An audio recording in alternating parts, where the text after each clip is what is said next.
Okay, hey there, everybody. I was hoping this game's actually loading. It's been actually stuck here for a while now. Um, but yeah, another Steam, Age of Wonders 4, and then some Kerbal. We're gonna try and do the thing that I was recommended to do, which I'm not very good at, which is orbiting around Minmus.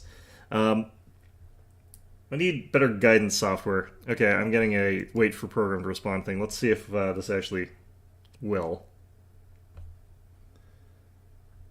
Maybe it won't. Well, my mouse is still moving. That's a promising thing.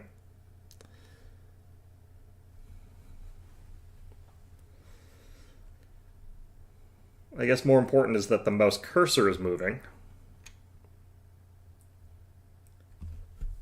Maybe it'll just be Kerbal today. Who knows? We'll find out. So I was looking sort of more into this game and looking sort of more into the different factions, and I sort of figured out some different stuff about the basic units. I figured out some stuff about the way that the there we go. Summoned units are compared to the regular units. Summoned units are typically speaking just a little bit stronger than the baseline units that you get of the same tier. So if you got like a tier 1 spearman for your faction, you could get a copper golem. The copper golem is about as strong as a tier 2 spearman. Depending on which faction you have, you'll either have tier 1, tier 2, or tier 3. Well, actually, just tier 1 or tier 2 for your spearman. And then the summons can go all the way up to, like, you could have a tier 6 or tier 5 or whatever spearman. I think it's tier 5 is the maximum. So, yeah, you end up in a situation where you have, like, really strong variants of the same sort of thing. And then the summons also have, like, different special rules layered on. So even if it looks like they're supposed to be the same, they're quite a lot better. So that's sort of how that works.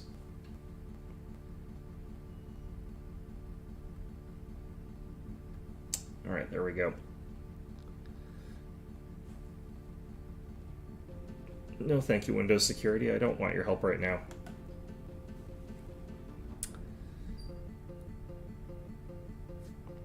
But yeah, in addition to that, every faction has like a unique tier 3.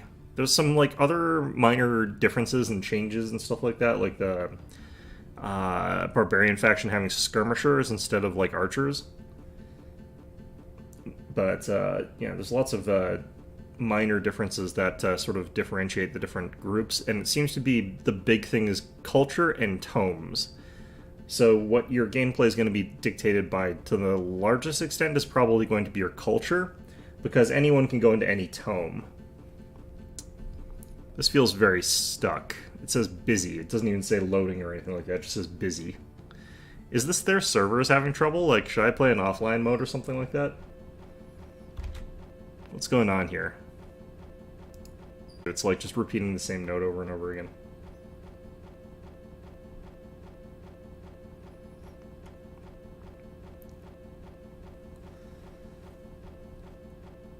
Well,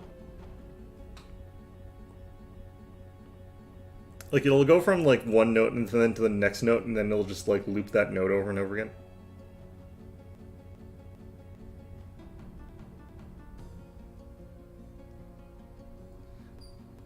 Because of the style of strings, which are already kind of plucky, it like is hard to tell where it's just repeating a note because that's what the music is, or repeating a note because it's like stuck. Because it does both.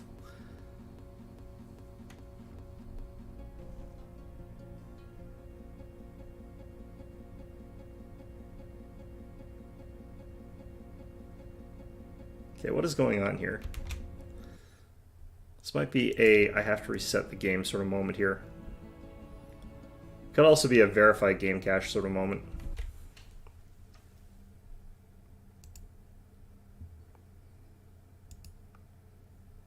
Let's see here. It is devouring my CPU, which is fine. Okay. Well, it seems like we're back into the game, so that's fine. Okay, nice. Right, what was I doing? I think I was going off to kill these guys as part of a quest, but it looks like otherwise this turn is done. Interesting enough, we got this outpost here. I need to wait till I've got enough influence to turn that into a proper city. But until then...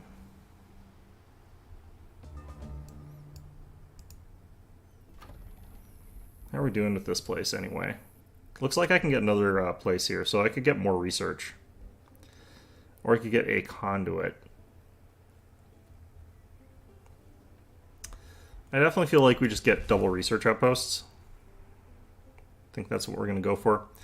I believe this faction also has got that ability to get these sun shrines here, which increase knowledge based on what's adjacent to it. So we could build this here, for example.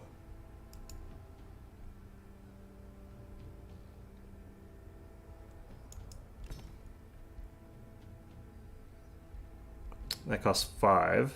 Then we could also get the Scholar's Guild. This would let us get like through really, really fast stuff here. I kind of need more like things like production here. And do we have enough money to rush anything? Not really, so I'm going to leave that alone for the time being. I believe that had stuff on it. Fleets being sent across the ocean.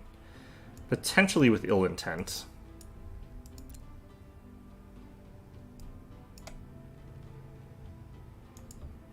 Alright, we're going to stand on this thing. I'm not sacking these. I don't actually know if like occupying them does really much. Looks like it's a like temporary boost to whatever it is I'd be getting off of that I get while I'm standing on top of it, so not really a huge bonus for doing that. Kind of wouldn't mind getting that.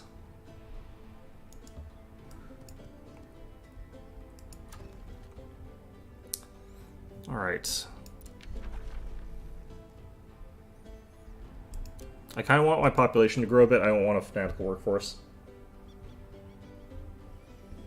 I actually think that the planetfall systems are distinct enough that it doesn't make a ton of sense to really combine them directly. But I do kind of really want them to make another planetfall with some stuff that they learned from this game. Planetfall I thought was actually a really good game in general. I wouldn't mind that production there. Like, the way that the units are produced in that is so distinct from this game that's hard for me to directly say that they're the same thing. Because they do feel different enough that I wouldn't compare them that way. But there are definitely lessons to learn in both directions here. We're at the maximum sort of rank for these guys. It looks like that passive went in there. So we've got... just shoot bow. What does this do? Okay, we got legend, so eagle eye. What does eagle eye actually do, though? Huh. I don't think I see that there. Interesting. I could also upgrade this army with like a boost from the screen, but it's probably just fine. Saying that we're actually facing off against something that's fairly even to us in a lot of ways, so this might be a bit risky. We have got our big dragon. We got like a very scary archer unit, hopefully. Got some spiders.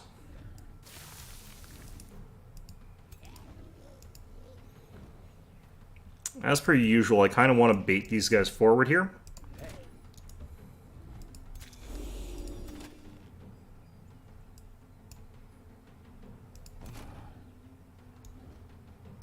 Get some low foliage bonus here. And I definitely want to awaken these guys.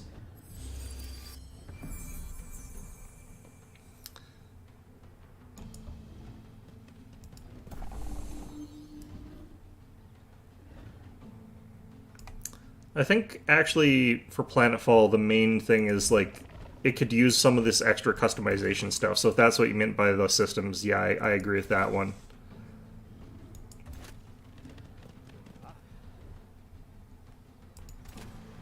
Okay, so we should have like 6 range, so they should have a much harder time like moving up without getting into our range here. That's some weird sounds that's making. Alright, let's drop this here, I think. That caused some of these guys to shuffle around a bit. That's weird. Okay. Go for the kill if we can get one.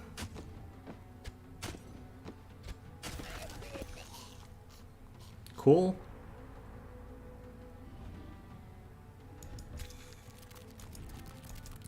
Should get 2 attacks against these guys.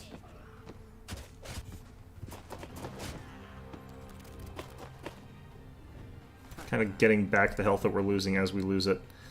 Alright.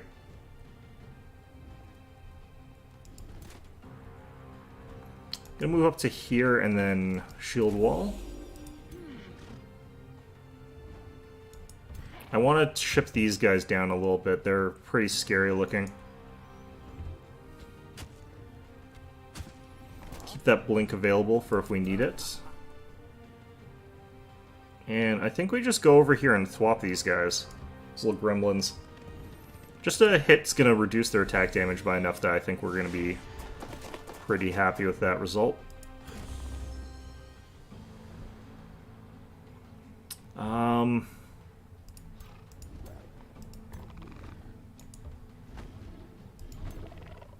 Alright, I think that's good. They should just rush in for the most part here.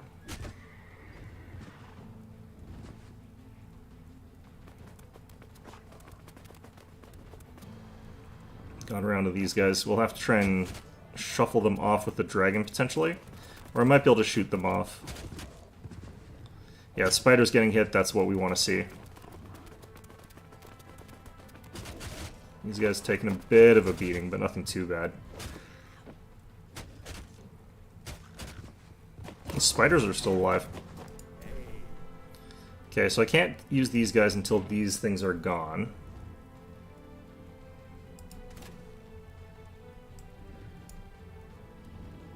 I think getting rid of these guys is what I want to do.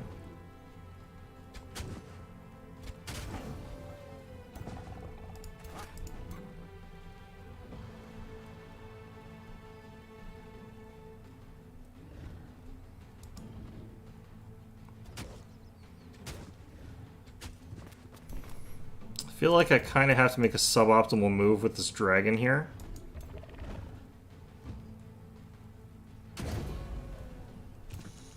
Got us a bit of leeway there, that's nice.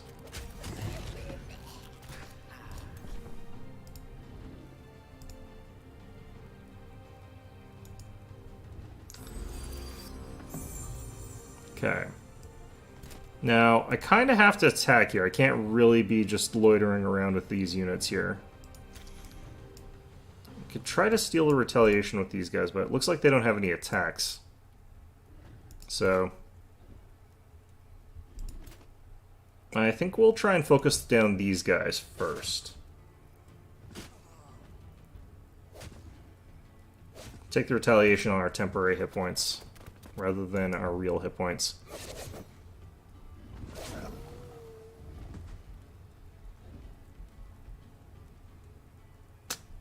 I wouldn't mind terribly dropping an Awakened Inner Radiance just because we got everything clustered in a way that works.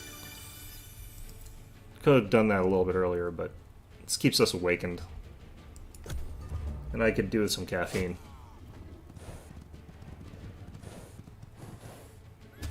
Yeah, I kind of figured they might try something like this. This is why I didn't really want to make the move I did, but I'm going to actually use our teleport to pop over here. Over here. If it's anything like previous, I should still have all 3 points. No, I've only got 1? Interesting. I'm not 100% sure what this indicator means then. I think it leaves me with 1 no matter what I do then.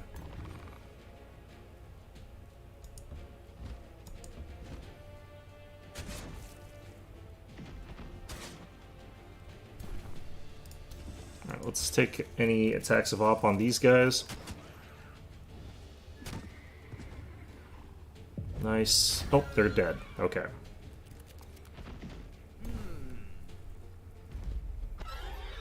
Alright, easy enough.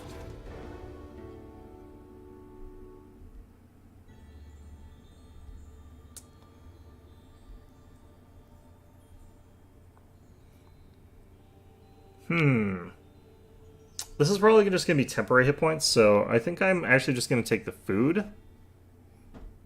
real quick here, because we have the ability to get like gold pretty easily. I'm going to take food. that instant pop of growth there. Because I wouldn't mind actually getting a little bit of farm income at this point in time. It's just been long enough that I wouldn't mind it. A hut. That's interesting.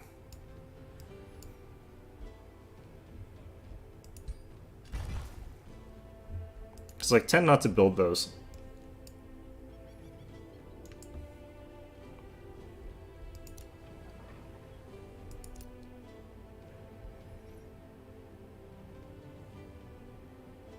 Guess I could kill these guys off. Just try and get some experience points with this army stack or whatever. One of these units is a scout. I could send them home. Replace that scout unit with something better. I think we just leave these guys here.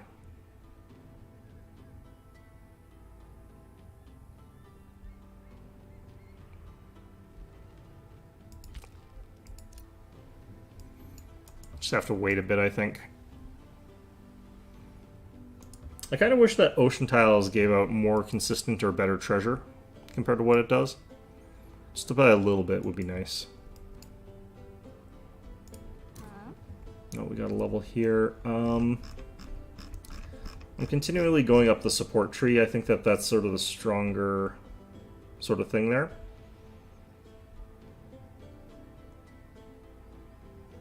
Army gaining plus 15 hit points and 2 status resist. That's strong.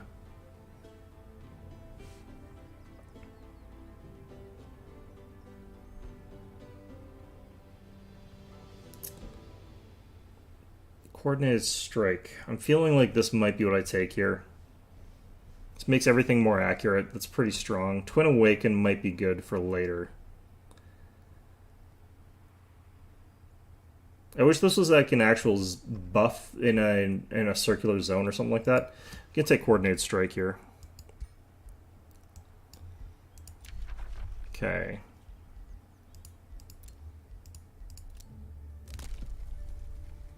I could either have... Ooh, that would be interesting. I definitely don't need the mana right now. I think actually what I probably want to be doing right now is building that city. I might need to increase my city cap, though.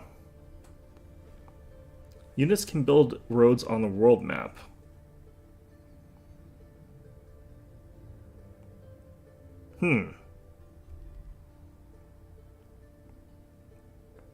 Immediately summons 3 tier 1 units. That could actually be really strong in an emergency.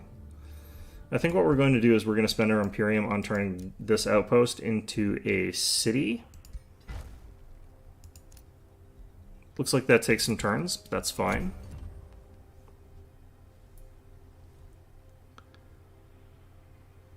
I think actually what we should be focusing on, though, more than anything with this op is, like, vassals. You contract the city. Following the benevolent decree, Sarone declares the importation of ample meats and produce for our hungry citizens. The best part, the city is paying for it all.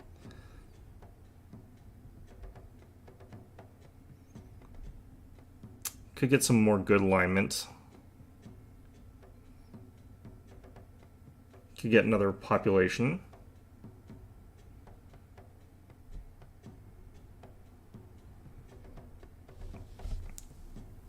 Explain the Empire needs gold to grow. Force strength, order affinity check.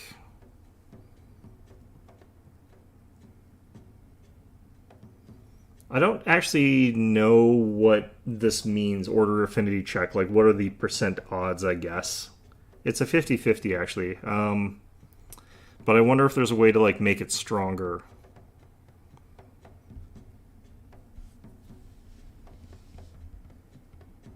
I do want the food, though.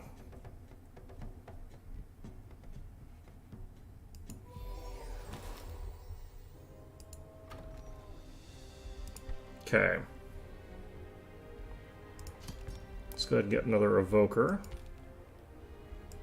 I honestly wouldn't mind letting this place just grow with food income a little bit instead of building units, because you can get extra food income that way. And here's our new city. This place I'm definitely going to let it develop units for a bit. or develop food a little bit here. This place definitely needs something like a vendor or something like that to keep it from costing me too much. Otherwise, I'm going to be losing money like crazy. That looks like it should be something. I don't think it is, though. So I think I'm starting to understand the basics of this game enough that like I feel comfortable doing a more difficult run on my next try here. I am still going to try and just win this game, but I think I can actually do that pretty easily.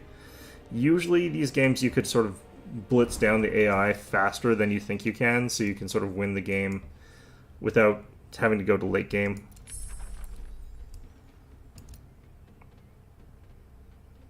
So this is the combat summoning spell. Yeah, that's what I wanted there. Okay. I'm going to actually start getting Dormant Enchantment just so I can start boosting up these units here. Okay, so this is that army, or that place that I just founded, which is fine as is. So what triggers this? Ah, cities. Okay, so you want to rush to get another city to get another hero. Why do these guys all look so evil? It's like the color grading on this. They look really sort of, like, not nice. I don't know. Okay, well.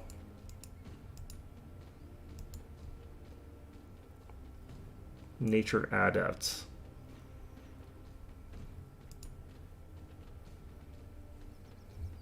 So I think I can also get, like, heroes as an option, like, from my friendly cities here, so. Oh wow, that is a thing. This character model is, it's something. It's something. Okay, let's spend the money. You have opened the Governor Assignment menu. Here you can see all available heroes that can become the governor of this city. Along with the that really boosted that city. She is good at that. Okay. Whispering Stone has returned. I guess this is because we're at cap. So I'm going to take these guys here, and I'm going to send them a Whispering Stone, potentially. I guess I have to make peace first. Crosswall?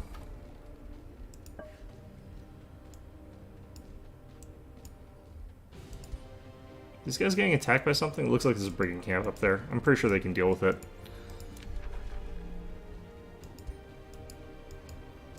Okay, these hostiles have sent a raiding party again. If it's anything like last time, that shouldn't really matter. These guys can be integrated. How do I not proceed?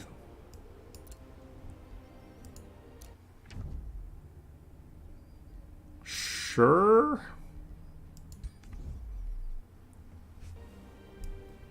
Alright. Alright, okay.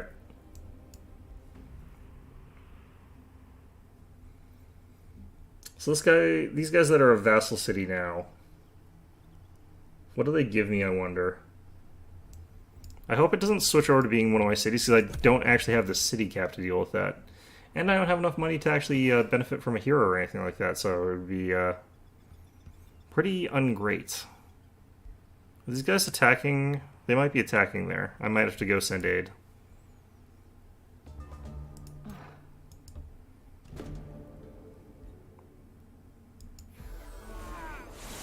I like how they just still die.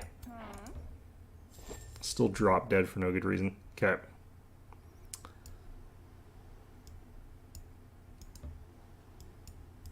I kind of want to send these guys back to kill all this stuff off. Where is that actual... Does she stay here?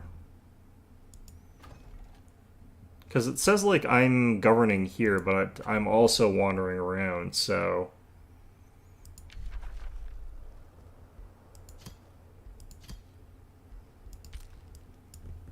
Maybe that's a unique attribute to your faction leader, or is there something else going on here?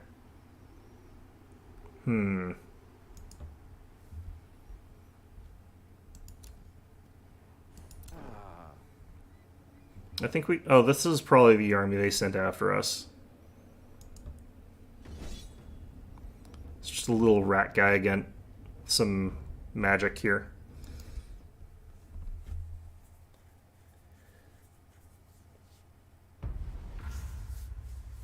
Okay.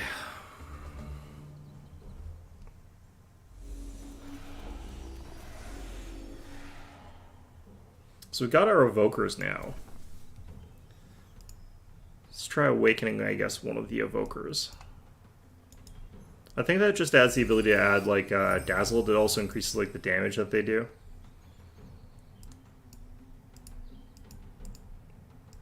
I can't get too aggressive. This guy's got a bunch of magic he can use. He can actually reach us from here anyway, so I just don't want him to be doing anything too aggressive and hitting us with it.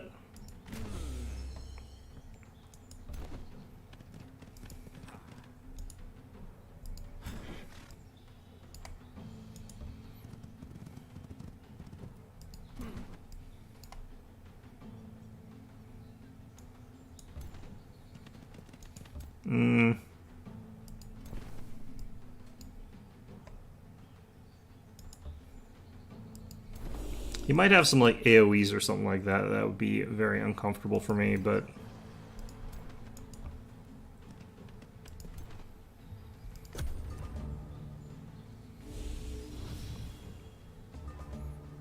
The heck is this thing? A Devastator Sphere. Well, I don't think I like the sound of moving up next to that, so... I'm just gonna stay here one more turn and see what happens. Drop that down.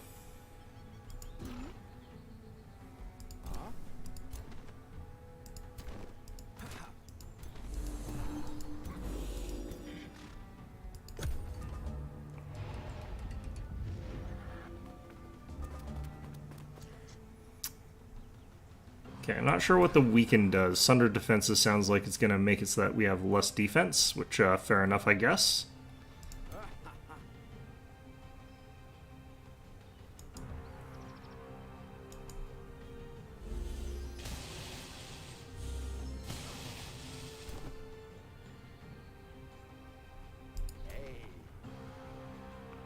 Okay, I kind of wish I could get a slightly better hit on that.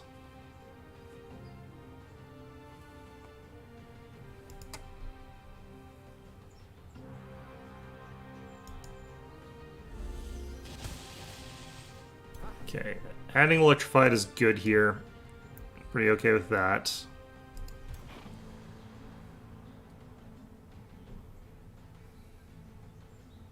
I don't know if this would count as flanking quite.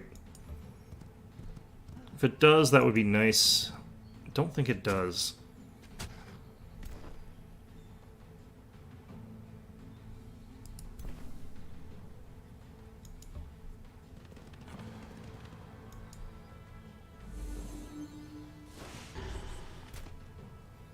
I kind of want to try and kill this thing off before it can do anything.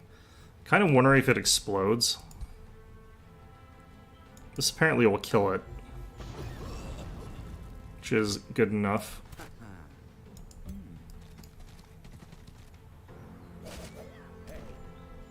This guy seems to be a caster, so getting in here and start doing, like, our, especially because we got, like, anti-cav on that, like, all that's going to be, I think, pretty fine. Yeah, got another Cavalry Slayer hit. He's moving around, trying to get away, so he can, use this. Ouch. Okay, well that hit our scouts pretty hard, but they are just scouts. Let's still use Mending Awakening on them, I guess. I don't think they awaken, though.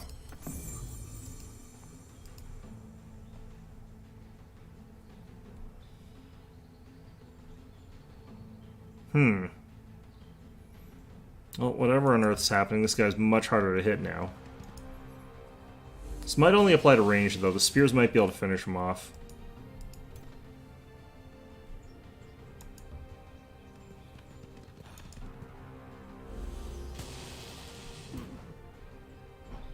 Ooh, the cavalry are going to be able to kill him here. Nope. Never mind.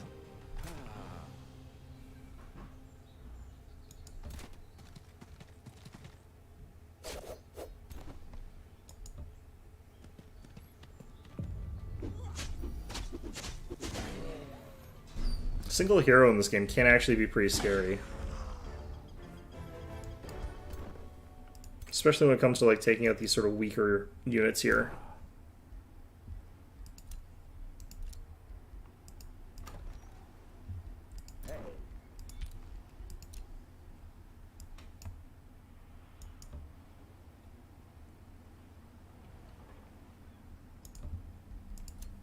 Okay.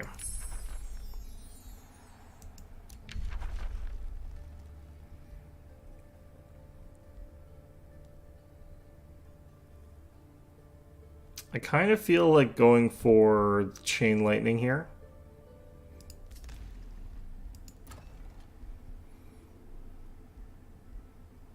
Alright, this place is doing okay. Oh, there's a spell ready to cast, actually. I could do Fanatical Workforce.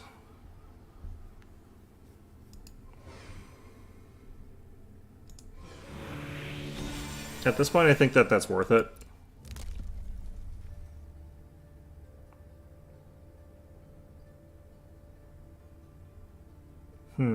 Shock units, shield units, and polearm units get experience 20% faster. That's actually pretty big.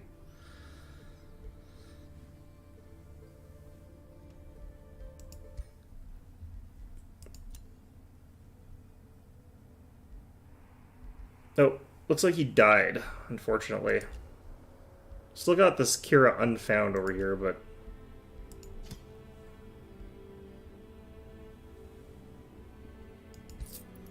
Alright, let's take the money.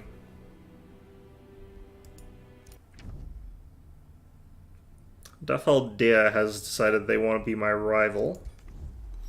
I'll probably declare war on them, I guess. They probably dislike my, taking all of the vassal states, I guess? I don't know. You have just gained or caused a grievance. I think we gained a grievance there. Okay.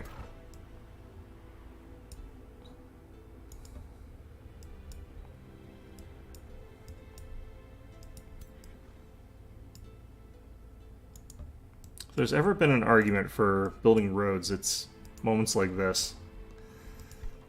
Okay. Let's work on the artisan workshop next.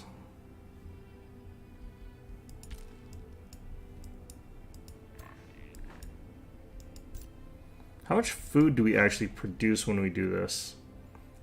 25% of draft gets turned into food, so we get an extra like 5 food off of that. That's fine. I think that's actually okay here. I kind of want to go up to next tier before I start really slamming out units, I guess, because I want to have the ability to awaken like more. So the Awakener is the unit that you get for that. So I would need the Town Hall Pantheon, I guess, so I need the 400 gold. So I just need money.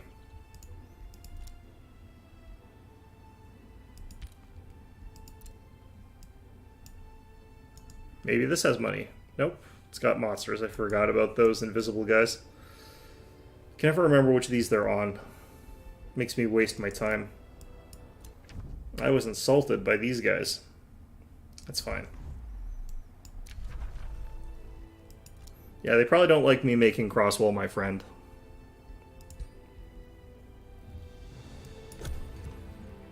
Spending a lot of influence here.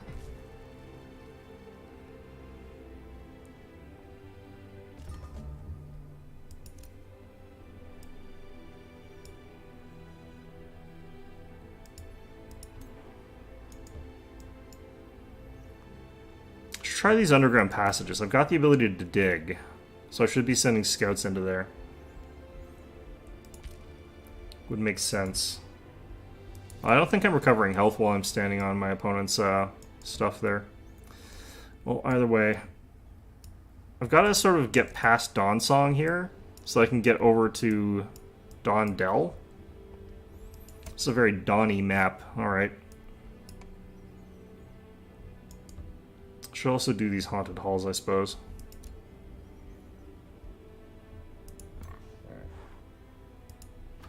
Oh wait, you're leading an army here. That's peculiar. Okay, well.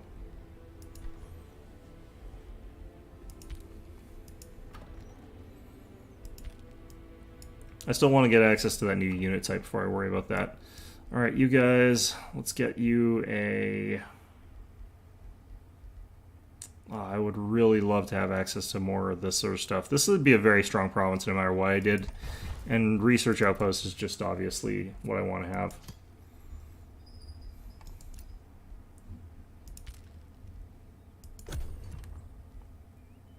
Okay. Just want to check something here.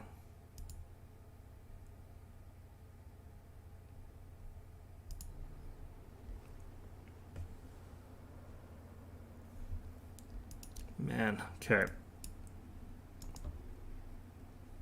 Yeah, I'm gonna head underground. With at least this guy. Since these guys aren't healing at all, I'm going to actually head them out. Try to head them back home. Maybe consolidate two forces together. We could probably kill those guys off with the armies that I've got there if I sent them both together. Probably pretty easily, just because we're on an easier difficulty as well.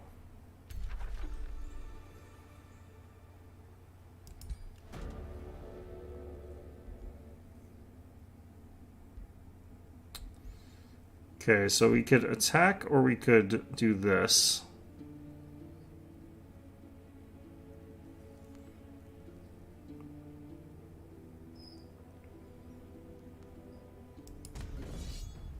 Okay, so if we weaken them, I wonder what that's going to actually do.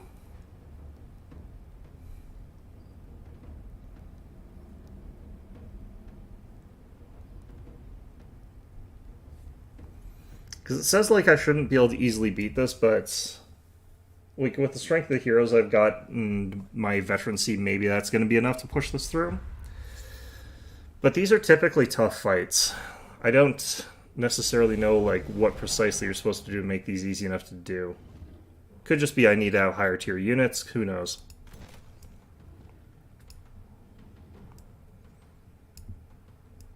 See, this looks like a problem, honestly.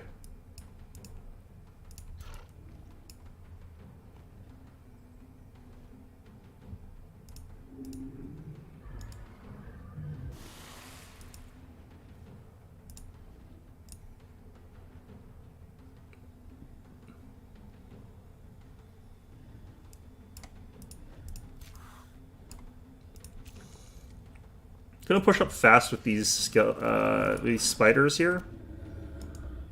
I'm just gonna boost their defense up here. Archers are gonna move up.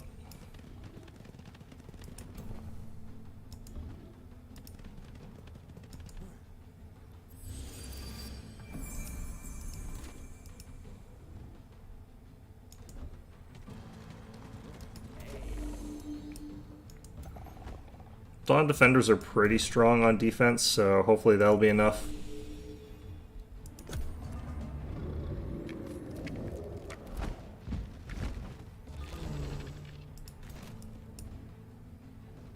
Alright, yeah, we got a good shot already against these guys at least.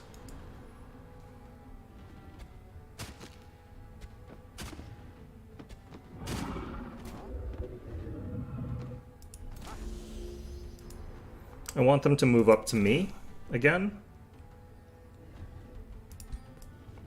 Let's actually do a fulminate. Let's try and get their scarier units with this.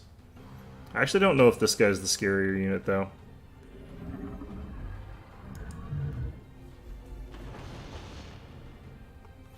Okay, we managed to land electrified on one of them at least.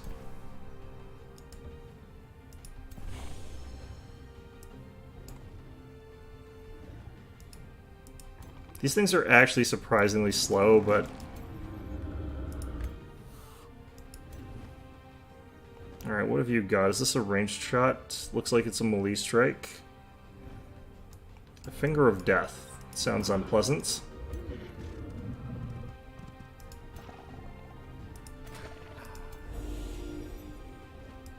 With bolstered defense, we should be pretty tough there.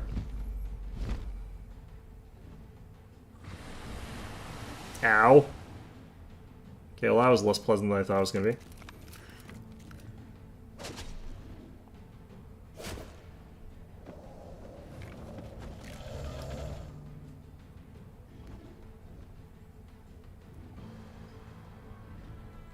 Alright, that electrified is still doing some okay damage.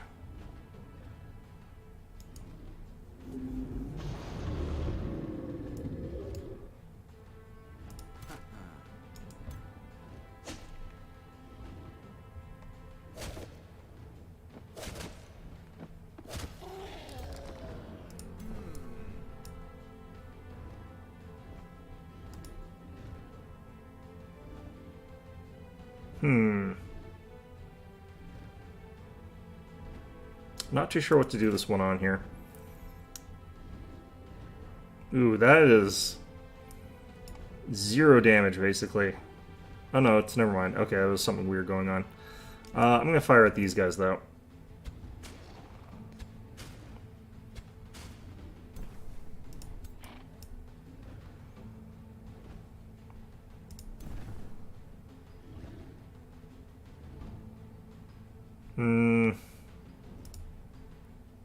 I can kind of do this like every second turn for free, so I'm going to do it on these guys again. Because it's about to run out on them, they're the unit I want to have it.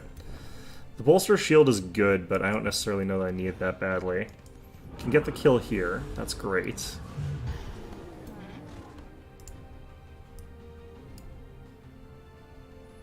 %100 hit chance, deal 24 damage. This guy might be the bigger threat, I actually don't know.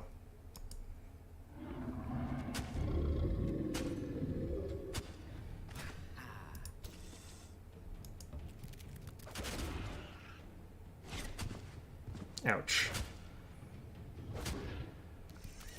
Because we're getting that hit point back, that's actually kind of nice. I should have done this first, though.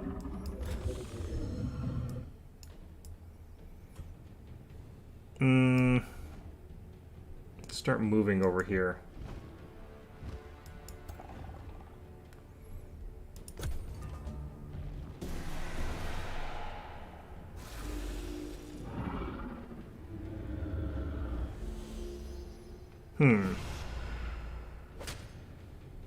Well, that's kind of messed up.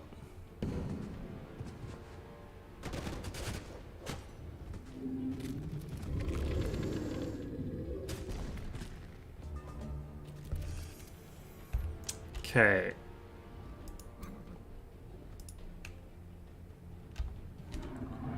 I want to teleport right behind this guy here.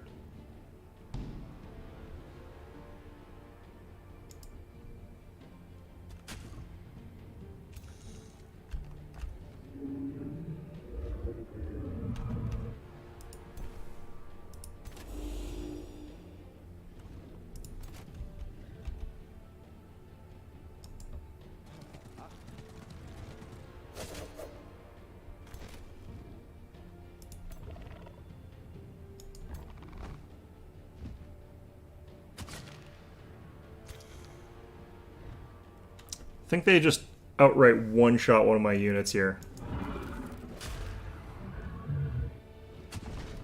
Ouch.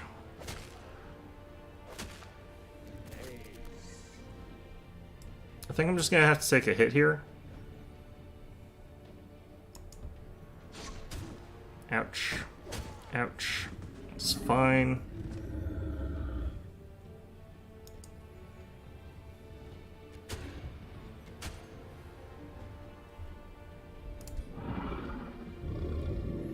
I'm actually having trouble telling, like, if I'm gonna get my unit back. I think I actually am.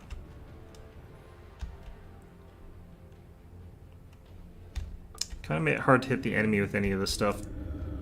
Oops, that was a misclick. Oh, alright, well, we hit this guy, that's fine.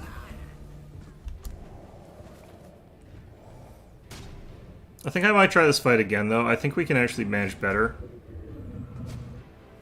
I think those archers are all dead.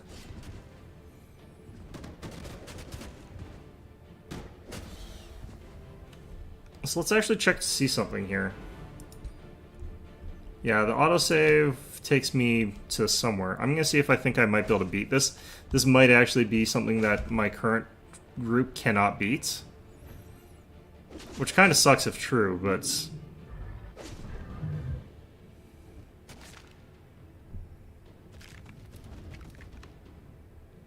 Oh yeah, those guys are dead.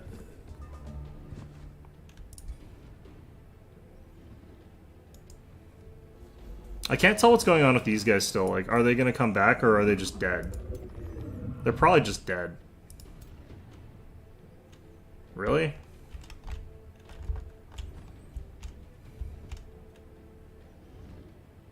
I was kind of hoping I could shoot at this guy from there, but that pillar is just barely blocking it. Alright.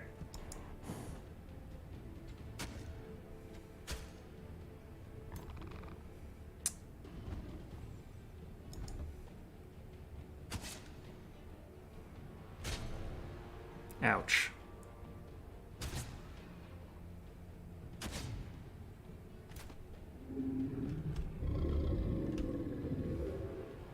Yeah, this is way too much. The sudden stuff with like spawning in behind me, a bit too much. The fact that I think there's going to be more stuff spawning in behind me, like I'm not entirely sure. I want to check something actually. So obviously, like, I don't think you're supposed to go into a fight that says it's going to be that overwhelming with the forces that you get, but what I want to check is to see if I can actually go in with 2. I don't think you can, because typically you can't with this kind of thing. Oh, I guess we're stuck with this. That actually saves, like, the combat turns. That's interesting. Ah, the combat. Okay, I see. So, unfortunately, I have to sort of beat that. I'm not sure what with.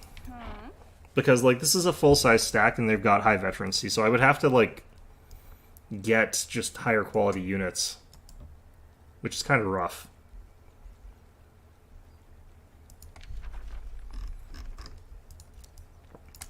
How do I get the, I should have checked, actually, how to get that, if I could get that thing there.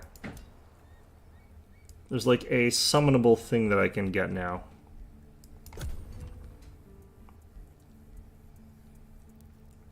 Should be checking out better.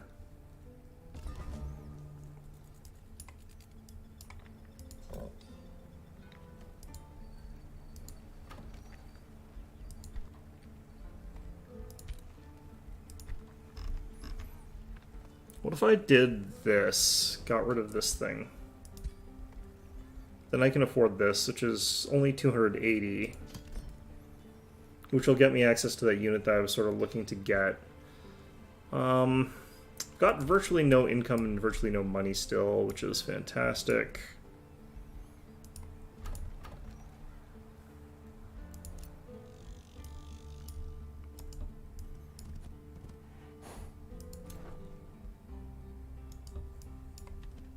Yeah, I need to get these guys healed up a bit.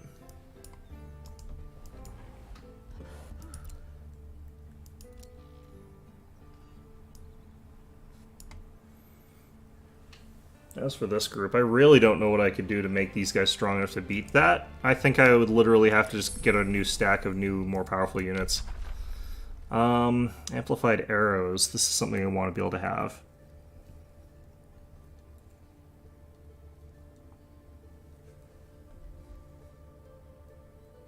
Ooh, that would be good.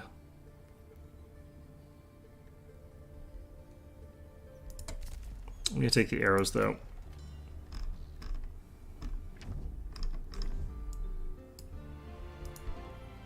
I want to see what sort of stuff I need to get boosts here.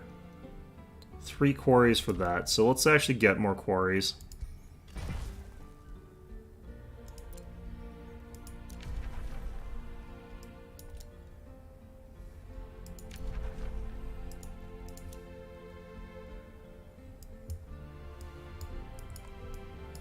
Need to work on getting more gold somehow.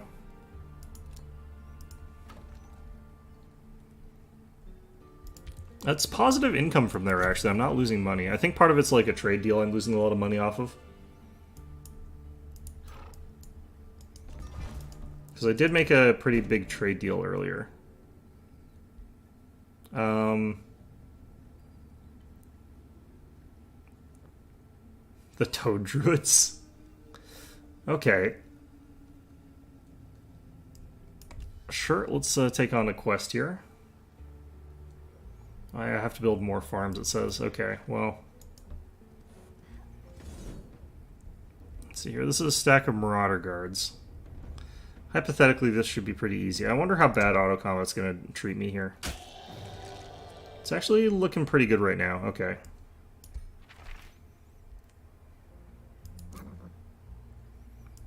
Is this where I go to get the... Yep, looks like it. Okay.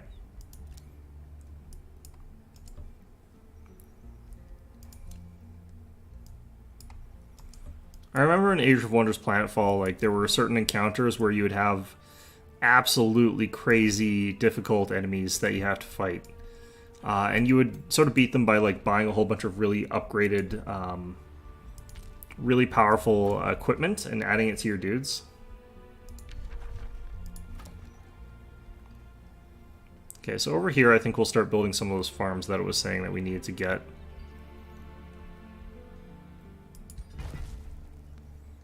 Let's have to build one more.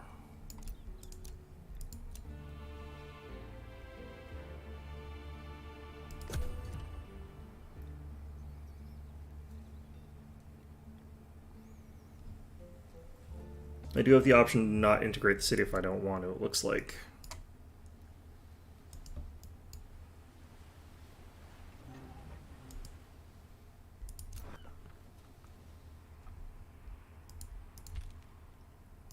Yeah, this healed up fast. Okay.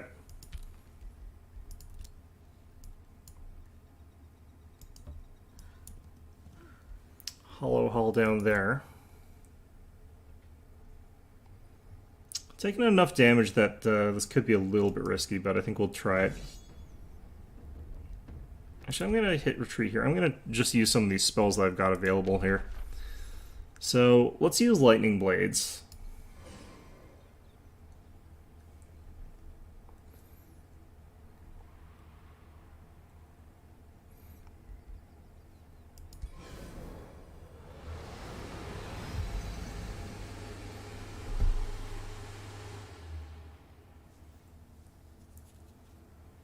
As soon as I hit that, my fan went berserk in my computer. So that's interesting. So that'll have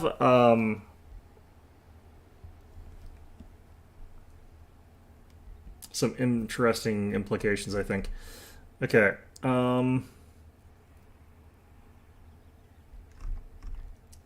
Let's actually use Legion of Zeal as well.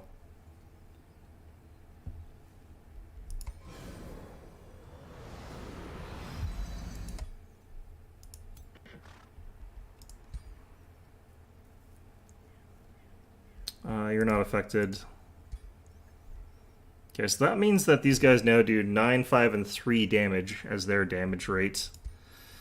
I think this is also impacted. Yeah, that's got some added damage too. Okay, let's see what that does to our power bar. Looks about similar. Let's see how this works on the battlefield here. That extra morale should be a pretty big boost since we'll get a bunch of extra crits. But hopefully I've got enough magic to sustain this nonsense. This might be what I need to do to base physical range and magic cast of all attacking units. Reduce from Marauder Guard. That's interesting. They don't seem to have any ranged units, so doesn't look like that matters to me very much, except that it gives me a huge buff. So that's very interesting.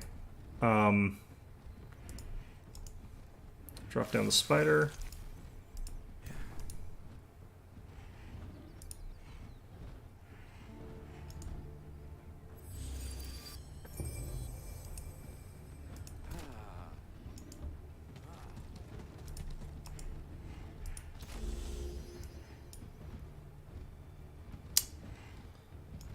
Wouldn't mind here, I think, for a throwaway unit.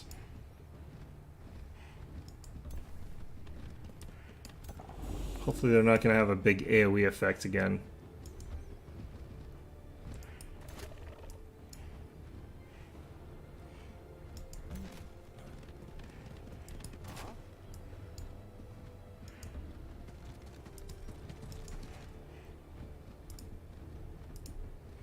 I think technically I want to be looking this way with them.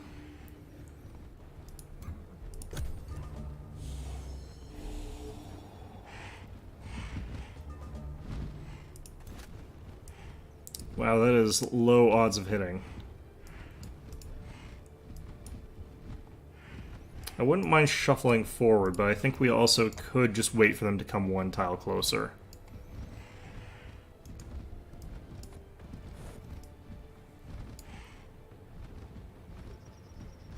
Yeah, and it does seem to mostly be the angle that's preventing me from doing anything. I don't want to move up into range with my lead here.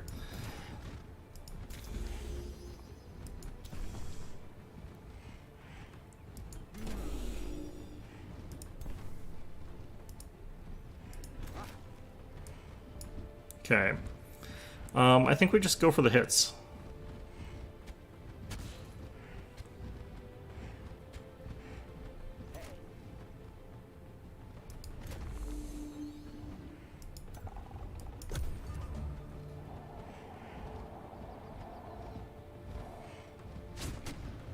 Yeah, they come down to attack my spiders, and that's exactly what sort of thing we want here. Are my spiders boosted with the electric damage? That's interesting. Looks like otherwise the spiders are getting kind of wrecked, but that's what they're there for. It's what we pay them for. For the fact that we don't pay them and they die after the battle anyway. Okay, nice.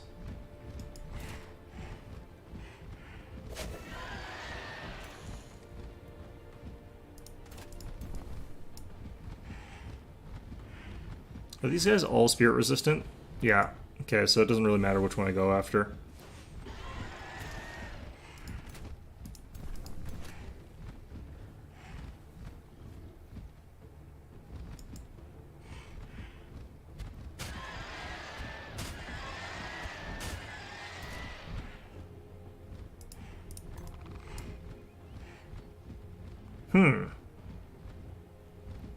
Hoping that dragon would have gotten the killing blow there, but go after these guys and then try and killing blow them with the dragon.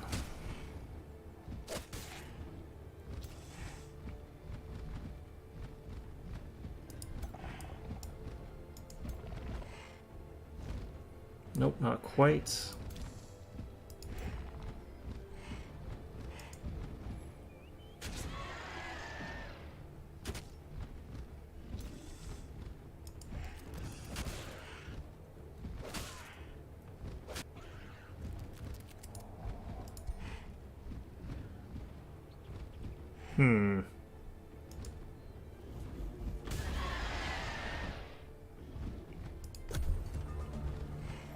Best I can do there, I think. Still going after the spiders, it looks like. That's exactly what we want. If they kill the spiders off, that's fine.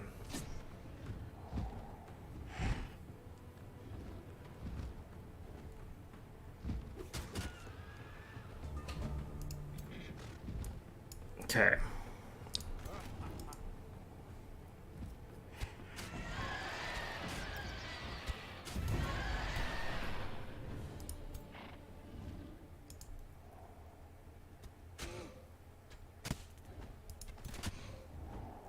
These guys in melee just smack so much harder with those buffs, I guess, so that's really what I need to be doing. I don't know if there's an actual, like, limit to how many buffs I can have in terms of, like, number of buffs. There's, like, a limit in terms of how many I can actually have researched and how much I can pay for, but I feel like you can actually afford to have a lot.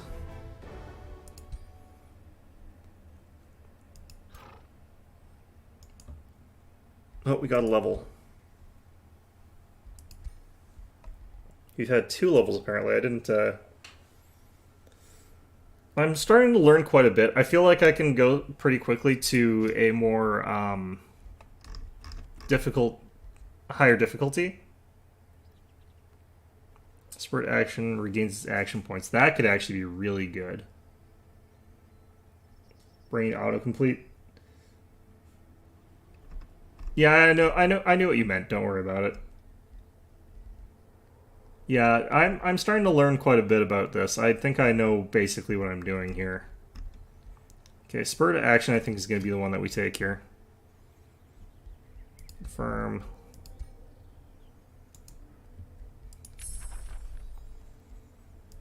You have acquired enough arcane skills to choose Okay, we can get a new tome book to here. add to your research library. Additional tomes will expand the selection of arcane skills available to you. So I could get access to the Tome of Artificing. This just gets flat out this stuff. I could get Iron Golems.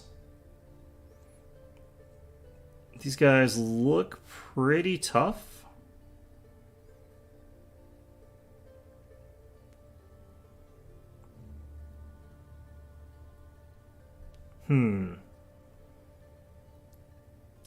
on the attacker side. So this is if I siege an enemy.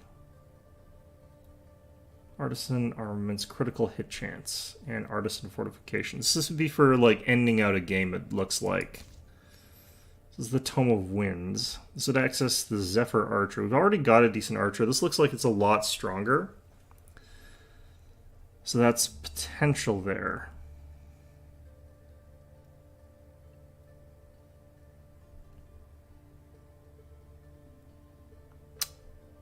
This could be interesting, the Abducting Cyclone. The other alternative is I go for another... Or no, wait, I chose the... What books do I have right now? I don't actually remember what books I've taken. I think it's actually like the construction one. Could take the Tome of Scrying still. I thought it was the Tome of Zeal that I took lower tier, right? So advancing that would be like one of these two. I don't think that's right.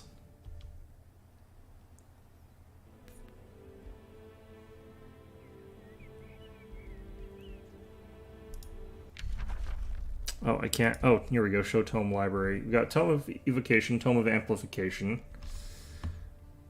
And... is that it? Did I not choose anything outside of that? I thought I did. No, I do have Tome of Enchantment. Why are these unlocked? I'm confused. Locked is because I can't take them, I'm thinking. Checkmark is because I've taken it. So do I not have...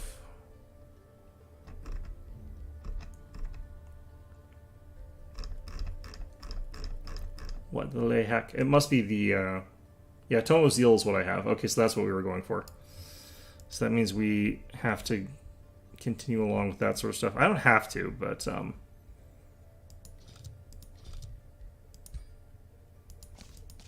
that does mean I kind of want to continue along those paths, I think.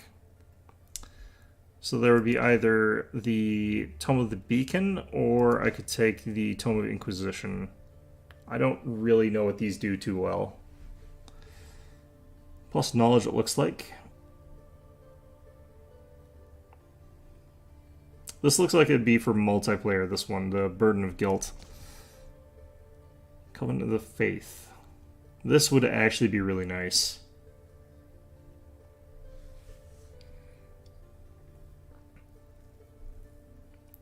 Conjure Divine Beacon. This would be more powerful the more powerful the unit is.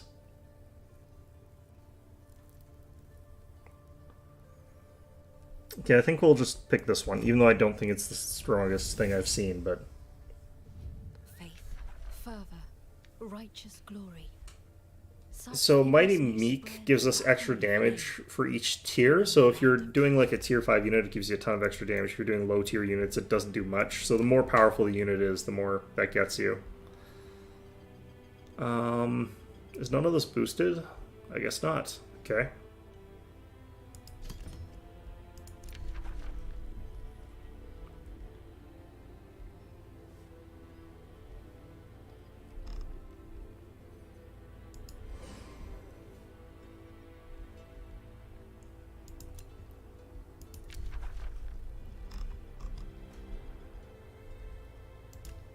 Apparently we're paying 28 upkeep. We're still gaining a lot. Alright, got access to this stuff.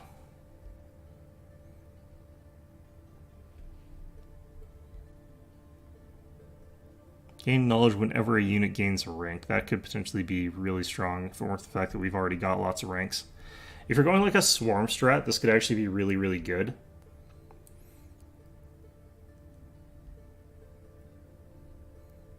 I really don't need that. Okay. I think it does come down to, I think I want to take the ability to cast spells on first turn of combat. I wouldn't mind building roads. They're pretty expensive looking though. Just gonna get rid of that there.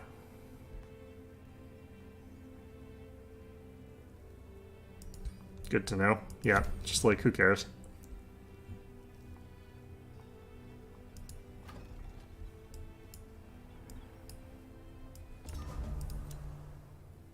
Magical synergy. Not sure what that does, but that's fine. Starting to gain some more money here. That's the important thing for me. Oh, do I have to move?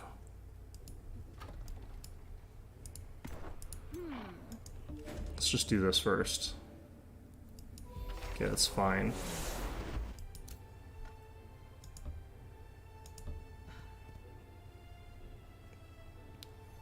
This might be I have to send the specific general to this spot here. You have selected a magic material. These have various unique effects if acquired via annexation or through trade. Oh, I might actually have to take that province. That might be what's required. Empire-wide bonus.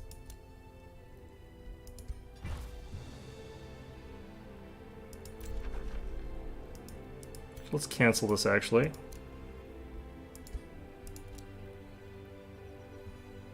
Requires a hero unit. So I have to move over here and then take this province with an outpost, I think. That should get it. Let's get head into the ground, underground here.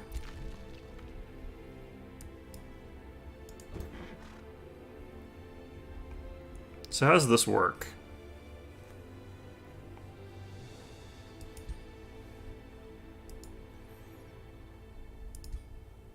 Looks like I have to be right adjacent to it for that to work. That's unfortunate. Okay. I'm going to have you move out.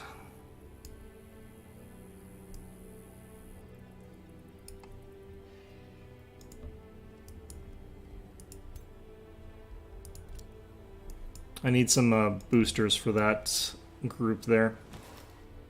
Okay, that's going to be very nice.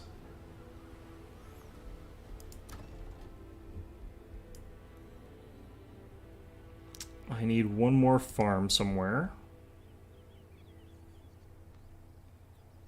Then basically done farms.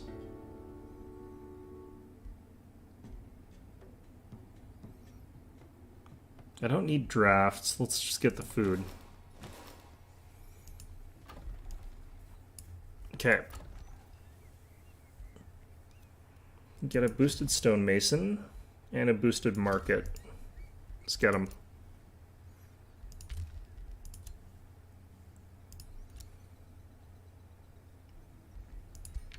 Dormant enchantment shouldn't work for a lot of the stuff that I've got here. I think we'll get fanatical workforce prepped. Oh no, wait, that is prepped. Let's actually cast it though. I've got lots of food production now, so getting this done faster is good.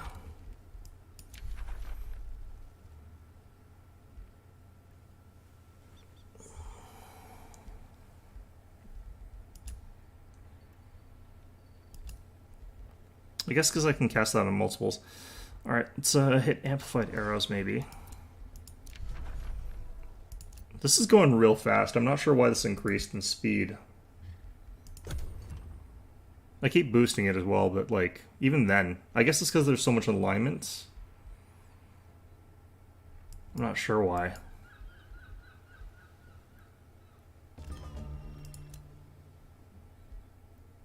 Alright, we're gonna go over here and then we're just gonna sit around a little bit. I want to get the new tier of units before I...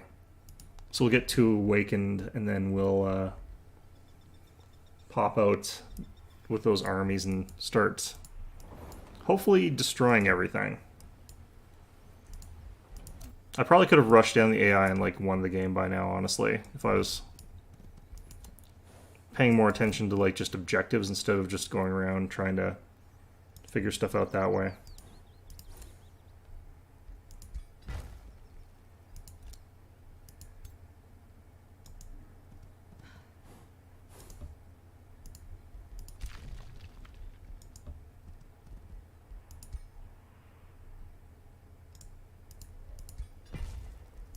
Alright, let's see what that can actually do. Meantime, got lots of magic crystals down here, lots of mana nodes. You want the ones that are adjacent to each other for this faction as far as I can tell, for the honorable types. So I think we're going to go build one there. I've only got like one archer unit. That should mean that the upkeep for this is really cheap. So hopefully that's true. Let's find out. Yeah, the cost seems to be based on how many units you have, so that's interesting. They got denounced probably by our mutual sort of enemy there.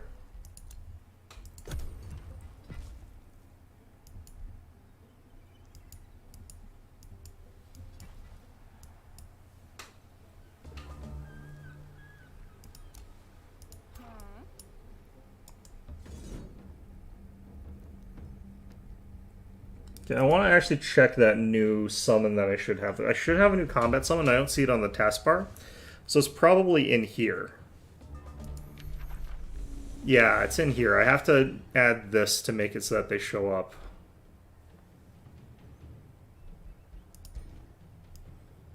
Okay, interesting.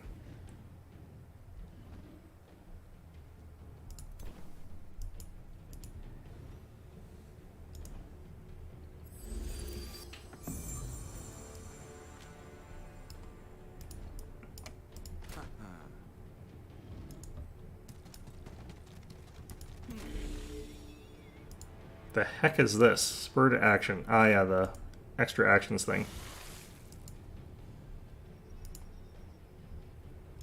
For when you've decided to give your army like one big super unit that's capable of doing like a ton of damage or whatever. Our Dusk Hunters here are probably that unit for us to a certain degree.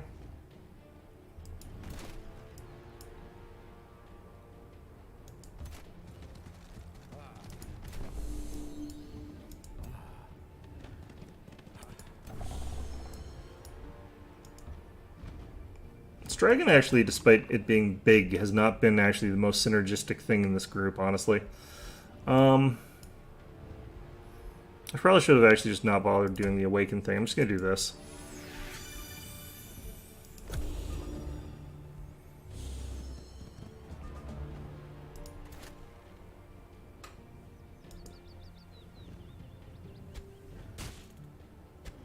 That's a lot of damage we're doing all of a sudden. And it's got some like AoE splash to it. That AoE splash is going to screw me over. I can tell already. I'm going to like use it and it's going to cause a bunch of friendly fire and I'm going to die.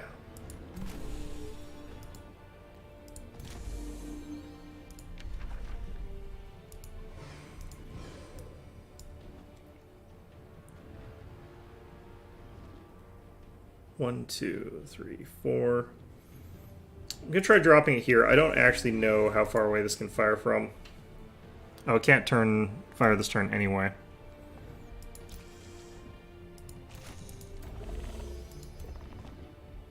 Okay, so it can't summon and then fire, which is unfortunate. It's durable at the very least.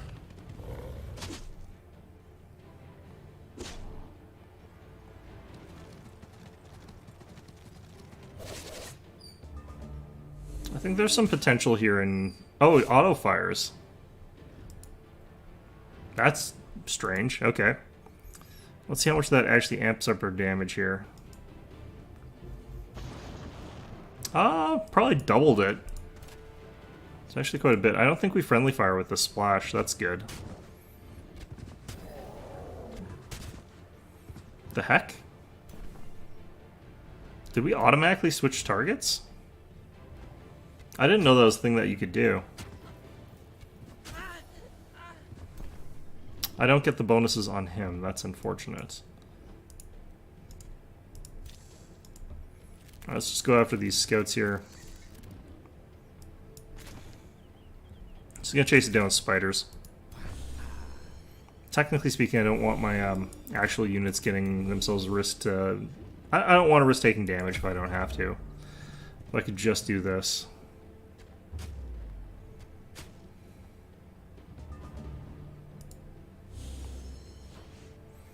Saxus, I think, has almost like a turret.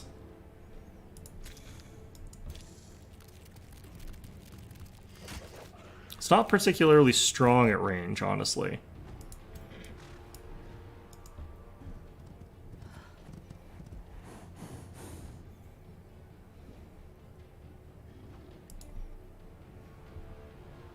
can't do it to myself, unfortunately.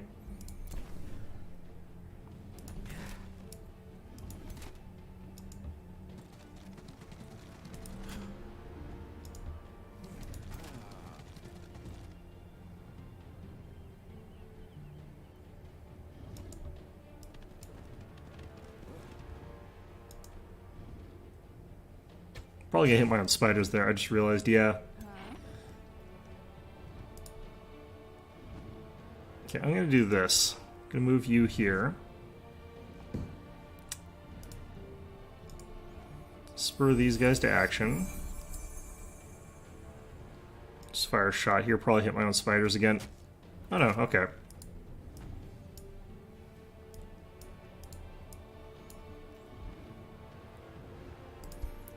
If I just awakened again.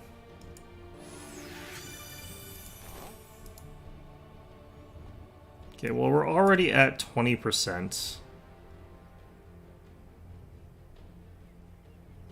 But, yeah, it looks like that cover is really screwing me over. If we get that hit, we get marked, so at that point, they become easy to hit. Just needed that first hit.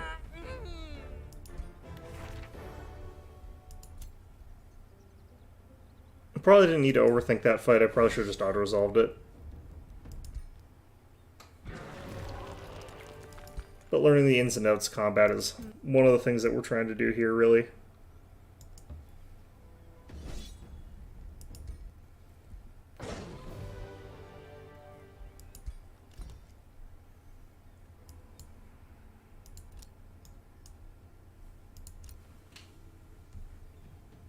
Okay. I think that increased our production by quite a bit in this province here. Let's grab an armory. Let's grab the Awakeners that we've unlocked. That's what we wanted to get. So unlike the current Sun Priests, these guys add the Awaken condition to 2 units, making it way faster to do that. So hopefully that'll work out well. I'm going to send you to the other underground passage that I see up here.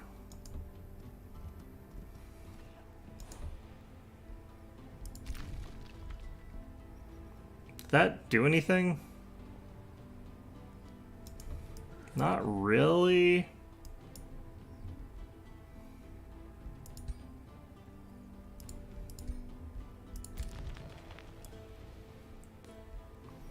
Underground has been sort of underwhelming for me so far.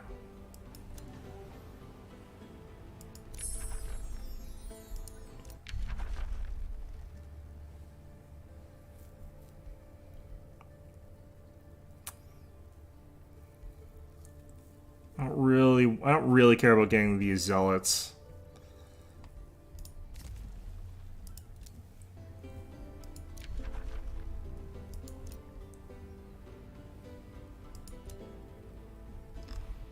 Look at all this. You could get tons of different units through Rally.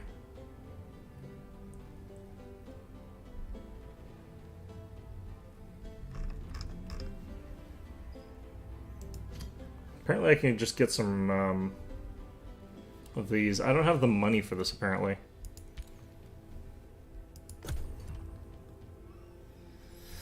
Still need money.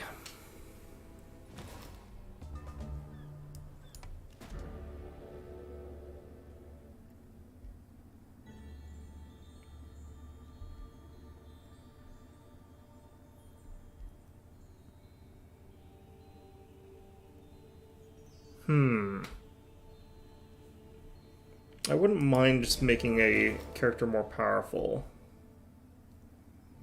See, Astral Boon and a Mystery bonus, so you have to kill a group there.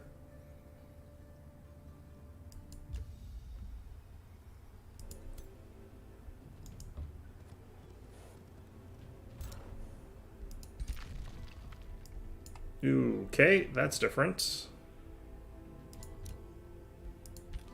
Can I? You can build outposts in cities underground? That is weird. Okay. Well, that's going to be interesting.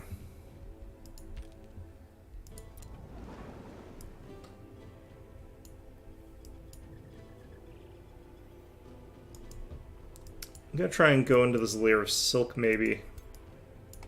It might be a little bit more doable for me. And then after that, we're gonna try and siege out Thrall Turret today.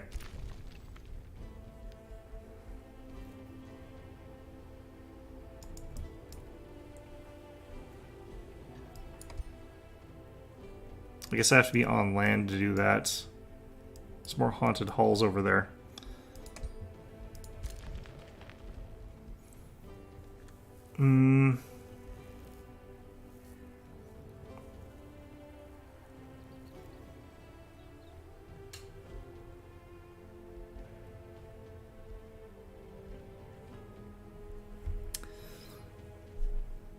Builds a work camp allows for single province.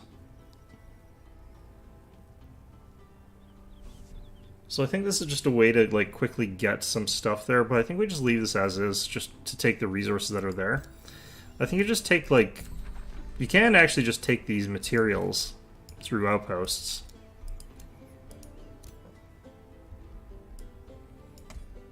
Might as well give you things like lightning weapons, since you're just going for damage, personal. I guess I could make it so that this person fights with a better army.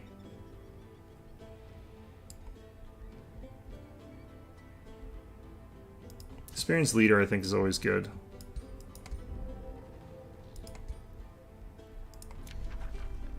Okay. Wow, that's expensive. Okay. Still probably worth doing.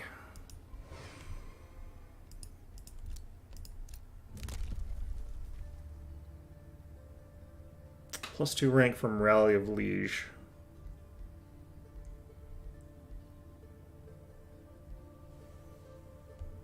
I don't really need any of these right now. I'm just going to save the Imperium.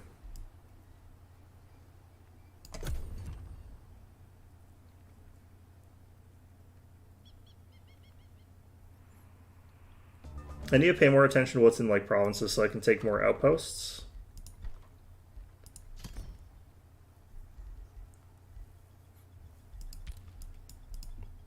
So I think that's a more or less like a really important thing to have lots of. Looks like we make it to layer of silk. Now that we've got all these bonuses, we might actually be a lot stronger. I don't actually know. These don't feel as strong as like the gear things.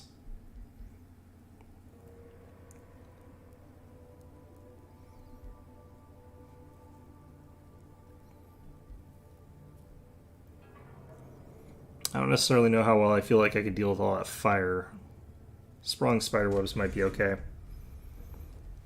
This is a much weaker fight than that haunted area. Not just in terms of like relative to me, it's a weaker fight. Ooh, look at these guys. Their fancy new stuff that we got.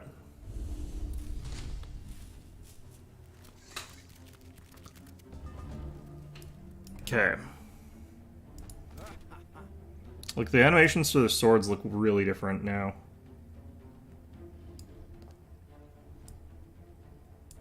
Shame I don't have any of the spear units to look at, compare.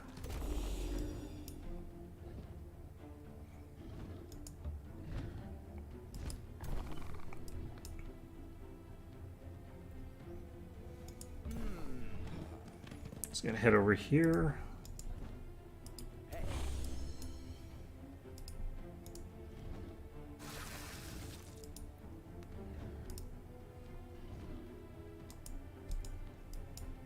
Hello? Can you...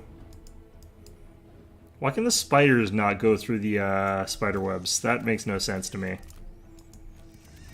I feel very strongly that they should have the ability to move freely through spider webs.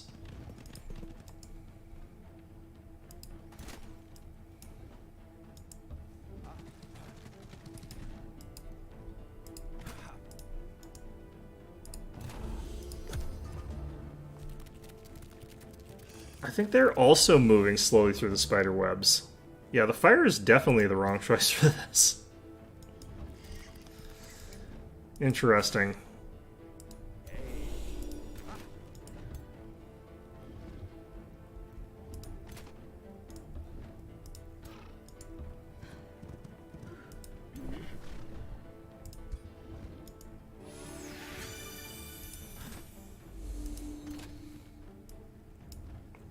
Yeah, plus one range in these types of games is just broken. They obey spider. I think the enemy spiders are also going slower though, so I don't think that's true. I think it's just they didn't code in an immunity to spiderweb condition.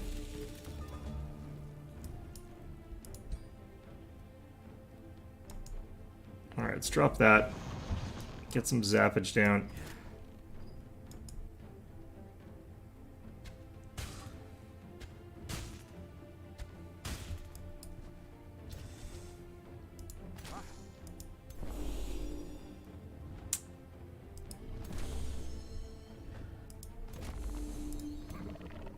Alright, I kind of want to just get more shots in here.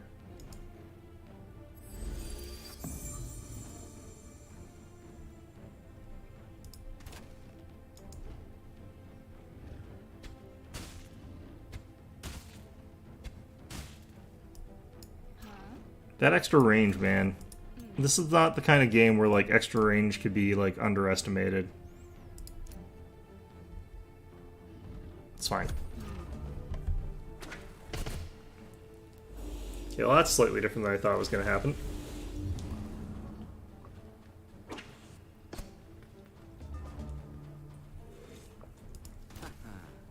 Regardless of that, I think we're winning this duel here, so...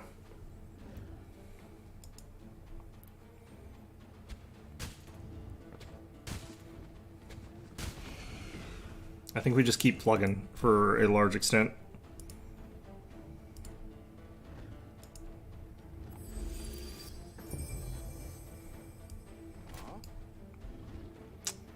Okay. I think we legit just, like, end our turn again. Just let them try and outshoot us, we'll win, so... With all their bolstered defenses and everything like that. Let's check our spellbook here. Is there something I want to try? I haven't seen what chain lightning looks like. The visual is pretty underwhelming, but the damage is pretty good.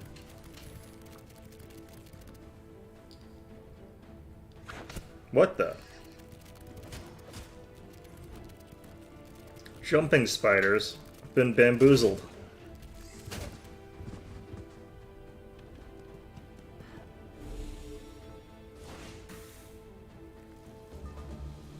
Alright, well... That's something that's concerning.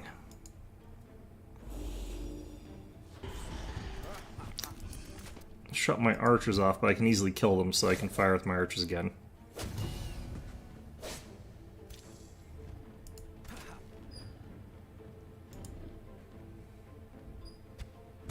How did those spiders die? I don't remember hitting them with anything that would kill them. That's strange. Okay.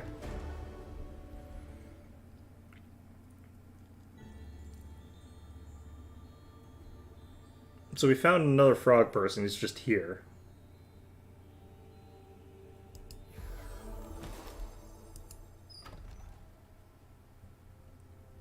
Alright, interesting.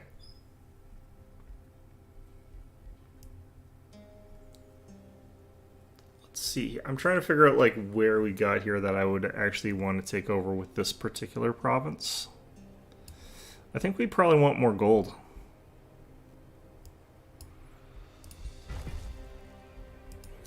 At this point, we're sort of falling behind on that a little bit. Okay.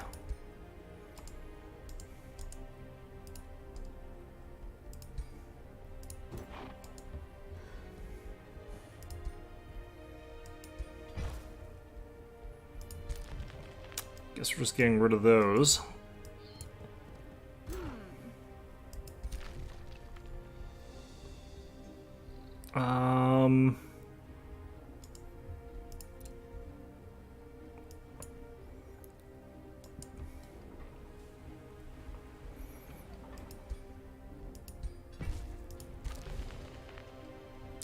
Okay, I want to get double research things here, and then we can build another research thing sort of alongside that. Wouldn't mind having some palisades here.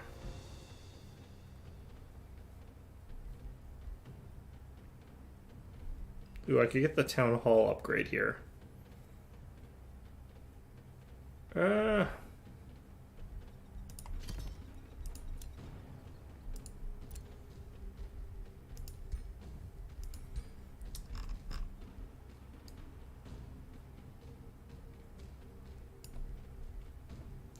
Champion of the Faithful.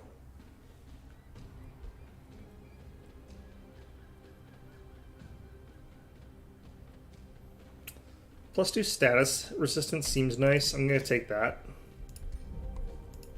So a lot of times you get hit by spells in this game, and not getting hit by them would be nice.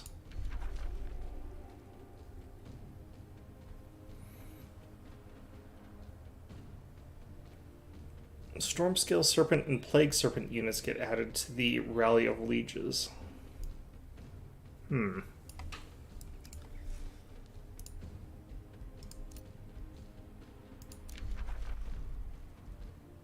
guess we do cast this, actually. Oh, it only applies to the tier 1s.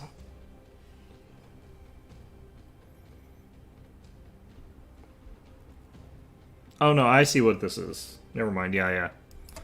I was reading that wrong. I'm still gonna take it.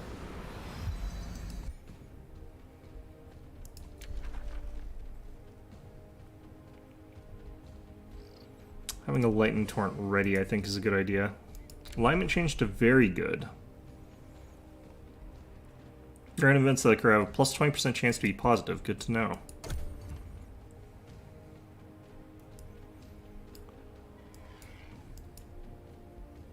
I think we go wipe those guys out now or get ready to move on them.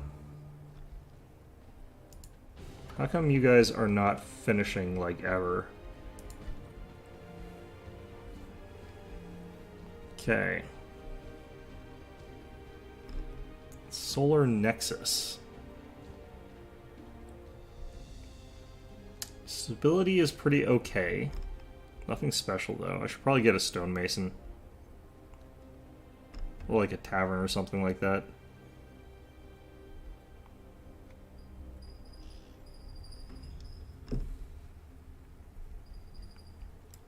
Yeah, I'll get stonemason. Get this stuff built a bit faster.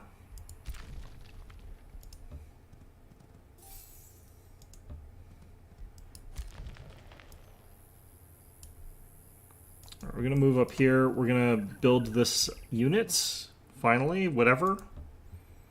Supposedly.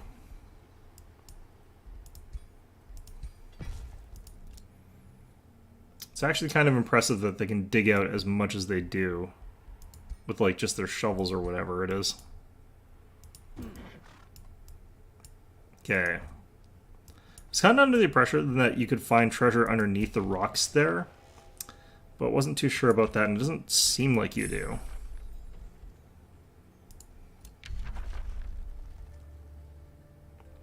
Okay.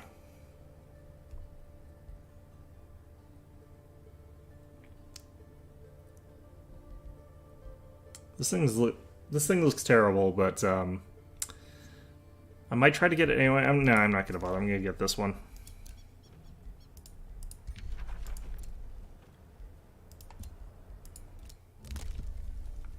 Okay, more science ones. Casting a combat spell reduces the cost of all other spells by 25% for 2 turns. Immediately summon an army of magic origin units with low maintenance at your throne city. Does that mean a full stack of 6, I wonder? Unlocks Force March. Gain 1 siege project slots. I'm actually gonna dip out of all these. I wouldn't mind having a increased city cap by 1 though. So I'm going to spend Imperium on that.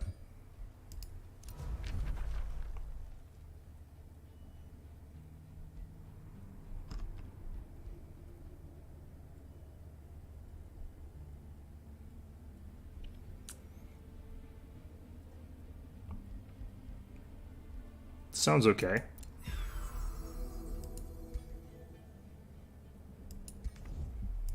I'm planning on declaring war on these guys, so I have to get through these guys somehow anyway. I just have to fight my way through this stuff first. Let's see if this actually finishes now. Keeps saying it's like, oh yeah, no, it's one turn away, and it's like you click next turn, it's like, oh yeah, no, it's one turn away. It's like it was one turn ago. No, we got it this time. Okay. And we got enough money now that I can also hurry recruitment of our other fellow there, so let's just move you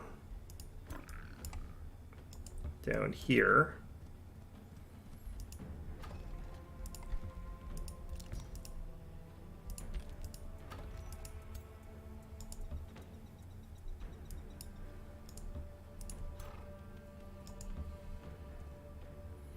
Okay, so this is going to be the squad, as it were. We'll see if they can manage to outdo their local competition here. I'd imagine they should be able to. Like, it's a probably ridiculously overpowered stack for what we're fighting up against. There's a city down here. What the heck?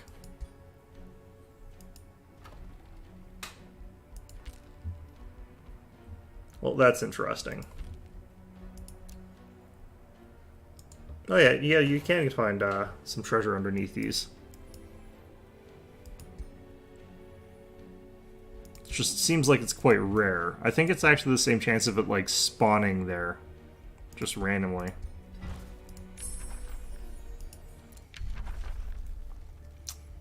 Okay, let's get blessed reinforcements here. Just make it so that my vassals that I'm getting quite a lot of get stronger. Let's get that.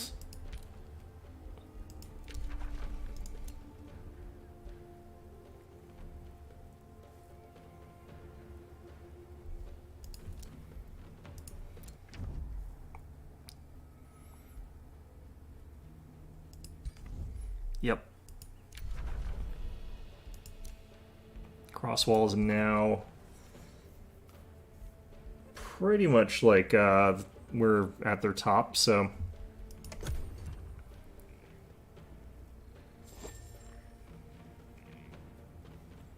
wonder if they're getting attacked, people across wall here. Hopefully not, but I think they are. I'll give these guys something else to think about. Well, I'm not going to think about that or worry about it, so that's fine. Might try to get to Howling Castle as well on the way, but don't know if I want to, like, get my armies too beat up before I get there.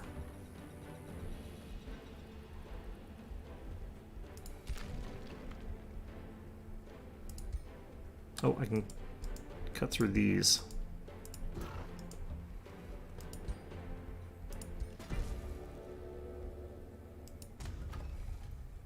Oh, I do have a Whispering Stone to give to them.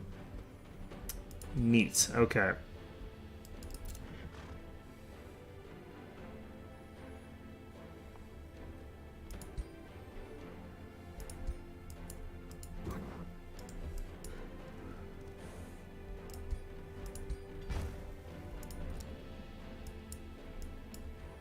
Well, I think there's not much left for me to research down here. Oh, no, there's more up there. I wonder if this mirrors the size of the overworld. It looks kind of like it does.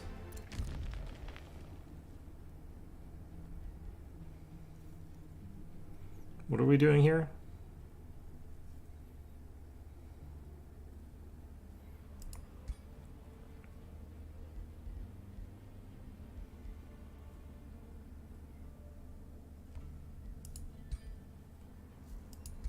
Okay, cool.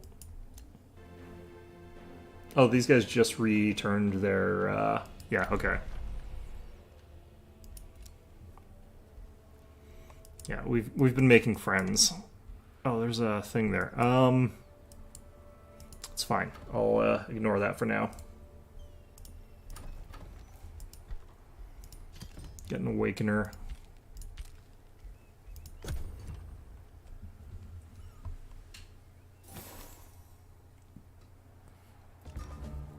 Do want to switch to Kerbal pretty soon here.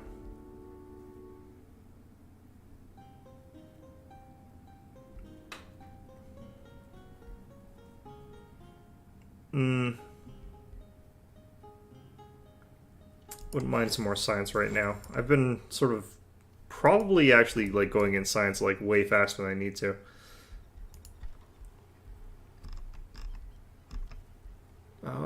Let's grab that, I guess. I think over stability actually increases things, and our stability is negative right now, so. We'll check this out here. I don't know if this is a good idea, but we'll look at it.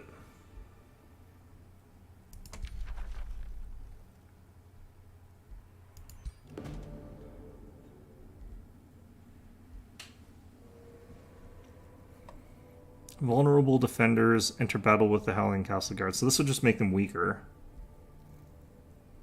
Attempt to banish the Tide Spirit. Force strength, 70% chance.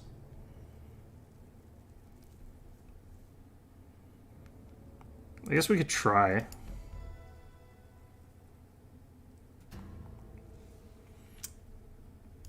Great. I feel like this is one of those like save scum kind of moments.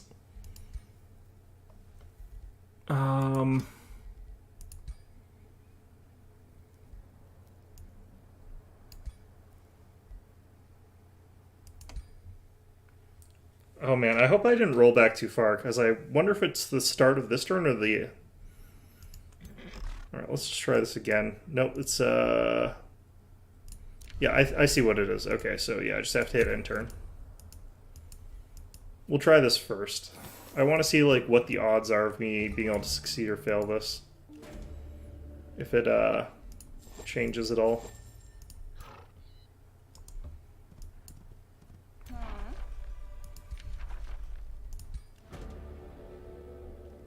It feels like you should just generally go with this sort of thing.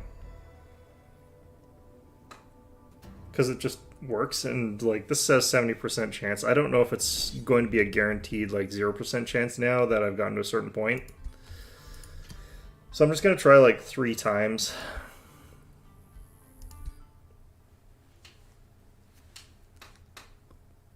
This is why I don't like these sort of... I don't like these kind of events. They can be kind of nonsense.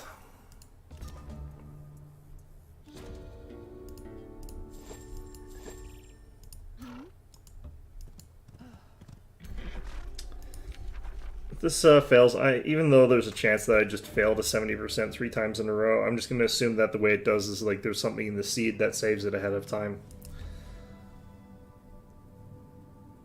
It takes them a long time to decide too. It's kind of weird. Okay, I'm going under the assumption that, like, there's an automatic, there's something that's in your seed that just tells you whether or not you're going to fail or succeed at those, and it's just not worth doing that. If it's worth checking to see if you would succeed, but it's a predestined thing. I kind of dislike that. But then again, I dislike the fact that they give you a 50-50 option instead. The reason it's available is because I've got a specific set of paths and stuff like that, making it available as an option. It feels like that's the sort of situation where it's because you have a specific path or the correct type of path that you should be able to just succeed at doing a thing that might be lesser, but still.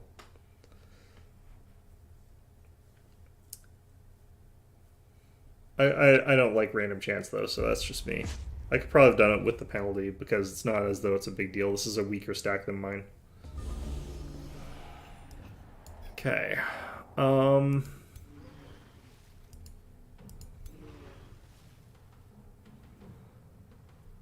As a big cone. Okay.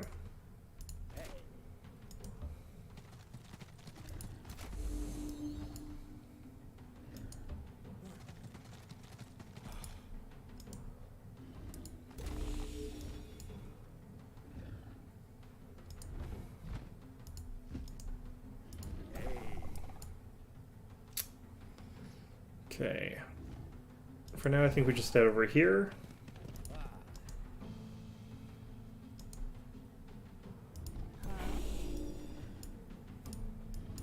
Drop down a spider.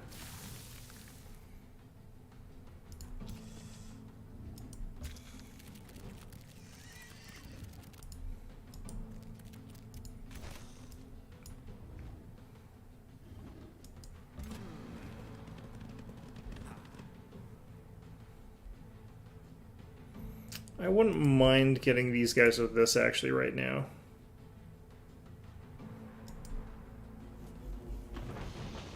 Looks like this guy's actually kind of weak to that.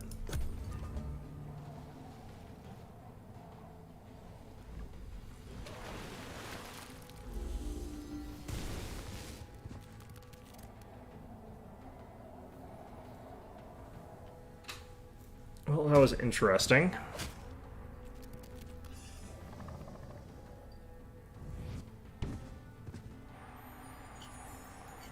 I think that's going to be all of their major stuff, though, off that. Surprisingly, a bunch of stuff that uses electricity damage is weak to electricity damage, so you can just do this. Just kills one of them.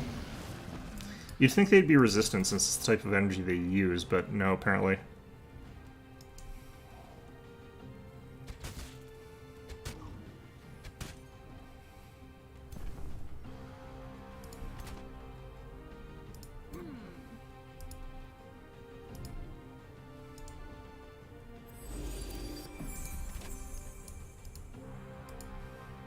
How come you take 0 damage? Interesting.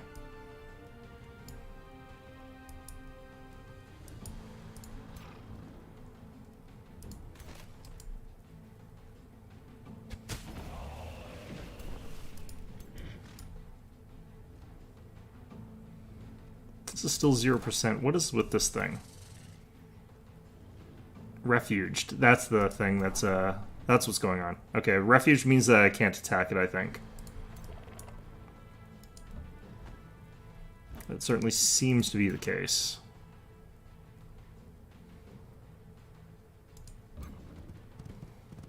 Probably shouldn't be standing in water, actually. That seems like a bad idea, all things considered.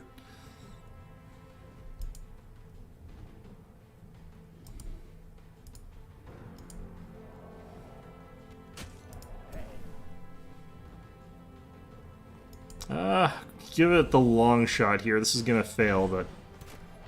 it failed less than I thought it was going to.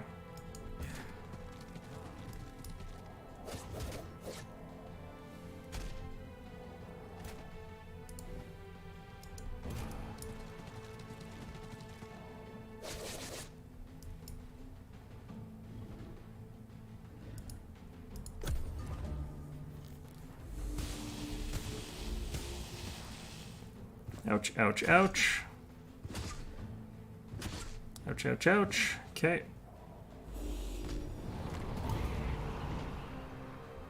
Something died, and I'm not sure what. That thing died to electricity. Okay.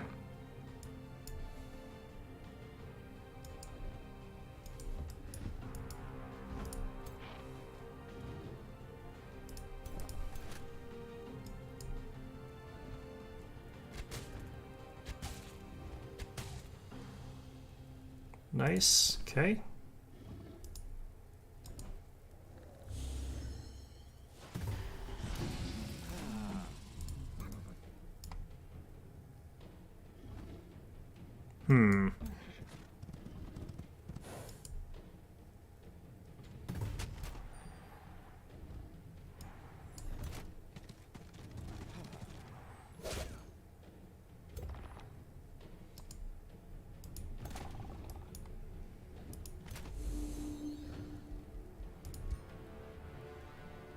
I can just finish it off here. I'm just going to do that. Okay. That wasn't too bad.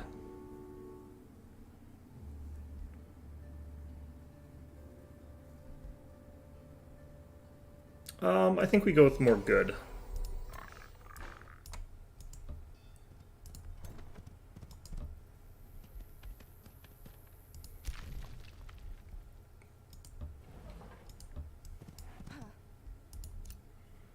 Not actually sure I feel like the underground layer is, strictly speaking, adding a ton to the game.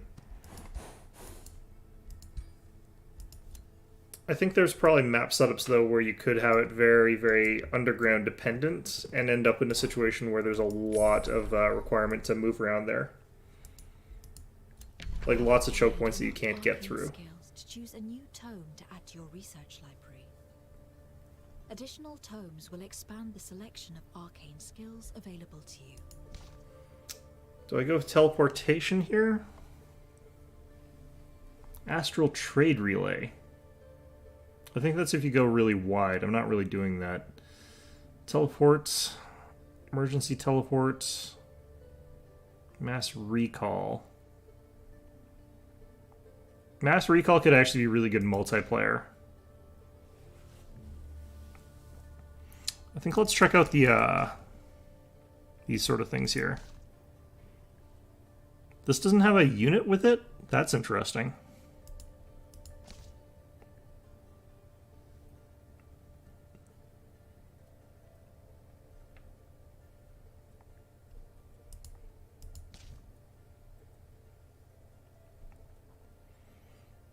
This looks like a very strange bonus.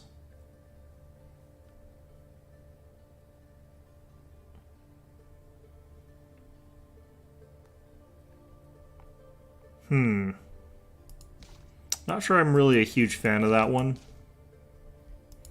I think I'm going to take the Tome of Summoning.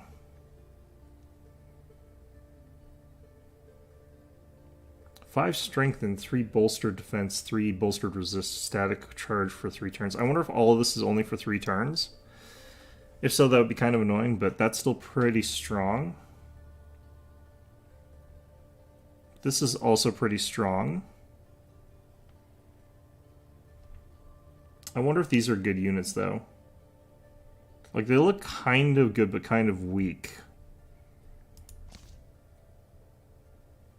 The Phase Beast looks a little bit more reliable in a lot of ways, but eh. Alright, I think we'll go with the Tome of Summoning. Through the art of summoning, one may become a master in every sense of the word. Call forth arcane minions and bend them to your will. Strengthen their connection to the world and watch as they lay down their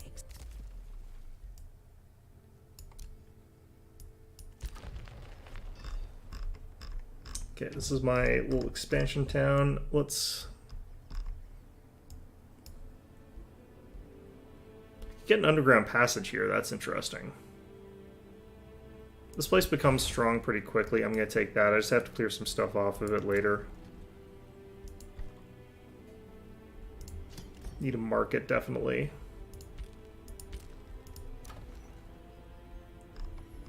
Basically anything that can earn me money right now is what I need again.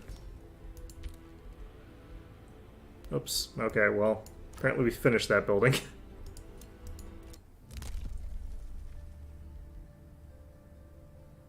Reduced upkeep for magic origin units. That's pretty good, because we will start getting more of those.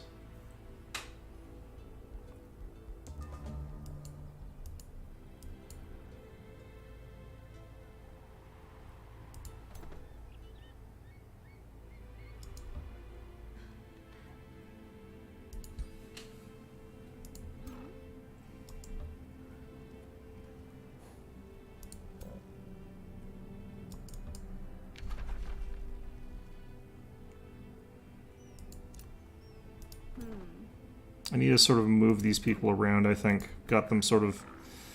Oh, no, all 3 of them. Okay, yeah, start. You have started a siege on this city. It takes a number of turns to breach the city's walls, depending on its fortification health. The following assault may be bloody, but a city is a valuable prize when captured.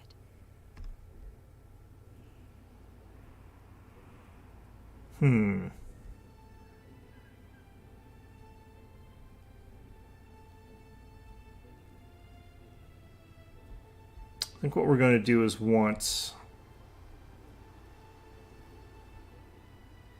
I'm not sure what these numbers mean. +2 break thing. Let's go sabotage support and tower bombardment.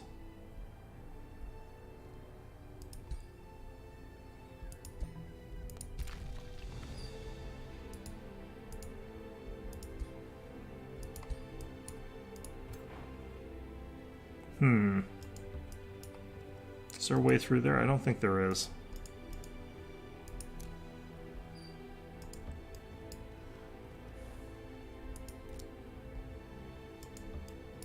Problem with procedural generation is you'll get these like areas that look like they're a neat little hidden spot, and then it turns out there's nothing there.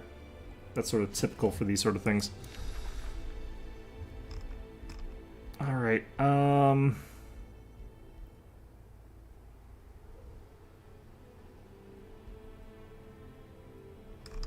really need any of these right now. What did I unlock here?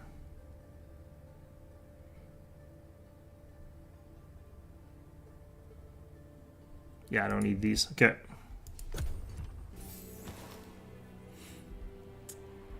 So I was hoping that I'd be doing the siege fight right now, but apparently we have to wait a bit. Oh no, we can do it now. Apparently we could theoretically auto-combat this, but we've got a lot of enemy units, including some scouts, though. There might be some sea defenses, but I guess we'll save this for next one, just because like of the timing. So yeah, that's gonna be this for today. Let's go switch over to Kerbal. I'm leaving you guys all on a big cliffhanger as I got this big army here about to do a big fight. I feel like I could have definitely rushed these guys down, though, if I wanted to, a lot faster. I think that rushing might still be a viable strategy. That was kind of a really strong thing in Age of Wonders Planetfall that I found was good.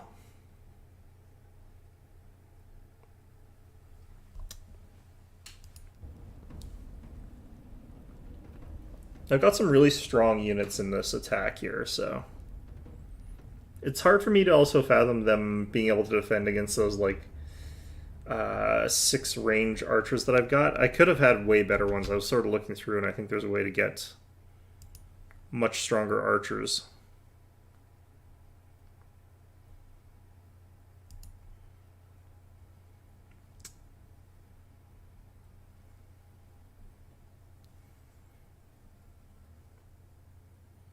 I really want to get to Minmus. It's more that I really want to friggin' like try to do the stupid Kerbal stuff. As bad as I am at like piloting rocket ships, what I really want is for like Jeb to like get good enough at piloting that he can do the autopiloting for me, so I don't have to manage that part of stuff and just focus on design elements. That would be really nice.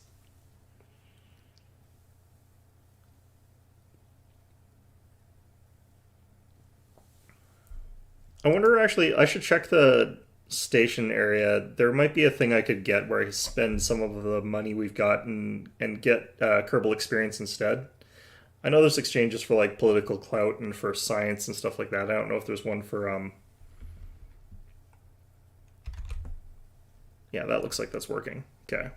I don't know if there's one for pilot experience though.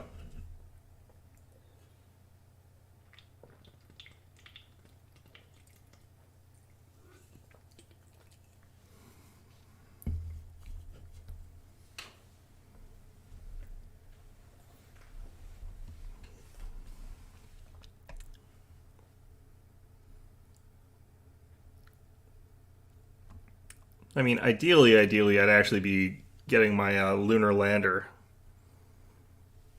But that seems even more complicated, honestly.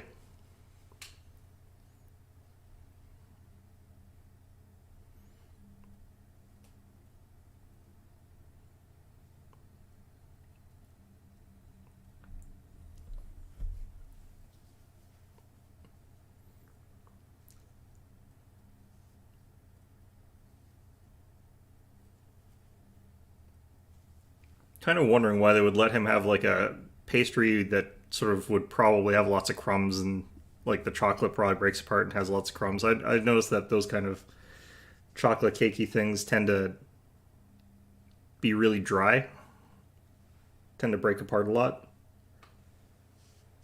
Okay.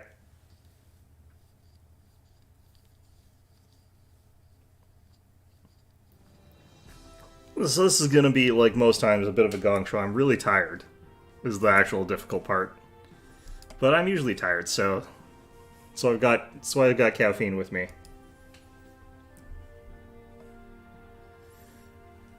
It'll be easier to land on Minmus first.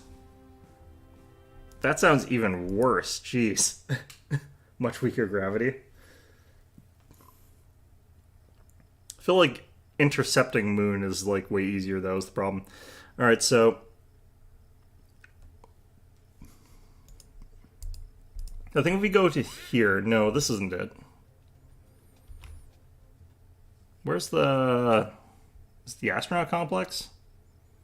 It's like the management building or some admin building. Okay. So was there anything here that like made it so that you'd have better piloting?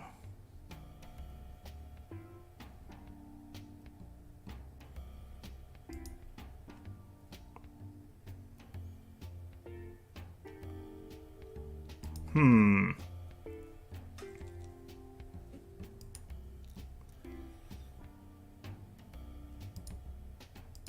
No, I don't think we do. I don't think there's anything I can do to make it so I get extra pilot experience points from that. That's unfortunate.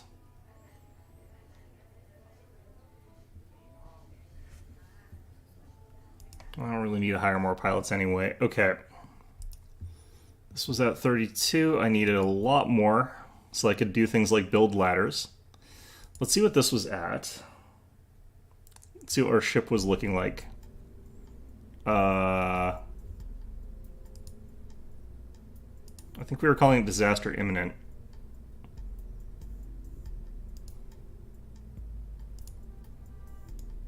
Yep, that'd be it.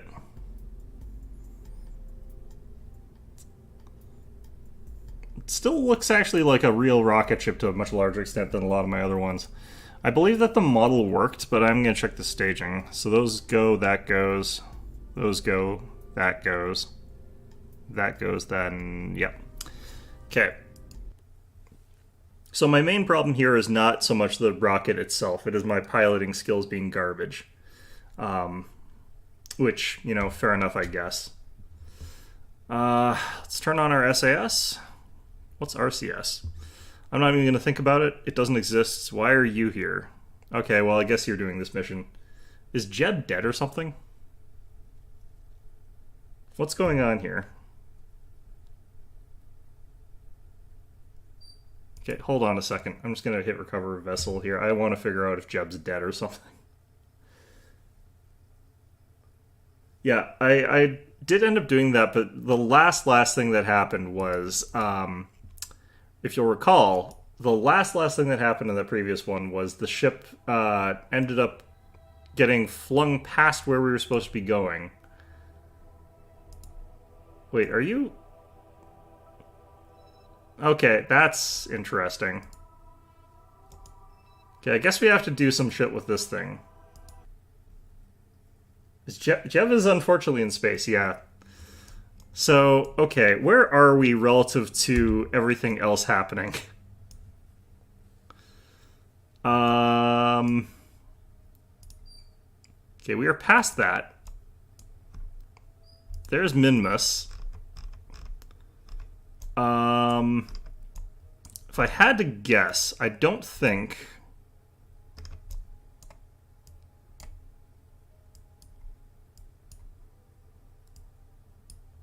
we're going to be able to catch up to Minmus. No, wait, is it heading towards us?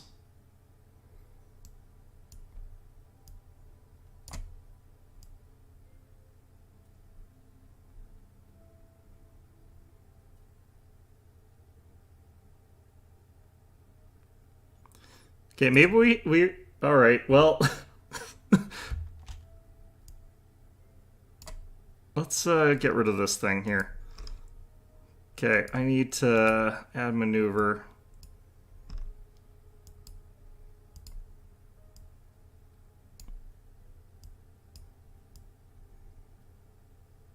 Okay, there's...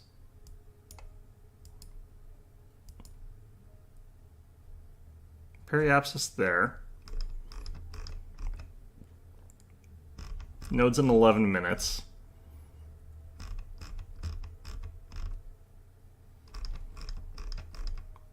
Periapsis would be in 49 days, so that's not actually that. Okay.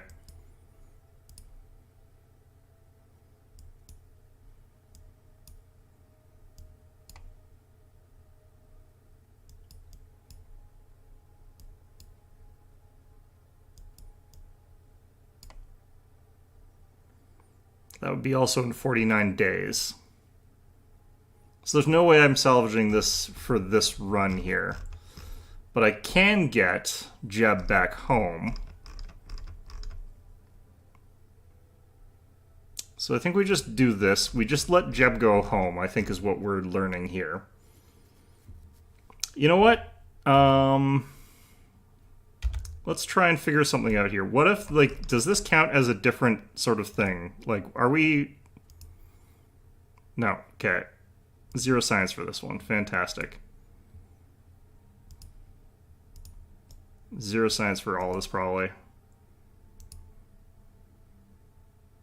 Oh, no, we got some from there.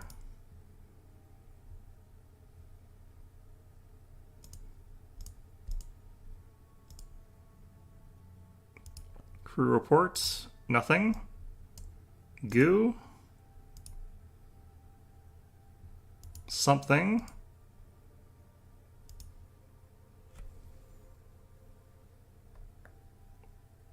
Were those radial? I thought that, well, considering it's past us, my only options are I could sort of move towards it or I could speed up or slow down. Neither a speed up or slow down is going to catch us up to the thing. Alright, Jeb, you're going for a spacewalk. The fact that that's happening has got me a little bit disconcerted there. Okay, Jeb. Give me a crew report. Okay, get back in the thing. Turn on your SAS. Okay, unfortunately I didn't really get much from that, but I am getting about 40 from this disaster. Okay, so... isn't it great when you show up at Mission Control, it's like, where's Jeb? And, you know, Mission Control's like, Jeb's in space, dude. And you're like, Jeb's what? Jeb's in what? Okay, fantastic. Fan-freaking-tastic. Love it. Okay, great. Right, so we've just shot a little bit past Minmus, by which I mean it shot past us, actually, technically speaking. Actually, I cannot tell, like, which direction are you headed? Is there a way that tells you, like, which direction it's going in? Like, is there an arrow or something? I'm 99% sure that this stupid thing is heading away from us, though.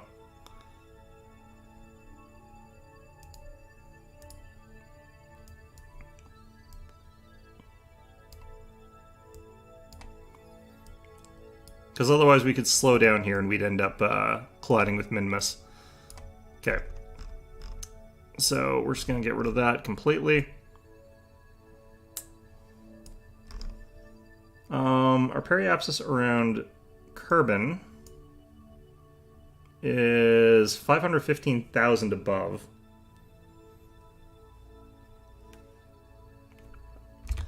Okay.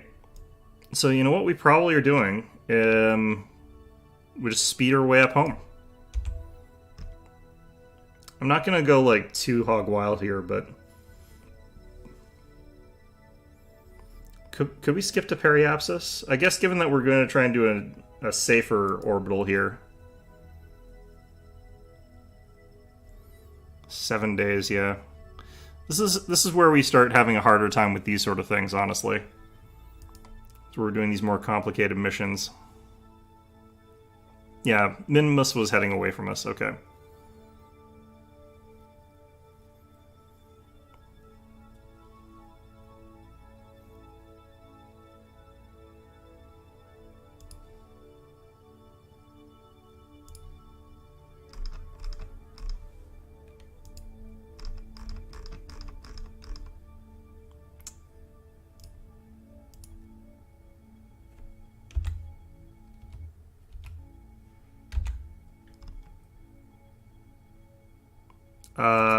What's going on here? Hit retrograde.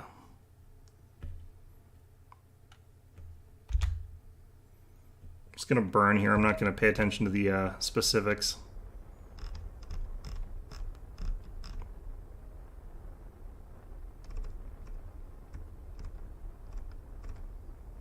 I think I've got enough liquid fuel here to do an unsafe burn, which is my favorite kind of burn, honestly.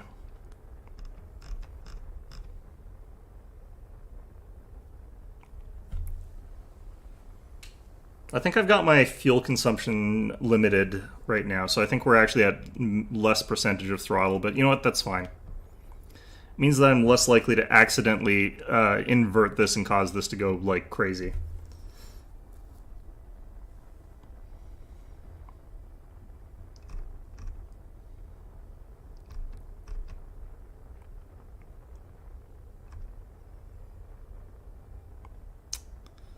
Probably also double check our parachutes to make sure we're not going to fling ourselves to the top of a mountain and die. That'd be not great.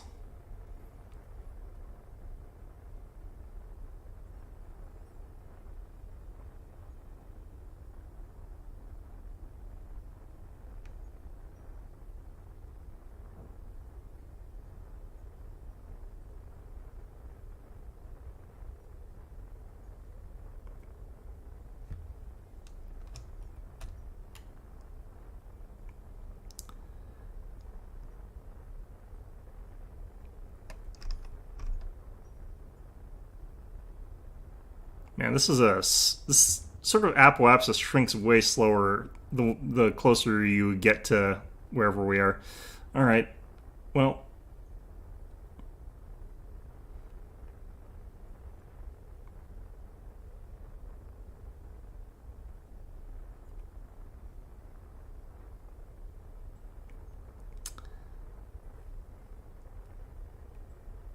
just slowly watching the circle slowly turning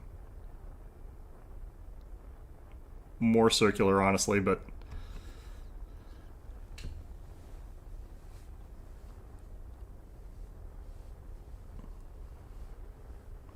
okay, maybe I don't have enough liquid fuel to do an unsafe landing here.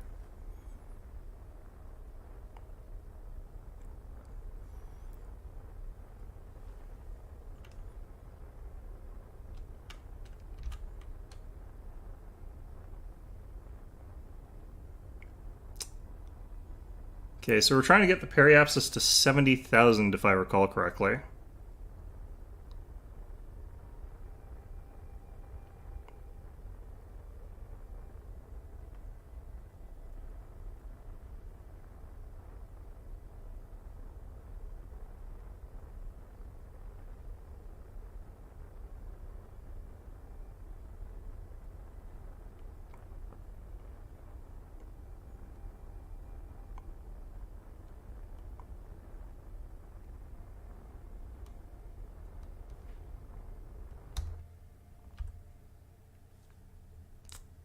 The eccentricity of the orbit. Do I have a strange orbit? I don't think this is actually that eccentric. Okay. There we go.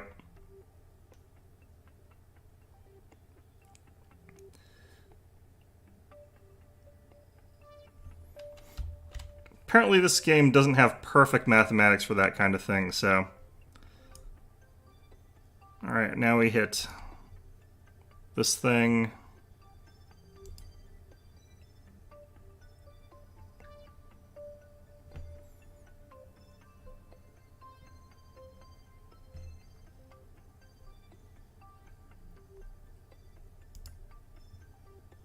Okay.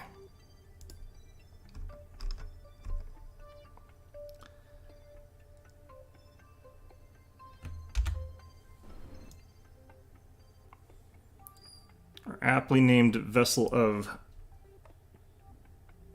moral... Oh, in that sense. I guess probably. I probably was supposed to go a little bit lower than where I went to in terms of, like, burn, but you know what? That's fine. Jeb still seems to be like he's having fun, so... Yeah, I should have gone a little bit lower on the periapsis. This is a bit too high. What if I burned straight towards the planet just a little bit? That might get us there. Oh yeah, I've got a high restriction on fuel consumption here.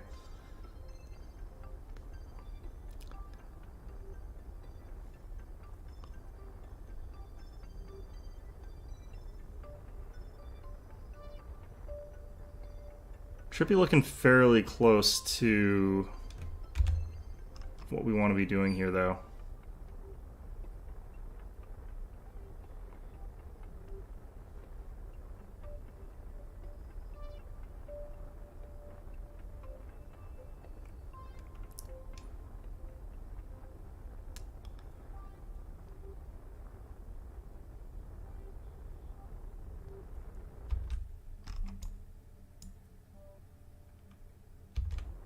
It's going to go until this is a bit lower still. Alright, it's only 26 minutes till that pass, so I'm actually just going to warp to there. And I think this should be good.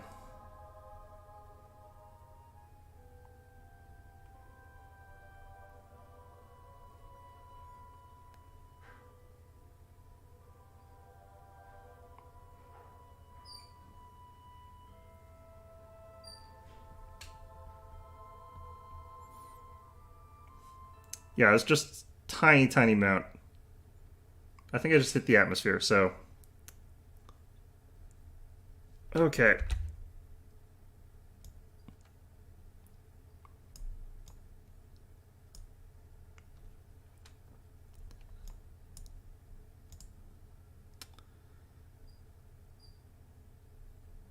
Might as well leave that as is. Let's check this thing. I'll put it up to 2,500 until we get a better look. Yeah, that's fine. Okay. Pressure looks like we should be able to change that, I think.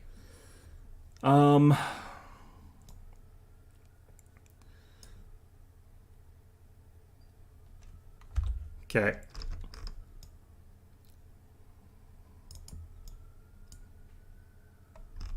So have we got orbital decay at all here? Looks like we do. Good. I'm just going to aid that by just dumping us back down into the orbit here.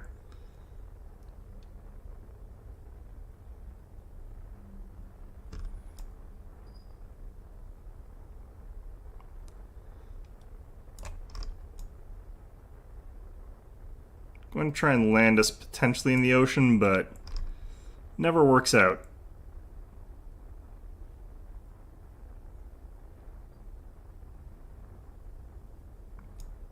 I think we're going to land in the mountains here. Because once we start to orbit, we're going to decelerate pretty fast.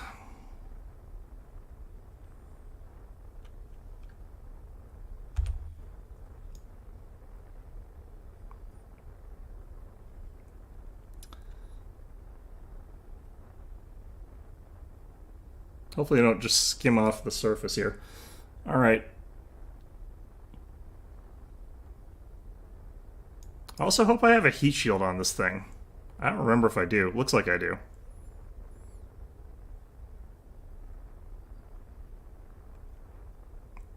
Alright, that's the fuel basically dumped.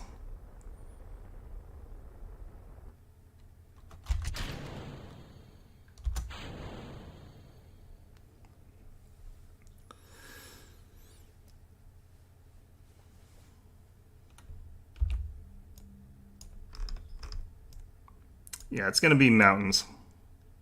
What's the tallest mountain on Kerbal?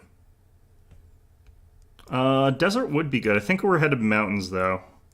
I don't know what counts actually as mountains in this game. So maybe you're right.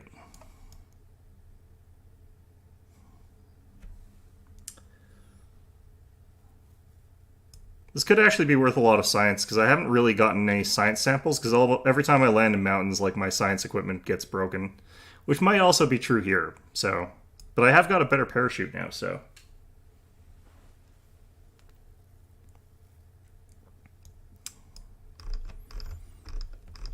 You know, whatever mind thought that being in this thing, heading in this direction, is a great way to land in this sort of area, is deranged. Like, the person who first thought this up is just psychotic. Like, crazy, crazy. Like, clearly genius mathematicians, very out-of-the-box thinking, very, very smart, but also absolutely insane. It's like, oh yeah, you're going to be on fire for this entire process as well. That's also a thing that's going to happen. It's like, cool, great. I might be going a bit fast here, but I should be fine. Honestly, it's below 2,000. It's usually the metric. The problem is, like, this thing's sticking out a little bit more than I would want it to be. This is usually, like, the structural too far out sticky thing.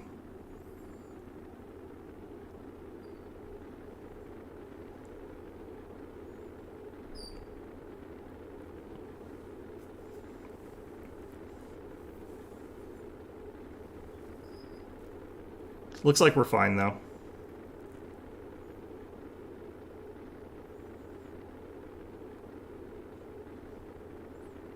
Apparently, like, this sort of entry, it's not the friction so much as compression that causes the fire, so I have no idea how to calculate any of that.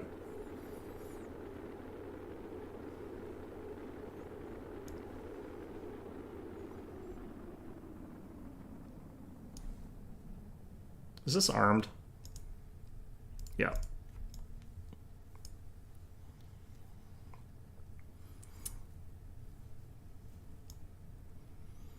Well, this is definitely going to be something. I have no idea if this is desert or if this is hills or mountains. It's kind of looking mountains.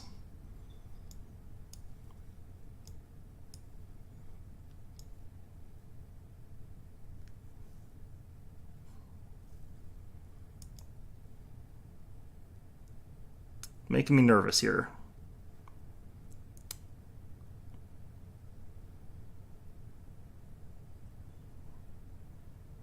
Is 2,500 going to be enough, or do I want this at 3,000?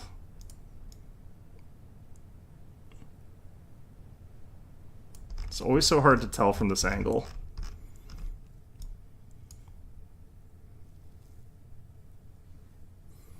Yeah, the air underneath the vessel as it's falling actually gets highly compressed by the pressure.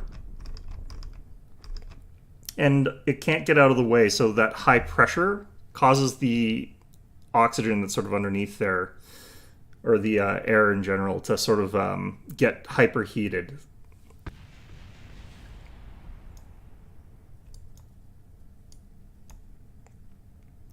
Or at least that's my recollection of it. Because friction will cause a lot of the heat, but that's not actually enough to cause the amount of heat from the ship landing there. Or re-entering.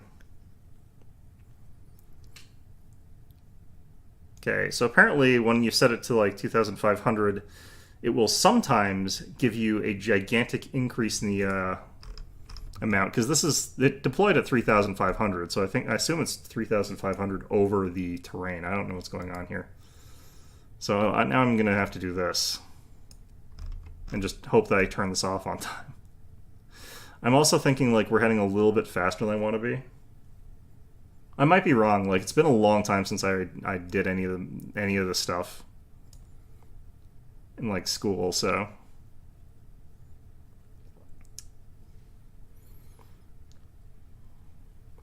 But yeah, if you're calculating like just the heat from the friction force, it's actually not enough to cause the amount of heat buildup that is generated in a space shuttle as it enters atmosphere.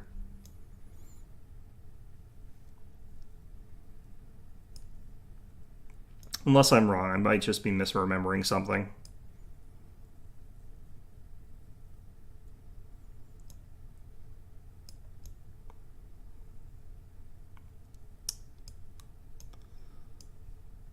I would like ×3 the whole way down, but I can never tell like how far away am I from the ground.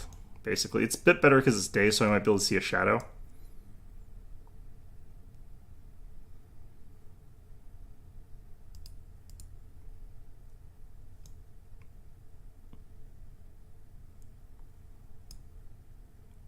Our speed's gone down to 6 point something, and I think this science pod explodes at about 6 point something.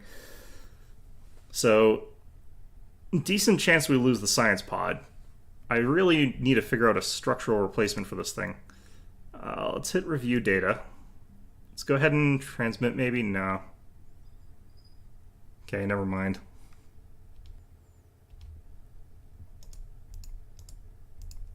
How do I close this without losing it? Oh, keep experiment, right. Dang it.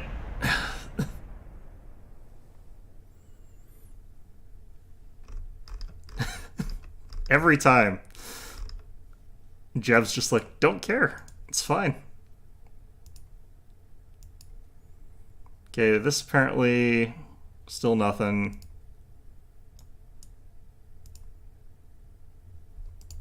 Have I been up here with this equipment? I must have then, I guess.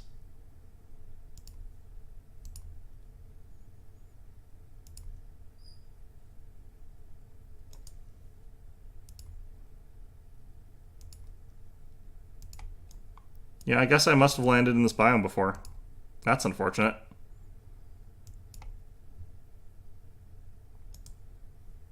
Alright, let's EVA.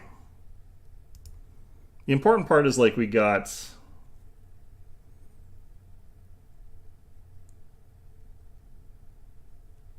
Okay, Jeb. EVA report, keep experiments. Flop over like a fish. Take some surface samples. Freeze my game. Fantastic. Thanks, Jeb. Okay, grab. Board.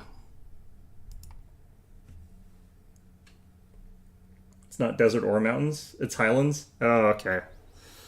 I can't actually tell the difference just by looking at them.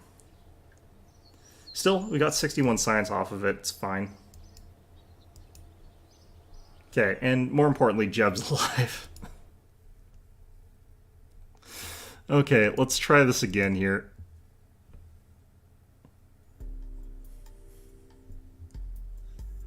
Alright. Well... yeah, that worked out great. That was fantastic. Every moment of there. I need to check the timeline left for like how much time I've got to do my moon missions, because if it's getting close, then I need to do those instead of doing the other thing.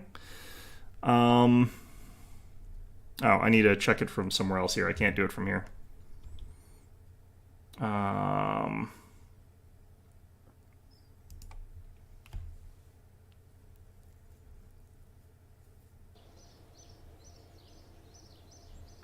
Because unlike before, like, these are taking me a long time now.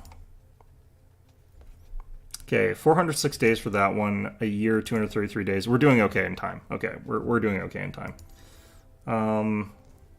Science data from space around Minmus. That's what we're trying to do, so we'll take that.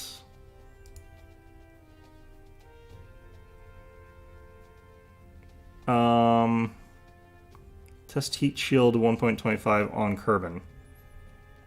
Okay, I'm just going to do that before I leave, because that's the kind I have.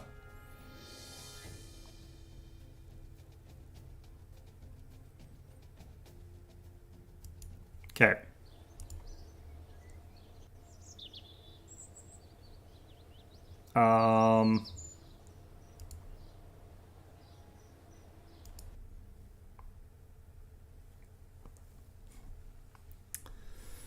Alright, so now I have to try and click on our heat shield, which is there. And I should probably actually do a...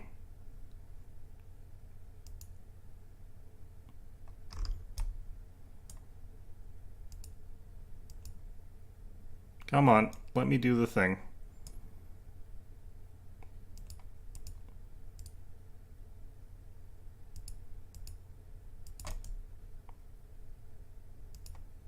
There we go. Run tests. Done. Done. Got it. Speaking of, I'm actually going to have to redo our parachutes a little bit here. So let's go ahead and just recover vessel. That's convenient? Yeah. It's like, you want some money? It's like, okay. It's like, do I have to do anything? No.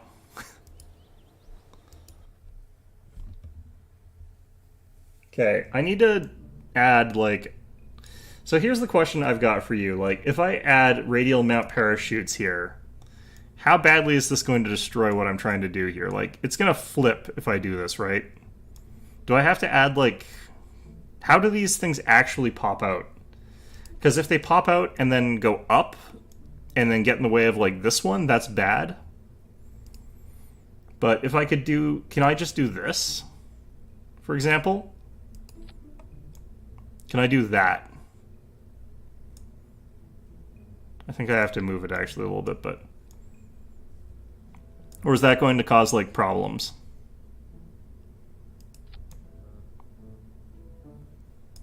I feel like this might cause problems.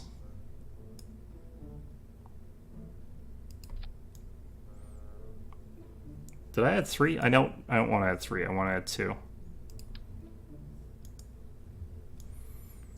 I guess we'll give this a test. This could be catastrophic, but...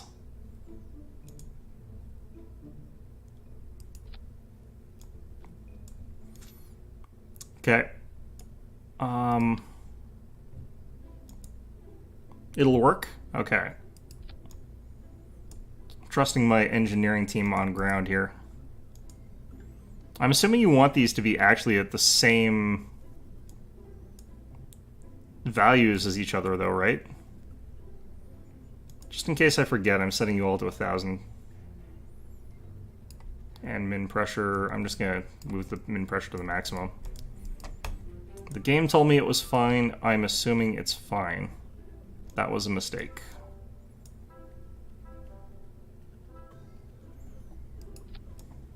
Okay, well... Did that remove both of them? I think so. Okay, well, that's convenient.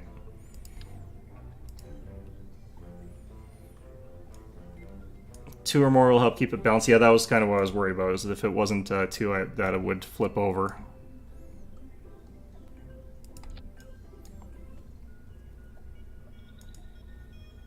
If these guys are symmetrical like this, does that mean that they both will deploy? Like, do they automatically get changed to the same rate?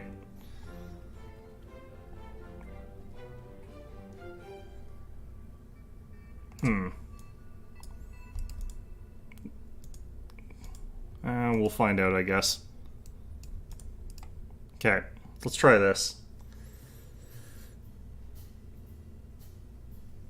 You have them deploy all at the same time? Yeah, I feel like deploying them all at the same time seems like a good idea. I can see reasons why you might want to have them deploy at different times, like if you've got more fragile ones or something like that, but... Alright, let's give this a go. I need to double check the staging. Let's, They're looking good. Alright.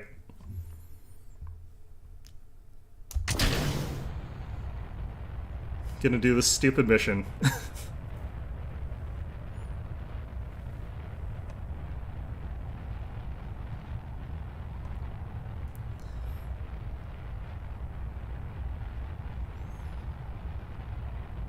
You know, we actually got a decent amount of science off that last mission, despite the failures.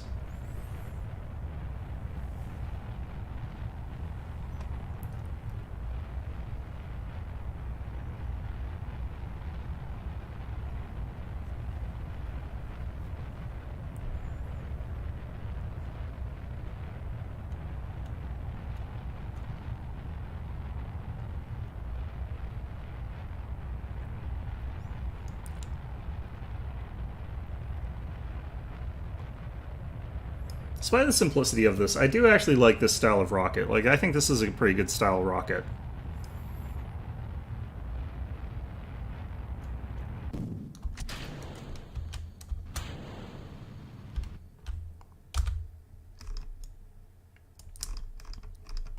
May lack some of the power that I might want out of it, but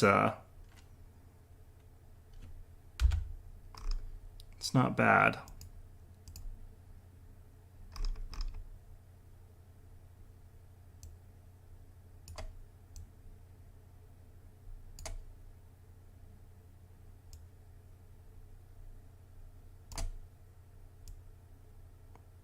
Okay, I kind of...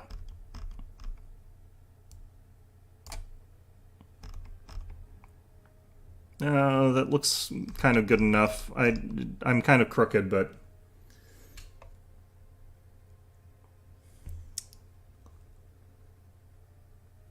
Fail catastrophically? There was not catastrophic failure. We had, like, the one problem of our what's-it-called exploded. And that's not a huge deal. It's fine.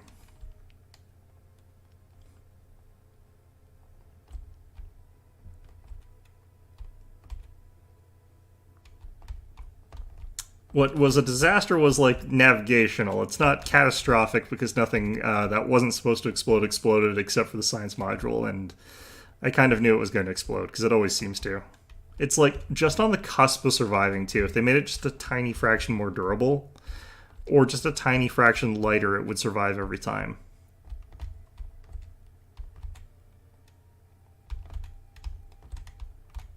Maybe if I jettisoned the heat shield, I'd actually lose enough weight that I could actually manage to make it. That might be something I would have wanted to do there.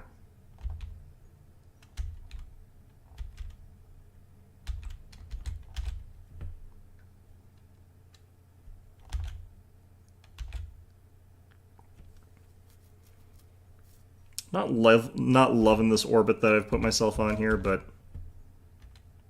looks functional. It was just a small explosion. Yeah, it was, you know. All we lost was valuable test data. You know, the point of the expedition. But, you know, other than that.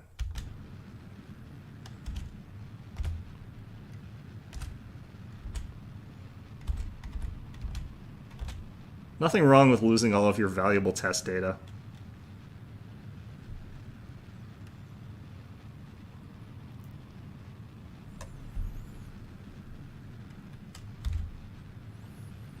Sure, we blew billions of dollars on a space mission that actually meant nothing because we lost all of the lessons that we learned along the way. But I mean, you know, who doesn't do that?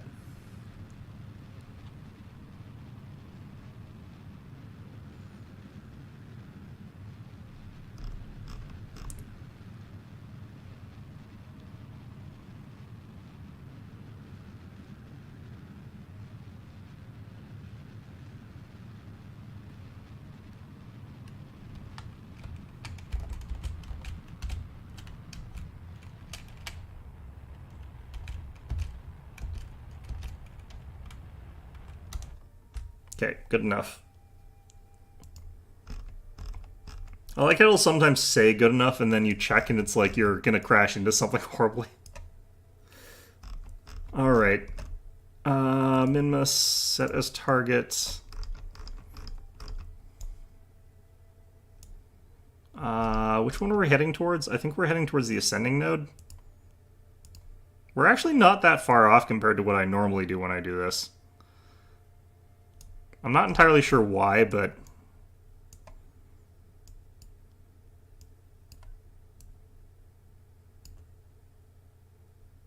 .9, 1.4, 0.3.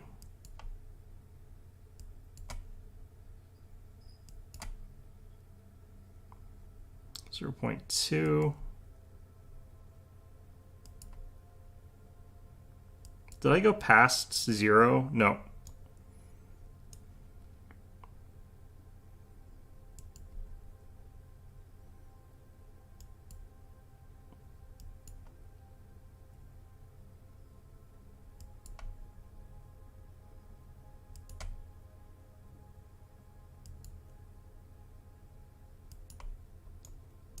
I do dislike that it just freaking sends it around the planet there. Okay, now we've gone past.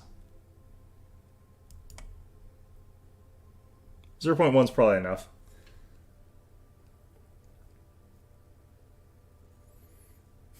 Yeah, sometimes that last percent is thousands of miles off, and that leads you into a rock. Gotta love when that happens. Okay, 27 minutes away from our target. That's fine. Let's get ourselves orientated.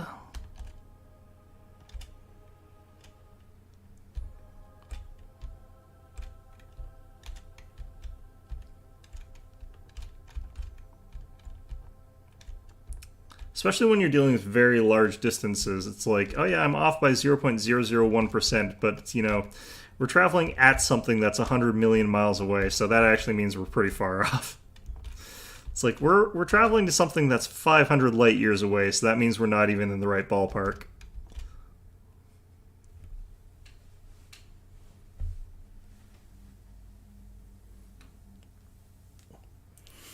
I guess this is why you need supercomputers to figure out how many digits of pi you need to do to figure out your orbitals or whatever the heck. Oh, man. Okay, we're looking at a 3-second burn. I'm going to actually restrict the engines for this down to like 10. Changes our burn time to 34. That's a more comfortable burn time for me, honestly. Okay, where are we and where is place? And what are we going to crash into? It doesn't look like we'll crash into anything. I think we'll be fine. Okay, so we're 26 minutes away. I'm going to... Okay, we were headed in the other direction. I was incorrect about the direction. I wish they put an arrow there or something.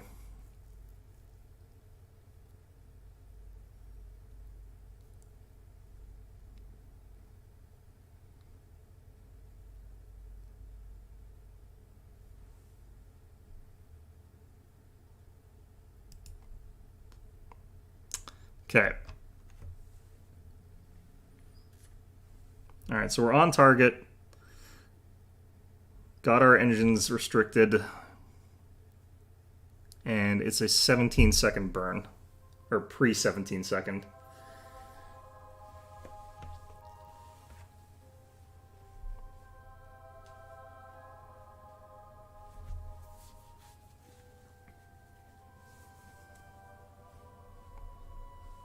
I wonder what new and creative way I'm going to find to, like, screw up this mission here. I'm going to go for, like, a spacewalk, and I'm going to accidentally let Jeb let go of the module, and he's just going to be floating around in space. His ship's not going to make it home, of course, because it's, like, not got him. I'll have it actually set up so that it just actually gently deorbits itself perfectly, but Jeb's not in it. Add an arrow. Add an arrow for the direction of orbit, yes. I wonder what NASA uses on their computer models to tell you which way. Because you would need something, because you can't just say it's like, oh, it's going like clockwise or counterclockwise, because like, what if you're looking at it from the wrong direction? That could be disastrous.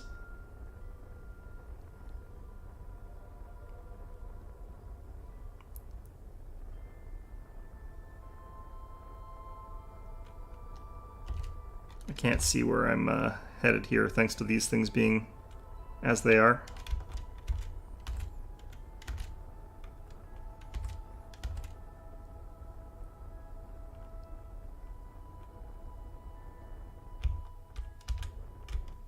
Okay. Sending node is pretty good. Okay.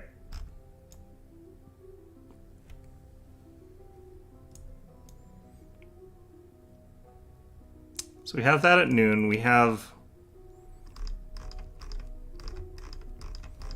our thing at 6 o'clock. I think I accidentally... Just gonna do that. There we go. Wait a minute, I'm heading in the other direction. Bloody heck. Okay, that will get me to regular moon.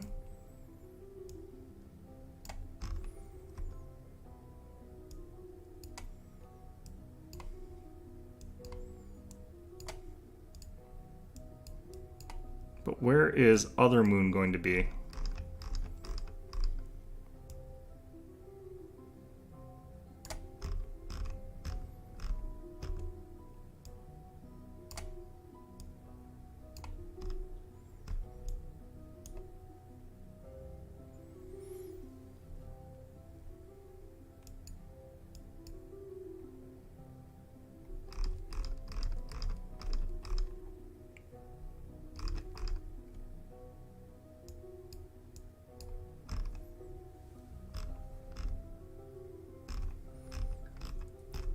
Brighter is where we're coming from. Makes sense, I guess. Not actually sure that that does make sense, honestly, actually.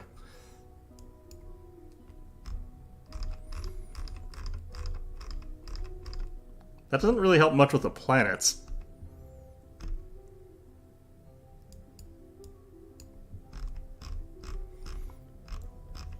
Okay, I feel like I'm aiming in the wrong direction completely here. I'm going to try this from This side?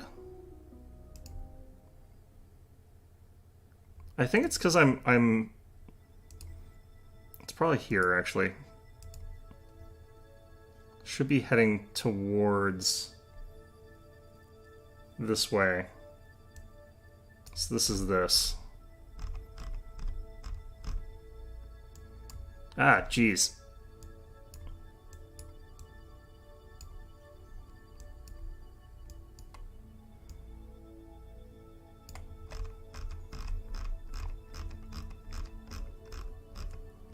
The heck is going on there? What did I do? Man. Oh wait, that is the Minmus orbit. I was going for the, I thought that was the moon orbit.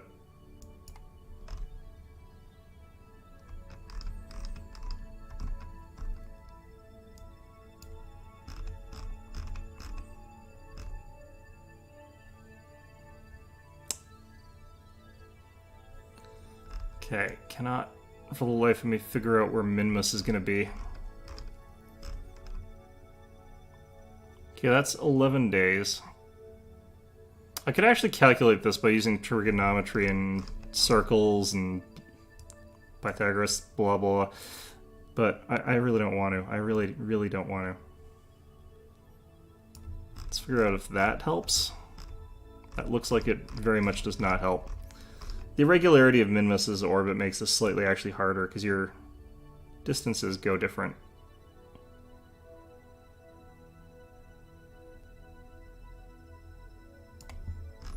Okay, what's going on around here? Something's happening.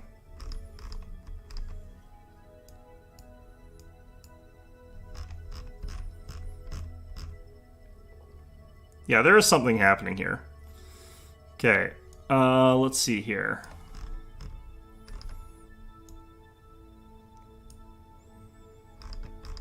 Okay, we're rocketing out this way. Minmus is over here. It's heading this way. Our periapsis is 135,000. Are we going to be behind it again?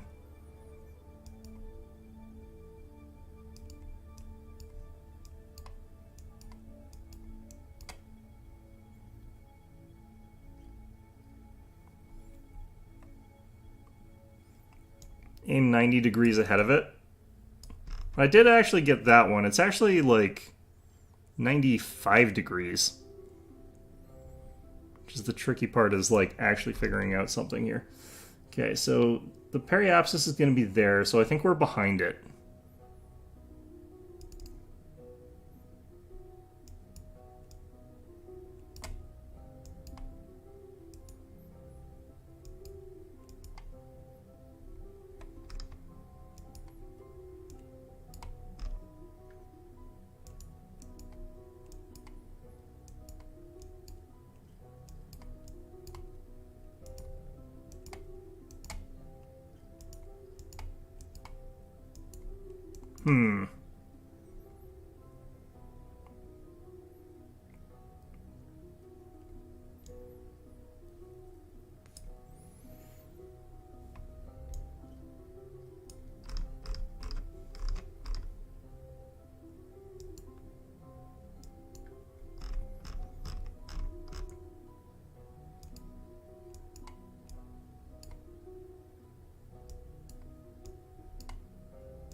Ah, jeez. Okay.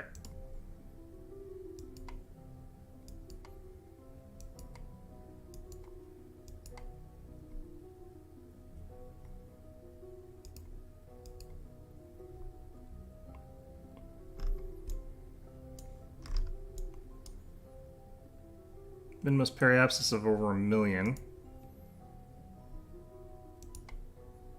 Darn it.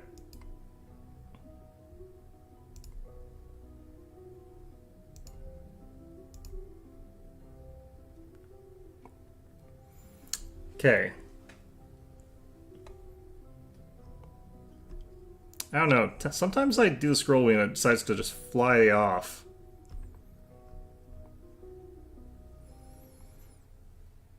Okay.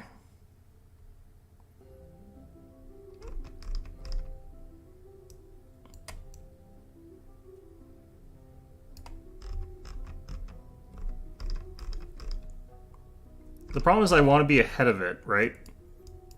But...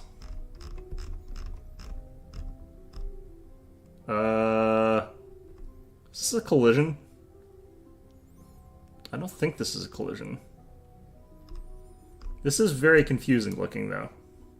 What is happening here?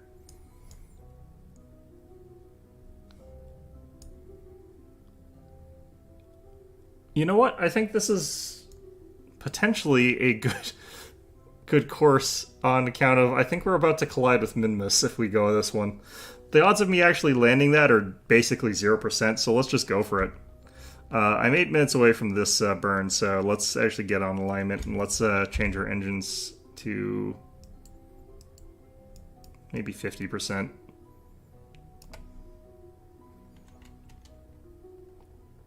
I usually like about a 30-second burn. You can intercept it even if you're behind it. It's hard, though. It's hard for me to do that. I feel like we're about to just ram straight into it, so I think that's a very scientific sort of approach. You know, get the absolute maximum in terms of, like, what are we going to learn here about Minmus? We're going to get very intimate. And if we can't learn any science from this, you know, you wouldn't know a Minmus if it hit you in the face, is what would happen if we couldn't learn anything out of this experience.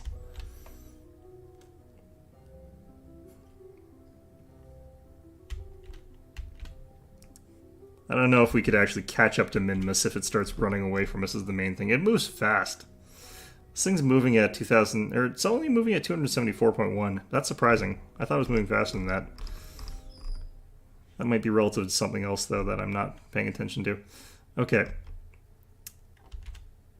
There's our burn. We got a burn time of 38 seconds. It's in 8 minutes, 7 minutes.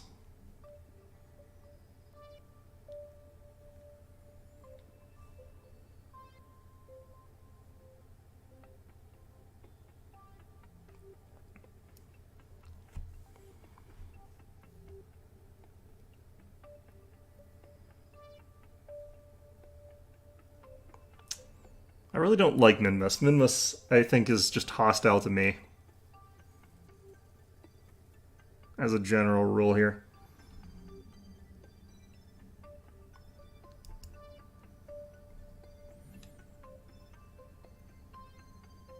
Further out it orbits, the slower it is. Yeah, that is true. It, in the grand scheme of things, is pretty close to us, though.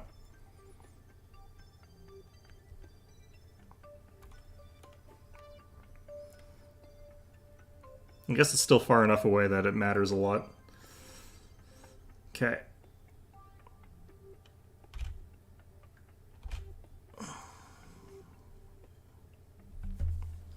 Got 19 seconds. Or rather, started at 19 seconds. I'm probably going to have to do a swap to the secondary engines, but that's fine. That's what they're there for, basically.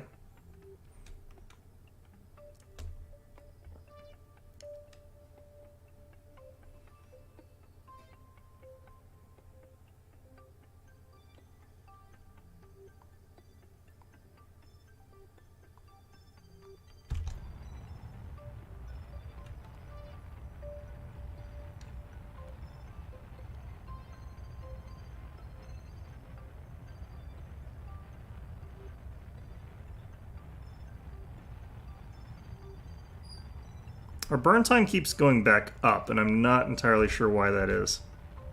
Might be because we're not quite on alignment there. How come I can't? That was interesting. Okay, well, this is gumming up our stuff quite badly. Okay. Did not like that, but...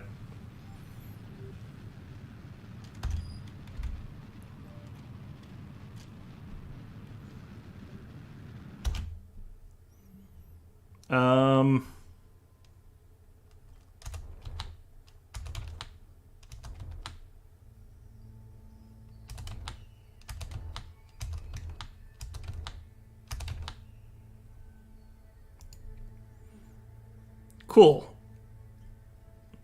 Okay, so I think the computer is having a difficult time comprehending what idiocy we have accomplished here.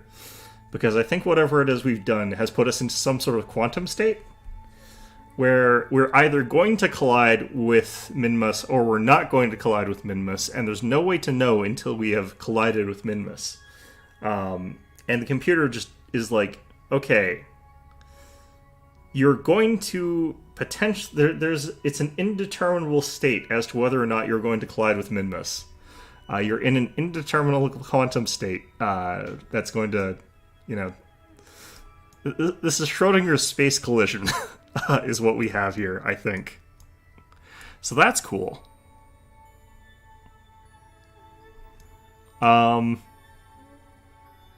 This is making the UI really hard.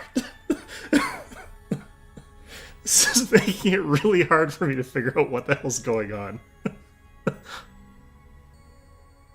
Great. Fantastic. I love this. Maybe quantum reality will get resolved before I collide with something. What the hell's going on here? Okay, not only...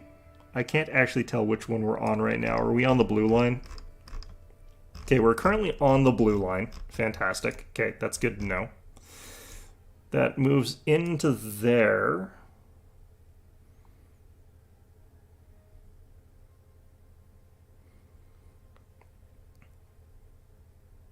What the hell's the brown then? Is that our... this run? It must be this run, because that's in 37 days. And we hit the periapsis in...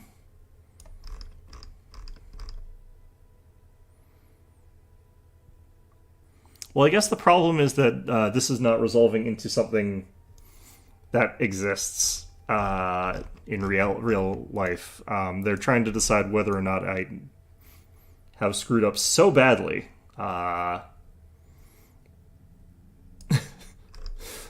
This is kind of hilarious.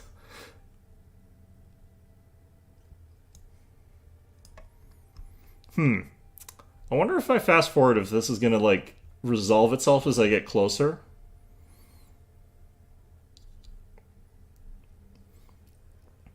No, that's making things worse. Okay. Maybe if I did 50 times more. Okay, there, we've resolved the quantum indeterminate... No, never mind. It was just flickering back and forth so quickly that it looked like it was resolved into a quantum determinacy. Okay, fantastic. Or as the use like to say, POG, I think. Okay. The problem is I'm not entirely sure which direction I need to go to correct this. I think I have to burn retrograde to fix this.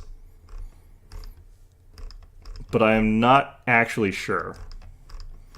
The blue line that I'm on stops existing some of the time. That's interesting. Okay.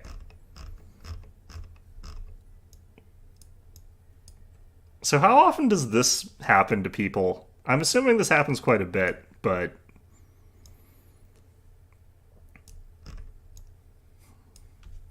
This is like where I've got a collision course that's so close that I'm technically just skimming the skin of Minmus, and the computer can't tell if I'm going to die there or not. It's like, maybe they'll skim off the surface. It's like, there's a 50% chance they skim off the surface of the...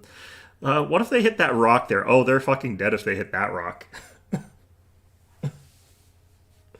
Man, okay. Well, let's point ourselves retrograde. Because I do feel actually pretty confident that this is a burn retrograde situation to fix this. And I'm going to just... Okay. Looks like I have to go prograde again to get... This still is flickering, actually. It's flickering in a very different way. Man.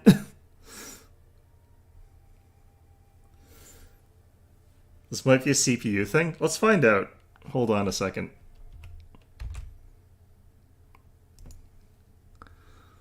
CPU's at 34%.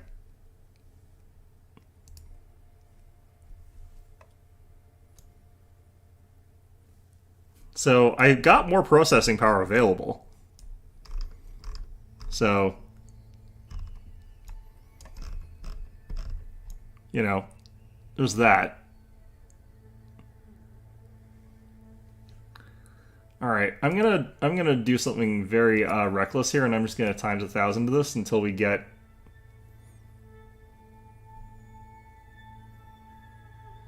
further out there.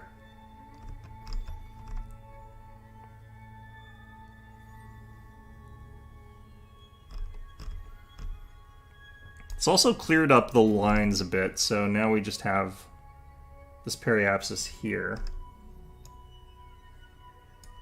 Okay, the blue line is the Minmus encounter.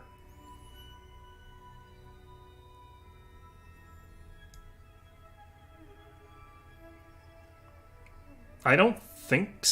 Maybe it is. I don't really want to check right now. Now doesn't feel like the right time.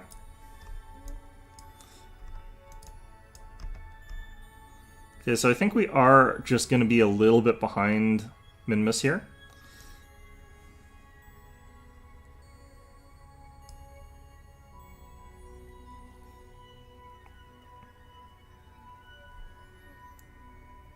Let's hit this thing. Yeah, no, it still exists. Fantastic. Great.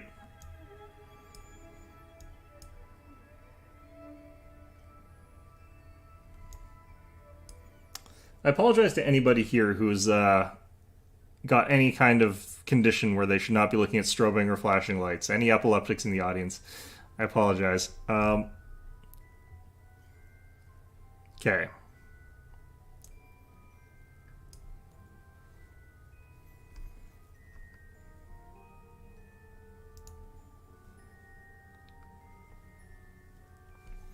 Maybe if I just did a tiny amount more throttle from here, although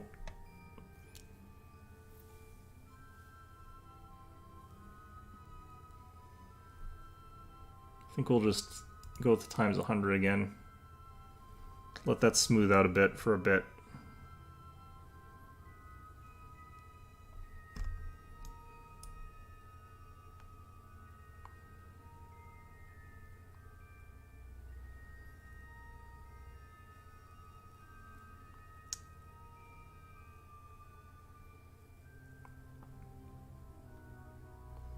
Okay, so do we want to burn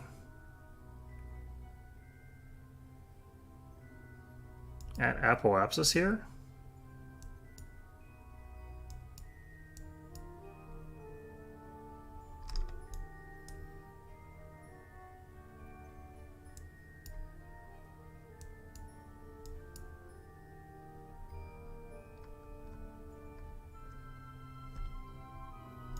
Okay, I can't tell what's happening in this instance.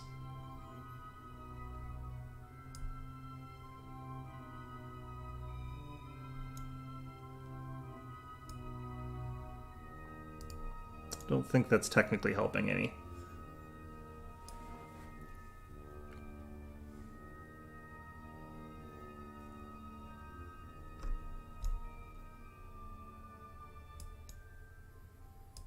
If I did a burn here,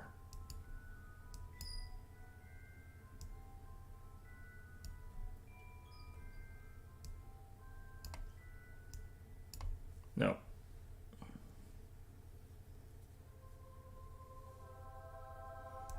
Yeah, I'm just trying to figure out what those adjustments are going to be. I'm going to hit this to 1 time just so I don't accidentally miss.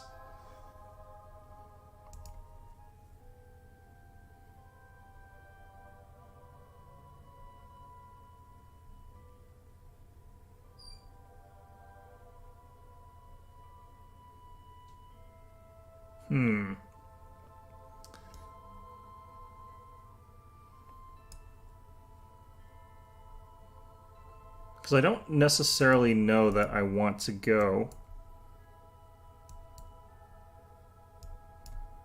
like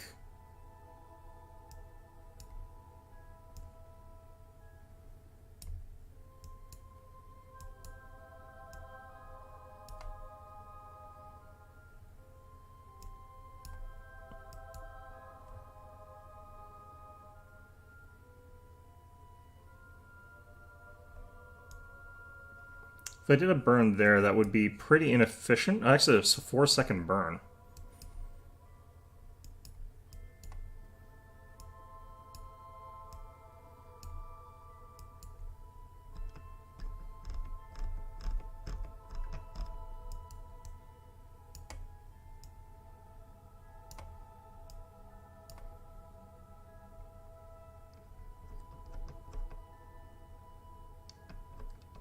This doesn't actually do anything sometimes.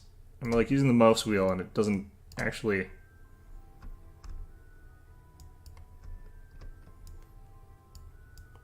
go. I think I'm trying to do this in an overly complicated way. Although, admittedly, I'm already in a fairly overly complicated situation here. Let's see, the periapsis is when we're already behind it, so I definitely don't want to be going for the periapsis one.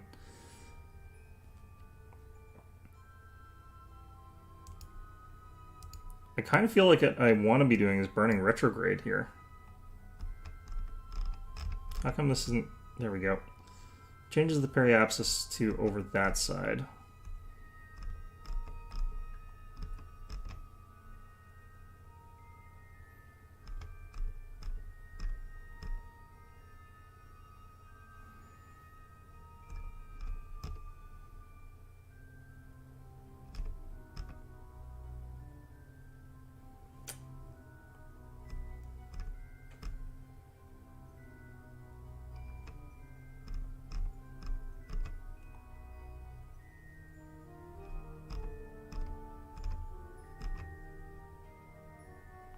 I want to drop our periapsis to like as low as we can get it, I think.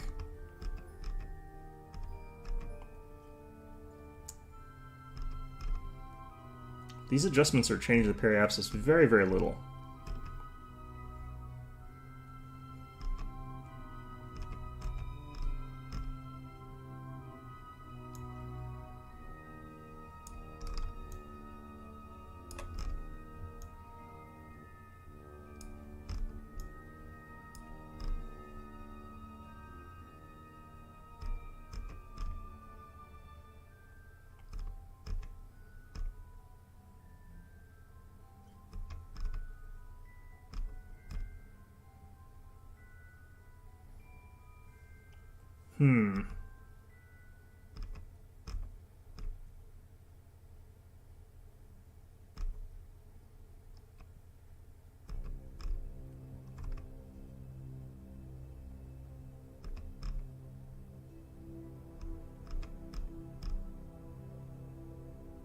Okay, I can ignore the green apple line because that's not really relevant to us.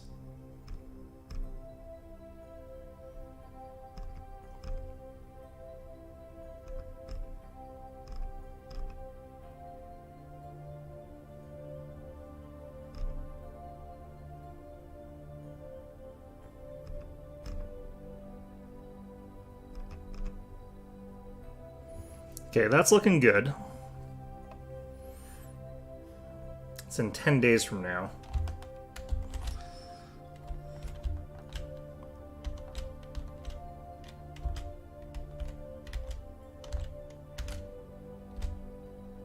Okay.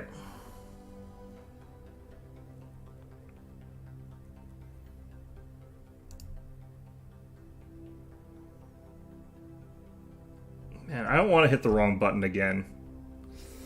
I'm going to make a manual save this time. That way if I click the wrong thing, like if I send myself to the wrong section, I can correct it. Let's hope that this is the right warp next. Warp to maneuver, 10 days, yep.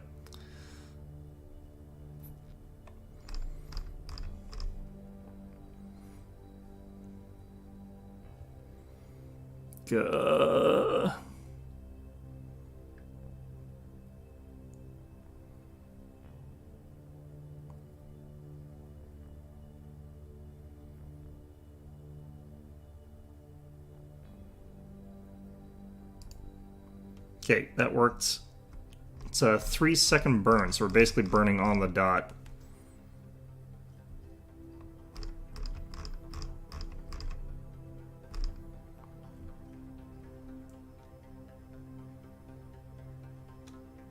I'm probably going to actually do a slower adjustment here if I can, but... And now I think we'll probably have to do this the way it's written here. I have to bring it home, I know.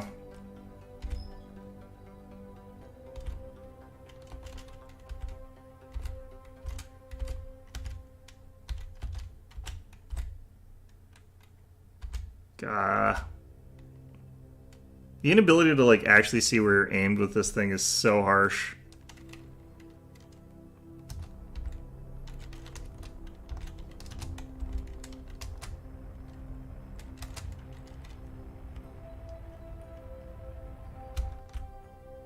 I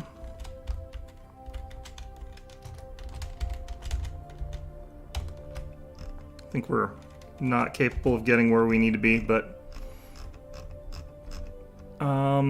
this is actually kind of close enough. Perhaps this is at 113.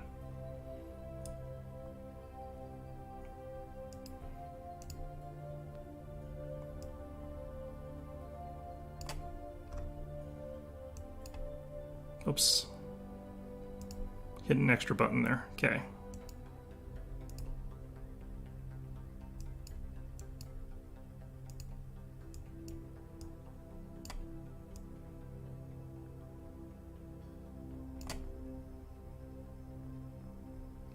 Okay, I think that's good enough.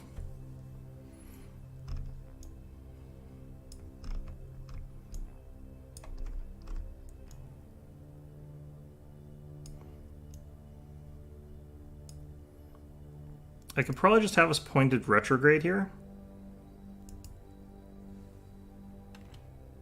No, apparently not. I can't point retrograde here. So I have to aim. Okay. Fine. Wait. Node in 25 days. What the heck?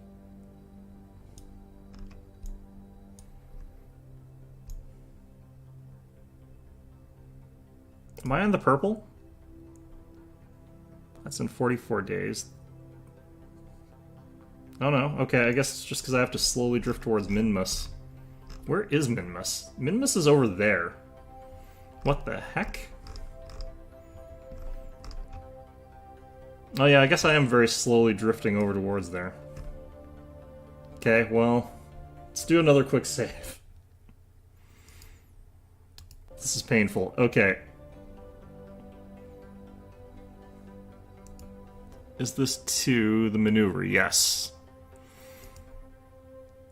Oh god, what the hell? Okay, let's load save. I knew I was clicked on the wrong line. You're out of crawl. Okay, I was clicked on the wrong line. Apparently. Apparently we've got a lineup for landing on not this. I'm not sure where we are here with this. But I think we were actually about to just crash on Kerbal. What the hell's going on here? Okay, so this maneuver obviously does not work. I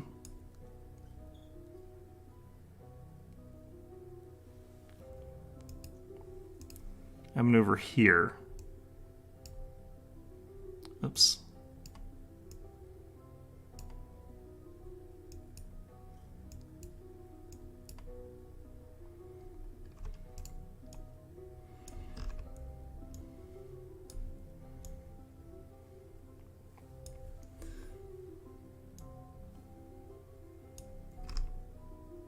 Is that actually checking that? Because, like, I think the line is supposed to literally be here.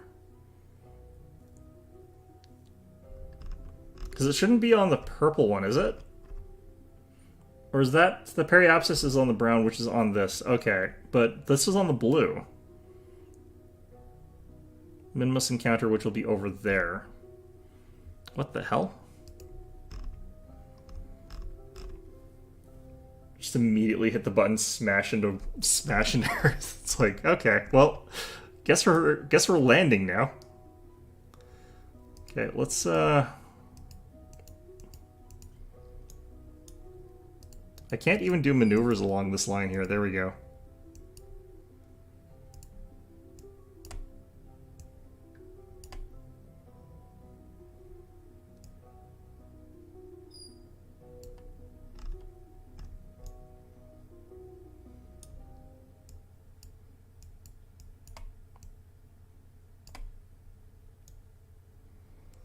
Okay.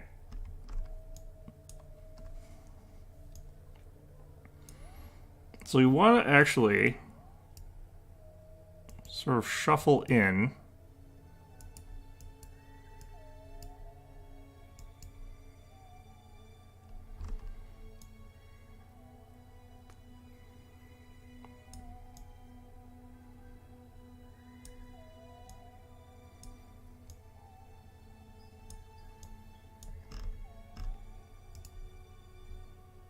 It's actually probably better if I do it closer out here.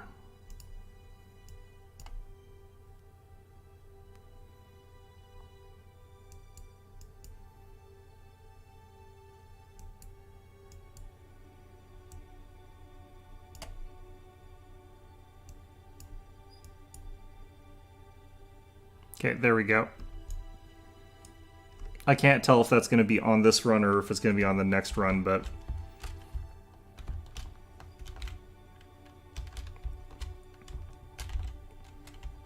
I love how you can hit the fast forward button and it will just hurtle you like high speed straight into Kerbal. It's just like, how about you die? It's like, thanks game. Okay, guess we'll die.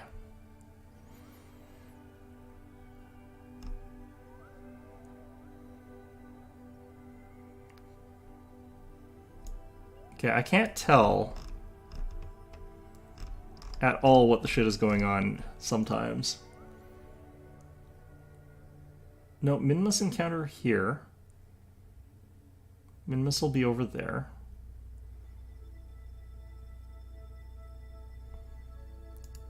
So I think that's actually... I might have to do something reckless and stupid here.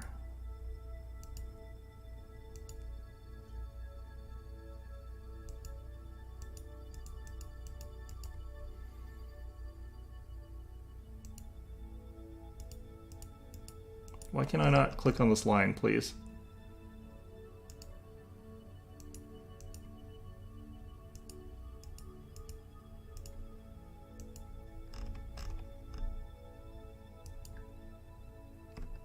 There we go. Okay. Still can't tell which is which, but you know what? That's better.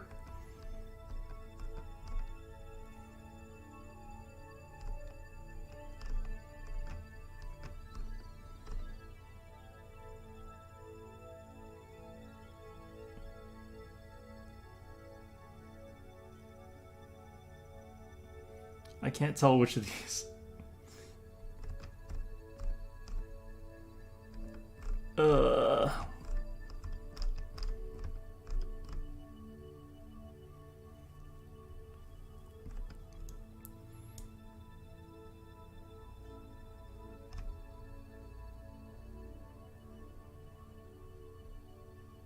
Yeah, I don't entirely get part of this. There's something weird going on with something and I don't know what it is.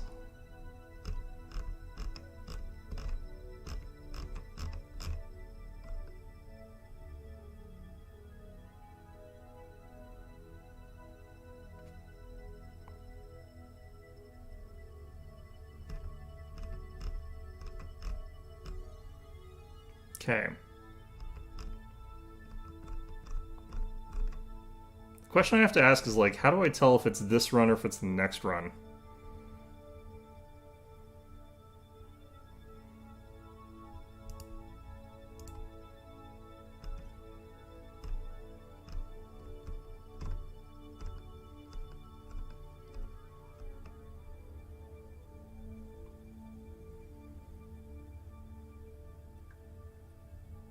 .90 degrees behind and not 90 degrees ahead. I think that's probably true. I want to see if I can sort of correct this. Just because also, like, it's almost time for me to go, so I might as well wreck this as much as I can. Um, okay, you're going to be there at a year later. Okay, so that's going to be there at. Wait, what? That's going to be there a year later? I don't think that's right. What? Doesn't seem right. Okay.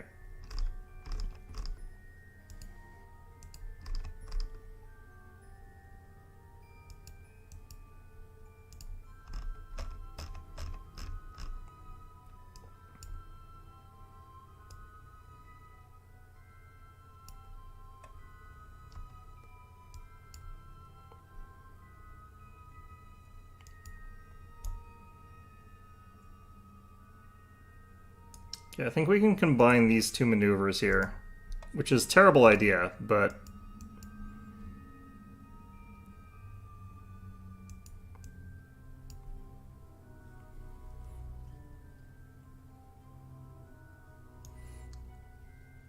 man, isn't Minimus getting ahead of me though? I thought Minimus was zooming ahead of me.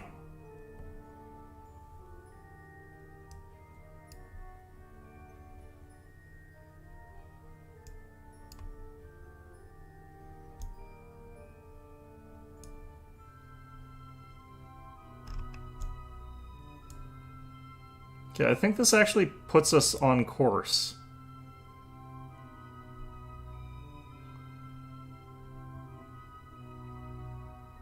Nope, we'll still be behind. What's going on there?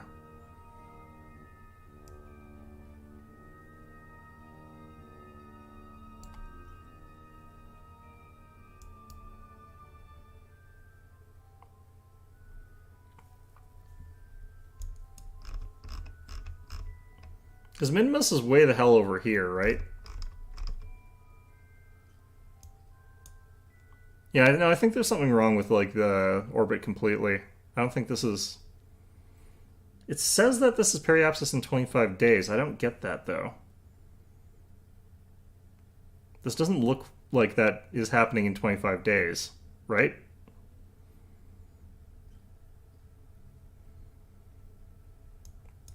That can't be right.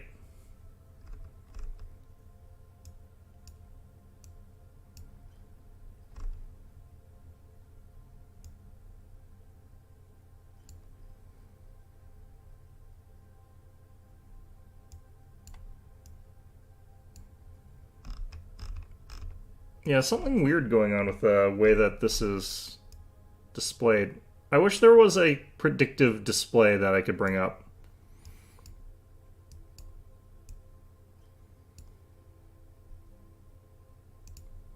I don't know. So, like, if I am here, then Minimus is supposed to be over here, right? At that time, that's what that represents, right?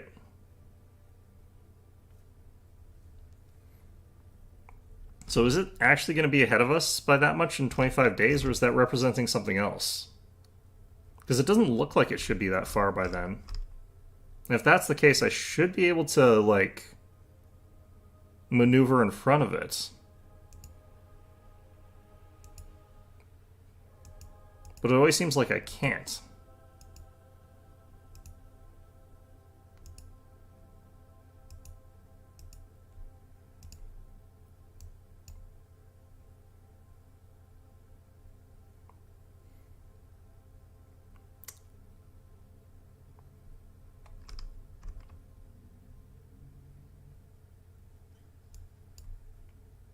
Yeah? Okay.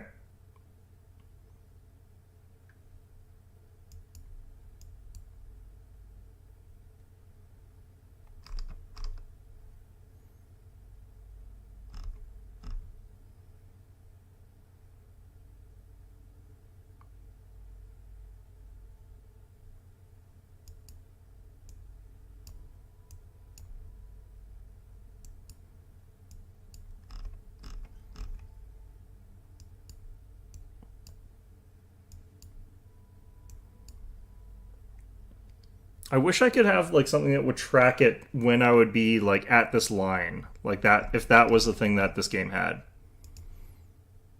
as a sort of way of plotting out and calculating maneuvers to figure out like what kind of maneuver I need.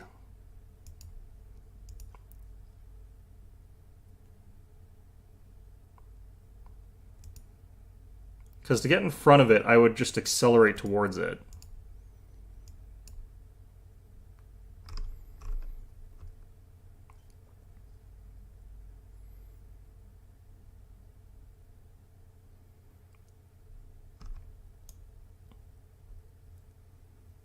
Yeah, this is very confusing to me. Because these all say they're going to be in like 25 days. They can't all be in 25 days.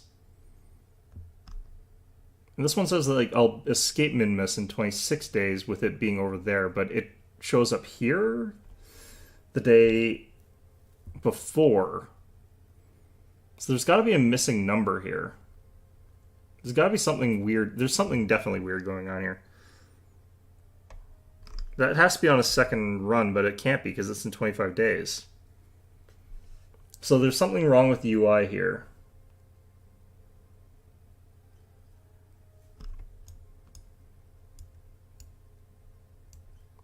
This feels like a UI problem. Of something is happening that should not be, and I cannot fathom what it would be.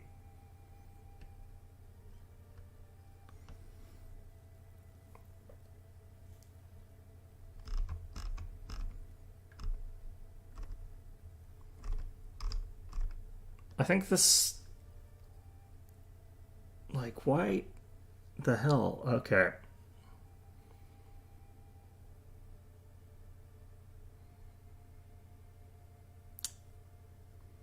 I have an autosave? Yeah, that's true. So what I'm confused about is that the Minmus encounter, the moon is over here. Just fast forward 25 days. Yeah.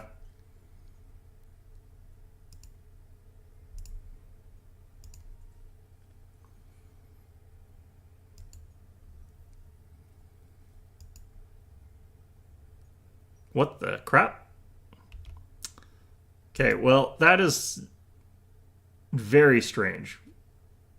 That is just the strangest. I don't what? What? What line am I on? Okay. There's clearly something wrong with like the way that things are calculated out right now. Like I think I'm on a non-existent orbital something. I don't think that this exists. Like this little line that I'm on. I don't think it. What is? What even is happening? Okay, maybe if I hit that. Okay, does that change anything? What the hell? Um.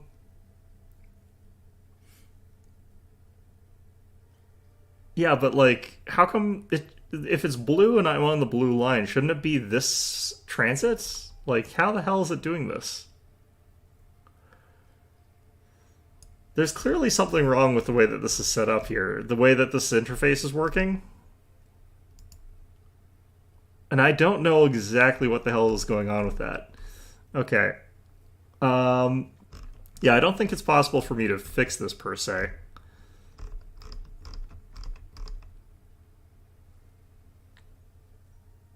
The launch itself was the problem. Whatever caused... Yeah, there's something seriously weird going on here. Like, I don't know why I don't have the orbital information. It's so weird. Okay, let's just try the launch and see if that bug happens again. Oh, let's just... Oh, I can't revert flight. That's fantastic. Okay, I guess we're going to have to try and figure out how to get home manually. What about the earlier save?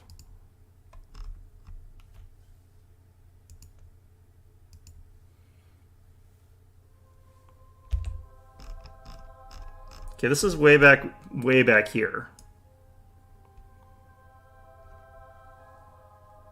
So there's something clearly, like, weird going on here, but that's, like, that's fine. Okay, that didn't help at all.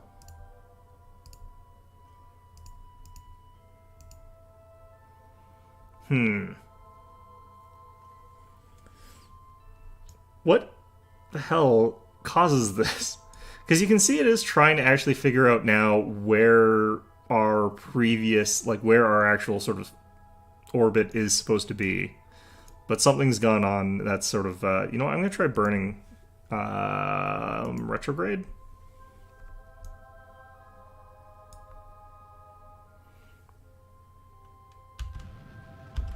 Okay, that corrected that.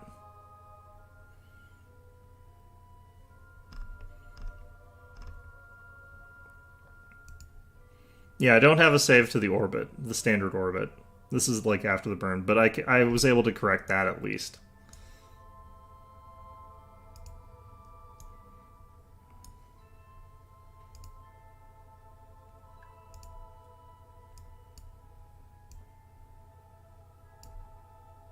I just want to figure out where...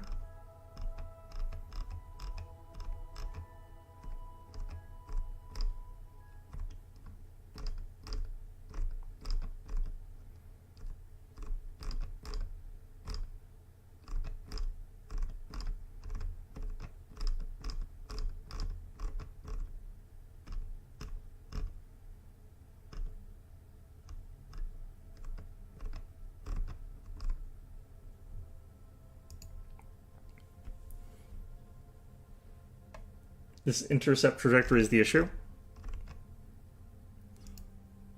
Yeah, probably. Like, it was saying earlier, like, that I should be able to do it, but I think it was trying to predict it for a fictional...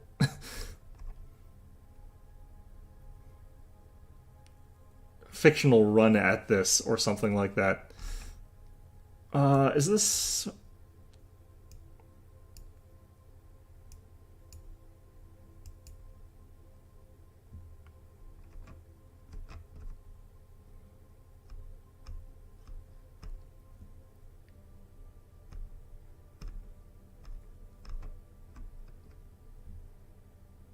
Okay, I don't think...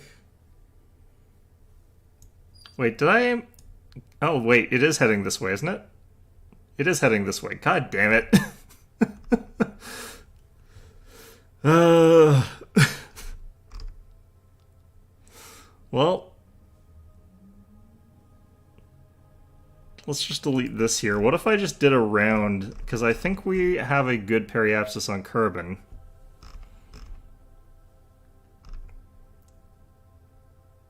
So apparently, like, the timing of this is probably such that, like, we could get it on another run, apparently. Okay, what if I aim periapsis? Let's hit the button and find out what happens. Why not? This might be one of those we just hit the button, we figure out from there. It'll be fine.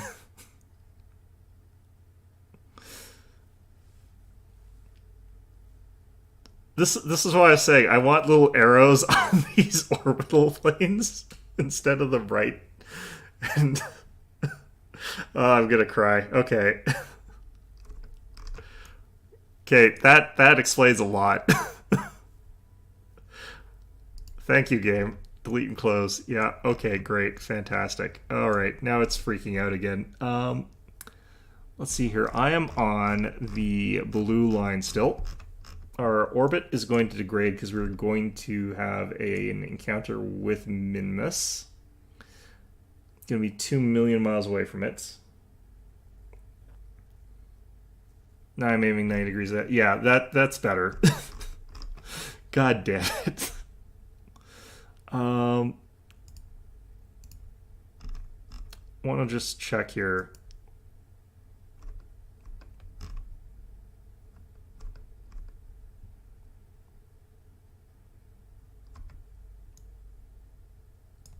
This might be the best way for me to do this. Okay, we're going to be on the blue line. I cannot tell for the life of me which of these lines are which.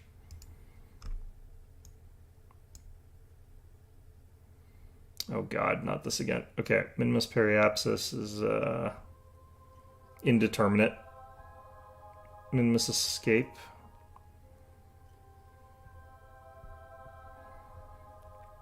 But am I projected to be ahead or behind min-miss?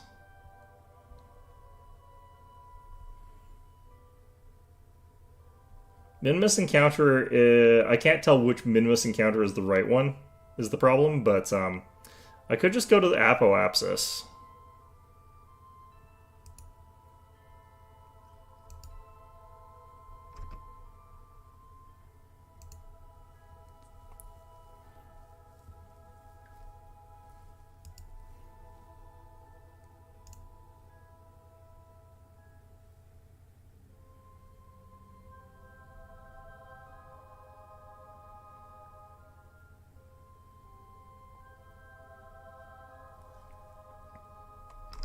So at least makes it so that I'm like zoomable in here.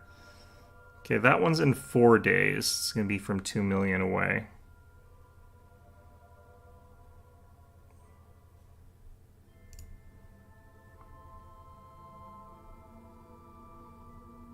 What if I did a prograde burn here? I do actually think that like a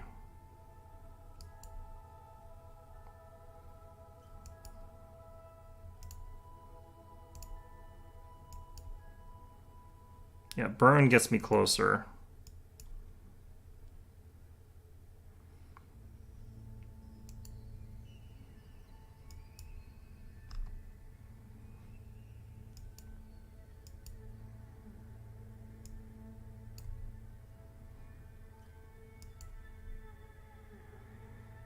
It's a 1-second burn. I'm going to restrict my choke here a bit.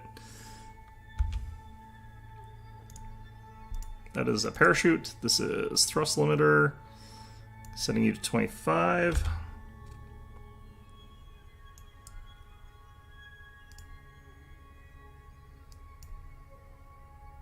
That puts me past, unfortunately.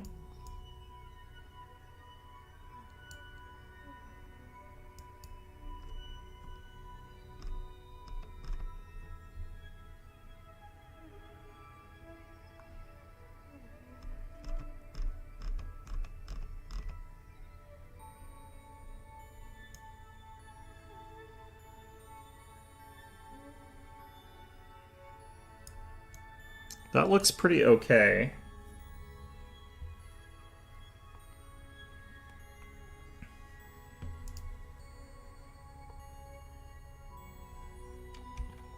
Gonna go ahead and get to position and then burn. How's my electricity looking? It's looking okay.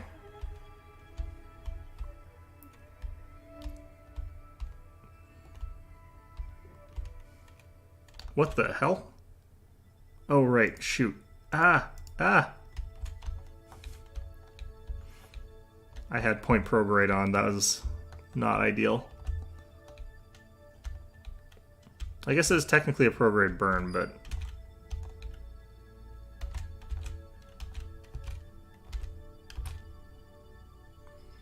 Okay, it's a 9-second burn, and we're doing it in about 3 hours.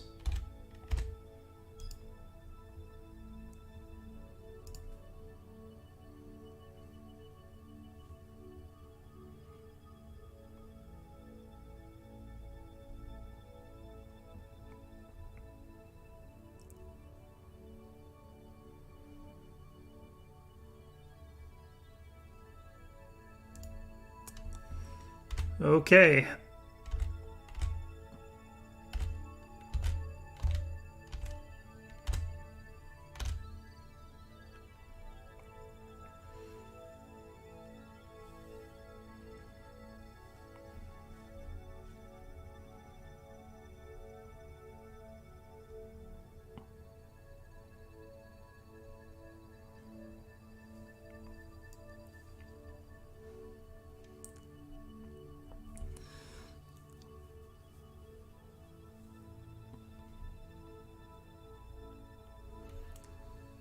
It's about at T5, T minus 5.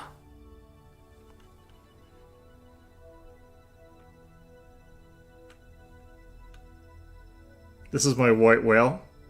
This is my... I need to learn how to read the UI.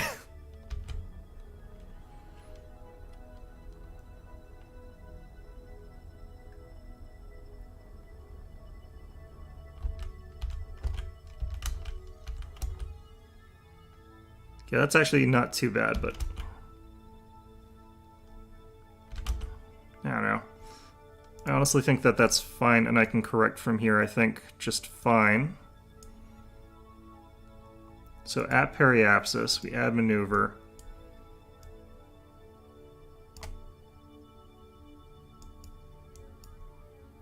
There we go. Okay, that's looking okay.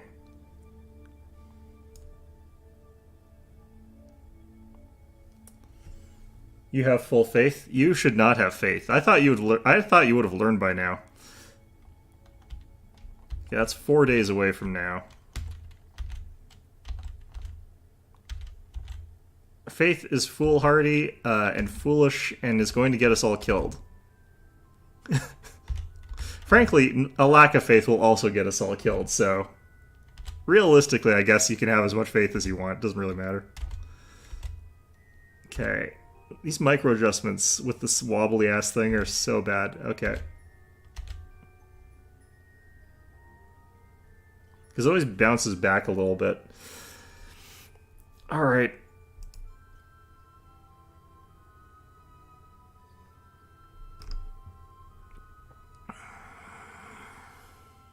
Okay, this is probably going to be fine.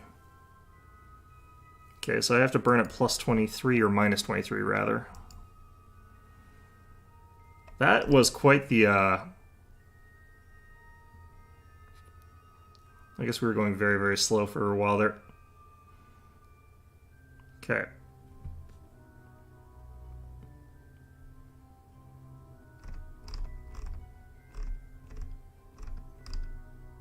Delete and close.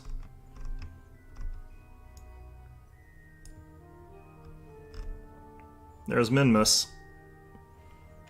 Sliding right in underneath us.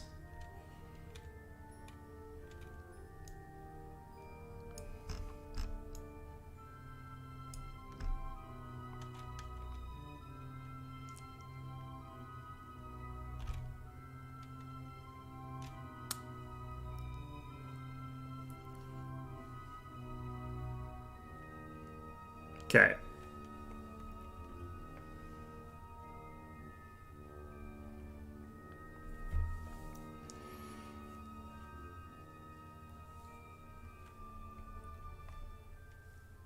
Literally holding my breath for parts of this. This is just pure stress. I should have saved at some point sooner. Oh, God. Okay.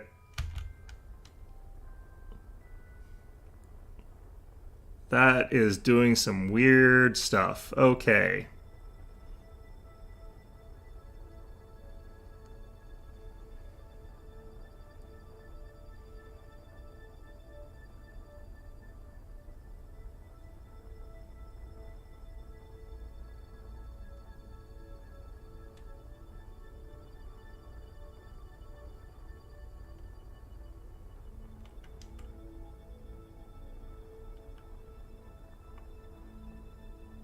Makes you nervous when it's spaghettis like that. It's like, oh god, have I got this correct? Is this right?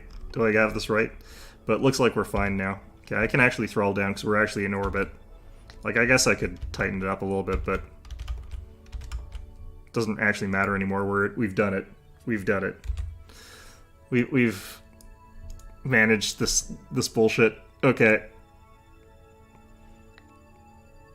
Jeb, report on in place. For your 12 science, apparently. God damn it. Text material studies. Hey.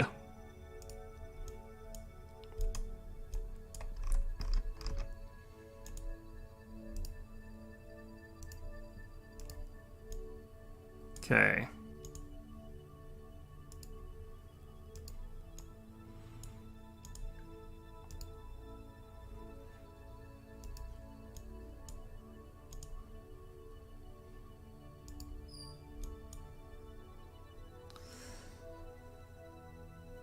Yeah. Yeah, imagine the tension of a real spaceship. I think I would literally just black out if something went wrong, you know?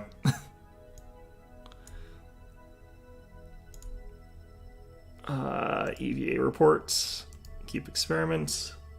Boards, do not let go. I don't want to have to do Space Odyssey. Okay, cool. Great, fantastic. Now let's aim towards Kerbal and not towards the black void of space. Oh god, what is this orbit? Okay, can we make it home from here?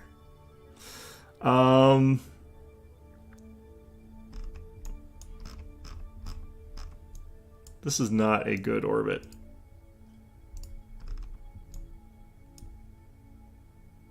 I can't click on Kerbal because there's too much debris in the way because I've got Kessler syndrome. Cool.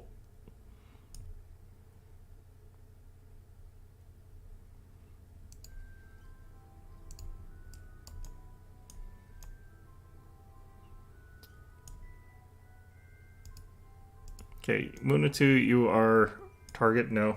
Okay.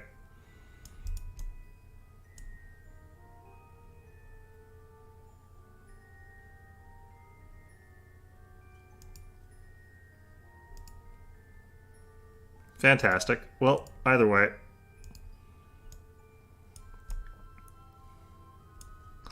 If I align to that, I should be aligned to something that could get me to Kerbal. I'm pretty... If I go in any direction, I'm just flinging myself off into, like, the black void of space here, so... pretty clearly, should not be worried about that. So, let's... Oh, okay. Well...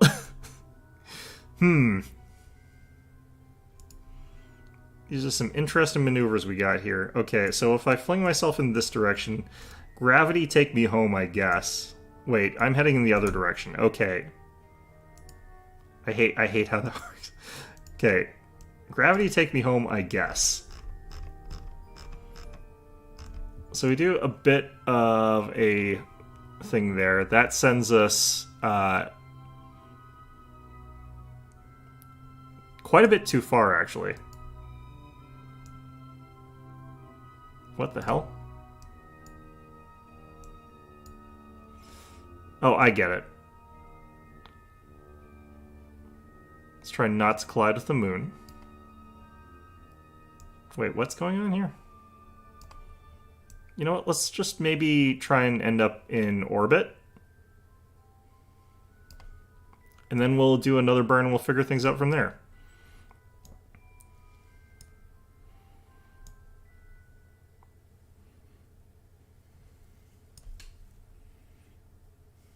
The little triangle submenu on top lets me disable the debris. I think that coping with the problems I've decided to cause for myself is probably better. Okay, so apparently, like, I think what happens here is I can go pretty much anywhere that I want to. Just add a tiny maneuver and just launch myself off of there, and then I end up in orbital mechanics again. And then I just meet up with Kerbal once it arrives back here. Okay, so maybe I should not fling myself in the opposite direction. That's apparently a no-no. Okay, so it is apparently Apo that I have to fling myself off of in this instance. Could try here.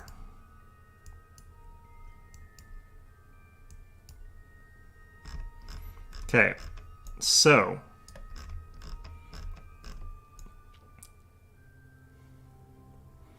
we do that, and then we burn retrograde until we end up in orbit and just fall into the orbit, I think. It's probably fine. I think. I don't have a ton of fuel for burns, but it should be enough.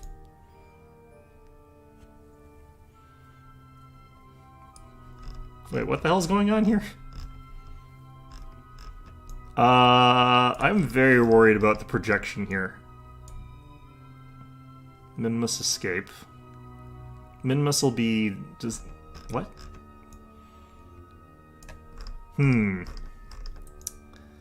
Yeah, very worried that this might actually just be getting us killed. Let's cancel that. Let's go Apoapsis here again. That seemed to have the cleanest trajectories here. Okay, maybe not.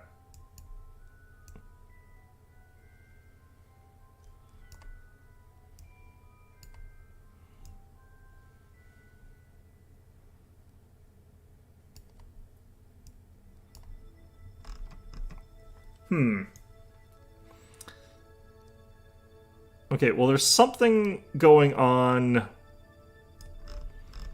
I cannot, for the life of me... I'm going to make a save here. Quick save number 6. Okay. Let's find out what the hell happens when I do this. Because I have no goddamn idea. I have no clue.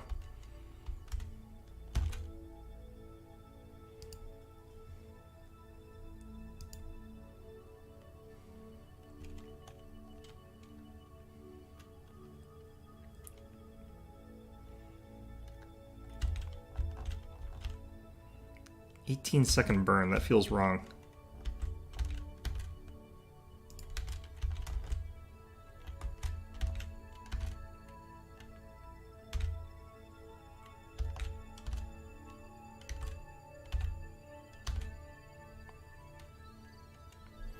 Okay, hit the mark at T-9. Well, the thing is, like, I'm missing, like, the orbit, because I hit the Minmus escape there, and then after that I just have question mark, and then I end up on this circle. It's like, how? When? Why? What? What are you talking about, game? So, yeah, not too sure about this.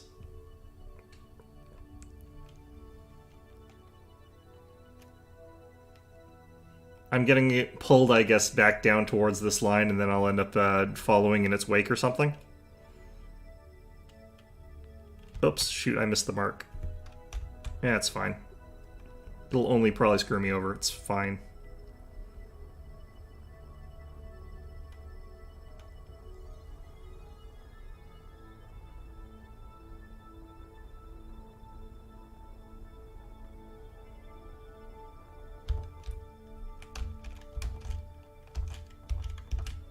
I've already missed the mark, so I don't think it matters too much, but... Oh, shoot. Okay, well... It's fine. Let's just get rid of that and see what happens here.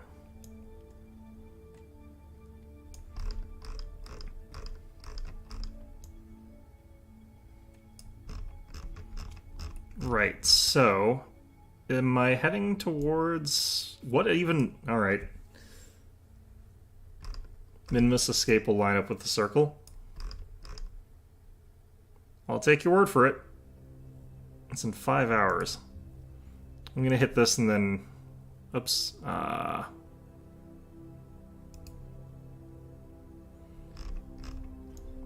the line changes. That's really weird to me, but okay. Okay, so that's done that now.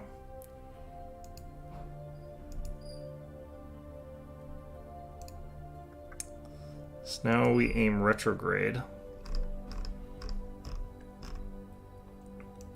So I'm guessing we add a maneuver here to burn retrograde.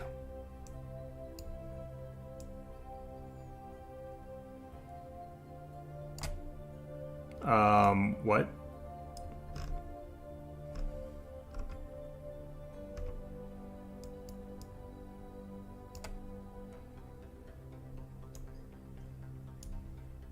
Okay, cancel that there.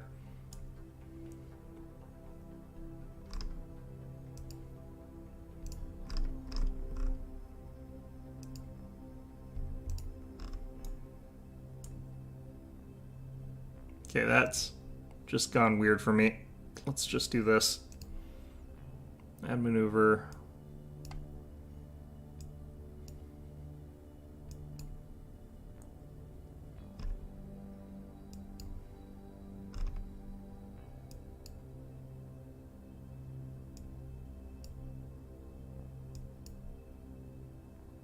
Um,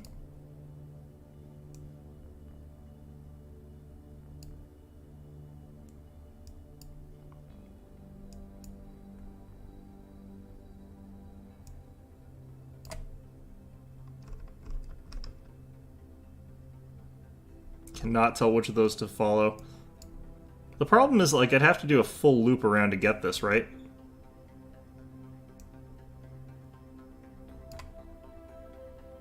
Bit too much there.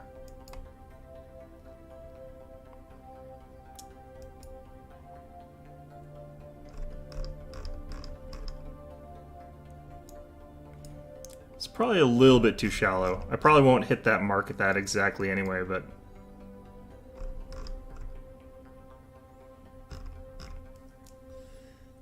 Okay. Problem is, I'm not headed in that direction. So I guess the question is, do I just...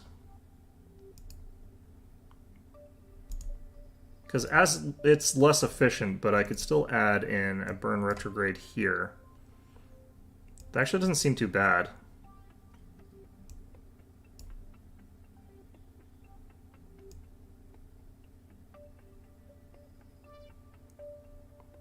If I want to be truly fuel efficient, I could use the moon as a way to, like, I'm a little tight on fuel, you think? Well, the thing is, like, I could actually use the moon here.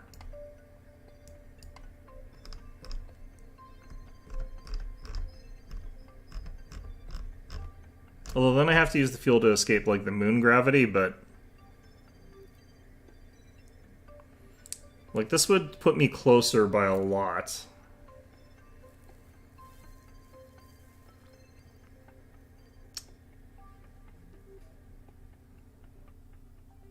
I'm wondering if I'm actually, like, in a scrape enough for fuel that I actually have to wait for the apoapsis.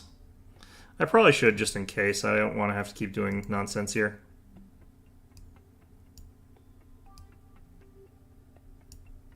God, okay.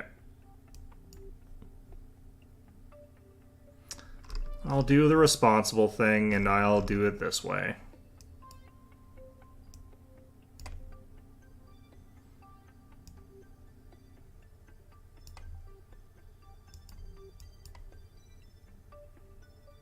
Okay, that's about right.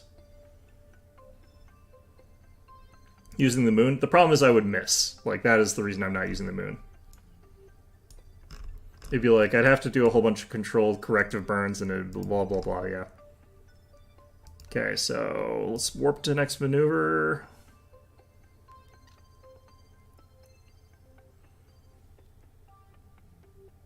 Jeb has been in that tiny little pod for like months now.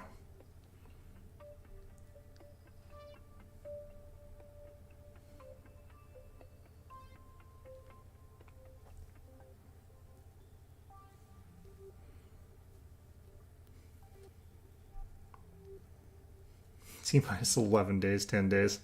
I would go nuts if I was him. I would be just so bonkers by now. Even the majesty of space, I would just be like, okay, well... Maybe if I brought like a PS Vita or something like that, but then I'd die because I'd have used up all the electricity and wouldn't be able to use the reaction wheels.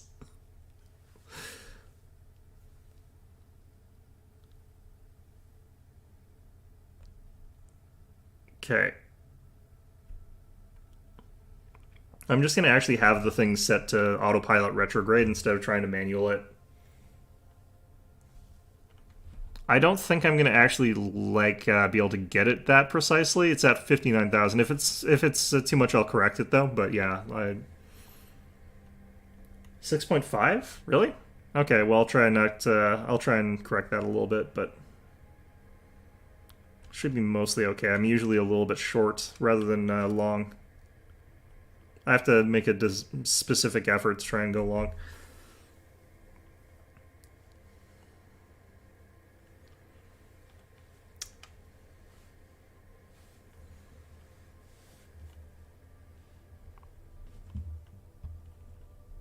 Okay, here we go.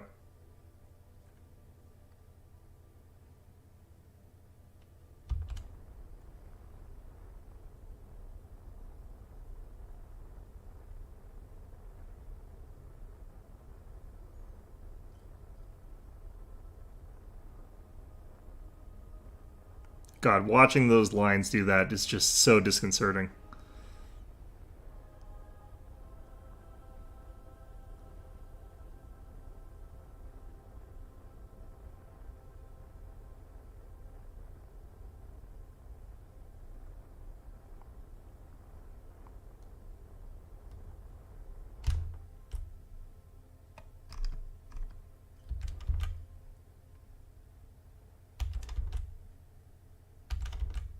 Oh, okay, we're a little bit too close.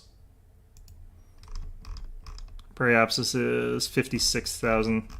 It's a little bit too close. It's fine. What the heck? Are we about to hit the moon? Interesting. I'll hit prograde. Cause a whole bunch of problems. And we're just going to manual this. There, 66,000. It's fine.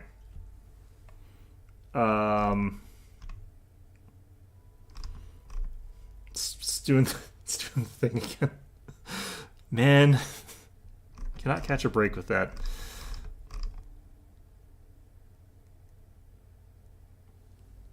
Okay, do I just rush to the periapsis? I think I do. I do have to try and get this done, basically, unfortunately.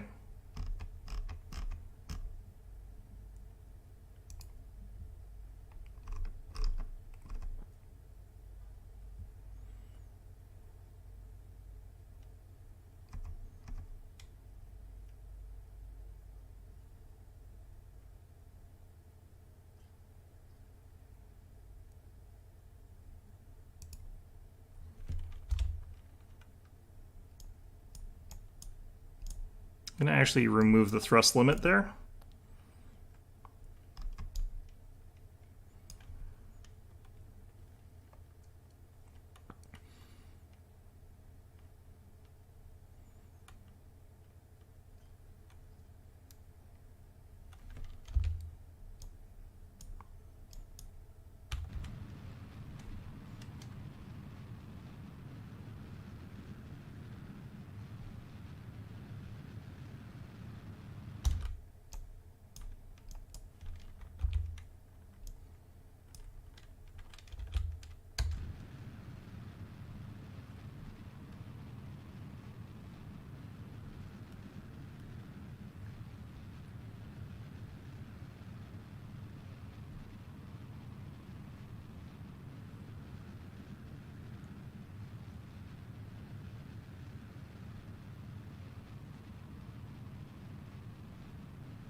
Okay, I'm just going to let it decay naturally a bit here. And then do the entry at the next one. This should be fine, I think. I think we got enough fuel to land safely now.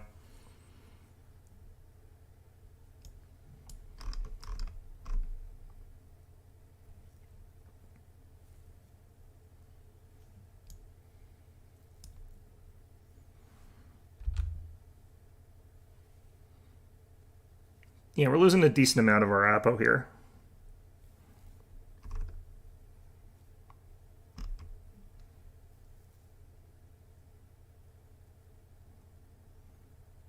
If I had to, I could just wait for the orbit to decay, but I've got enough fuel to land the next one, I think. We were definitely coming in too fast for that, me to be comfortable landing that, though.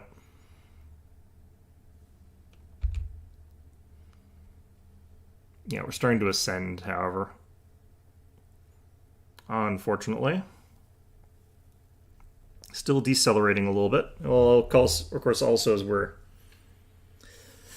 I kind of know the limits a little bit. Like, I know that if I'm over 3,000 meters per second, I definitely cannot successfully land that one.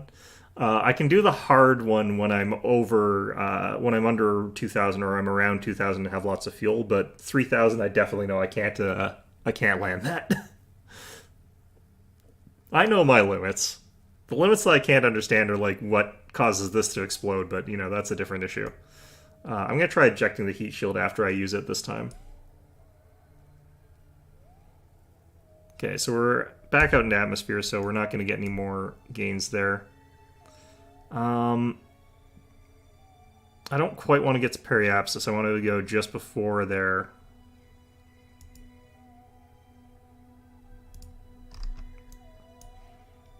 And then try and get our descent on this run and on the periapsis here. So maybe I do it around like here. Or do I do this at the apoapsis? I think I do it at the apoapsis. This is the most fuel efficient, isn't it? I can't remember.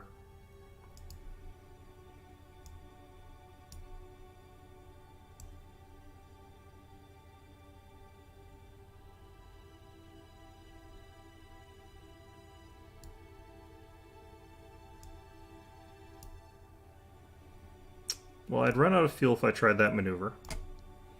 But no matter what, I'll still be able to land. It's just... I don't think I do it this way. I think I do it closer to the periapsis.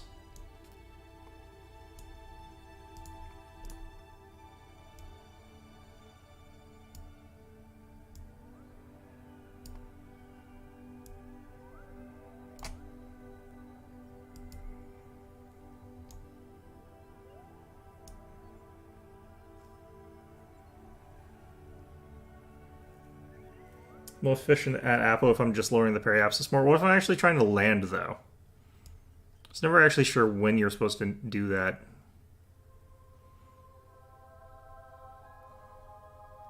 Well, what if I did that and then just use that to coast inwards, I guess? I don't know.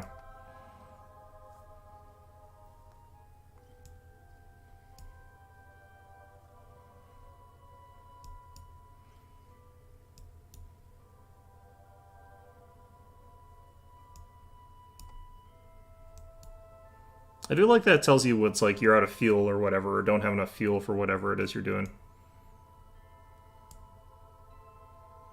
That's landed debris? Interesting.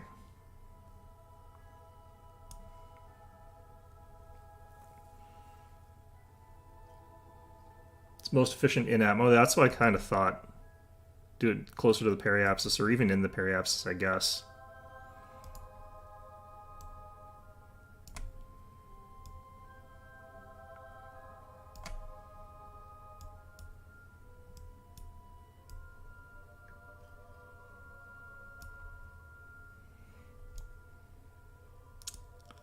Okay. Gonna warp to here, I think.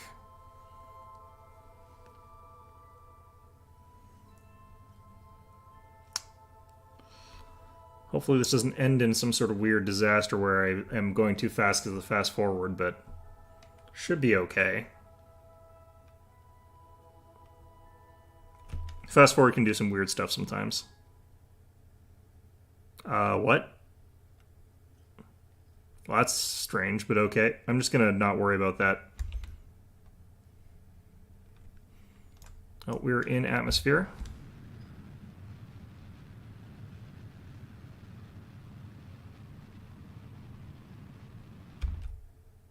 The heck was that?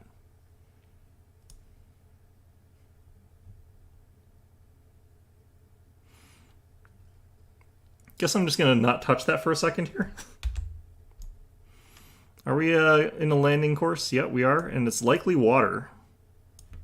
It's looking water.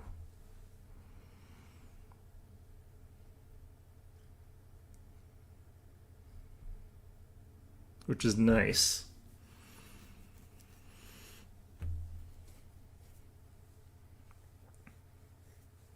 I guess the thing was flipping up because I was like burning at a time where I was off schedule by enough that it was just flipping out at me. It doesn't really matter though, honestly. I should be okay here. We are over 2,000 though, so that's not great, but...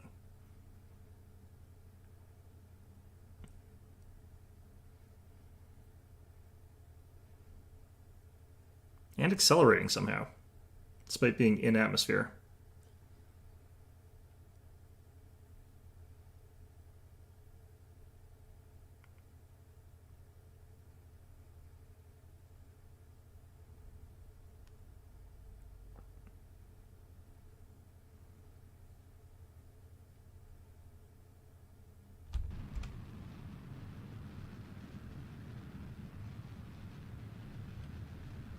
Okay, that does look like it's going to dump us below 2,000, so I think we'll be okay. Way off target, don't really care.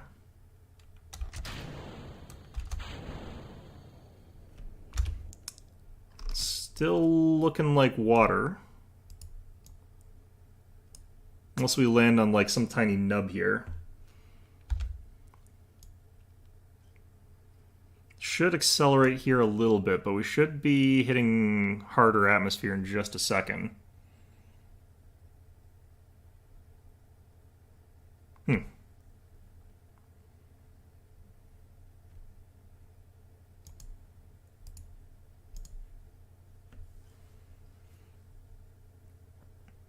Hopefully these radial parachutes don't screw me over. I haven't used them yet, so I don't know if I've got them set up in a way that's going to destroy me or something. Each pulls in a different direction, yanks the like pod apart, just leaving Jeb sitting there, looking delighted.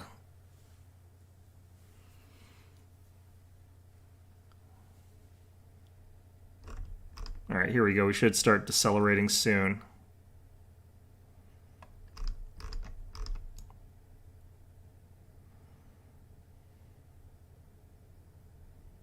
Still accelerating. Nope, there we go. Reversed. This is a very shallow re-entry, honestly. I will not be overly surprised if we lose the goo canister.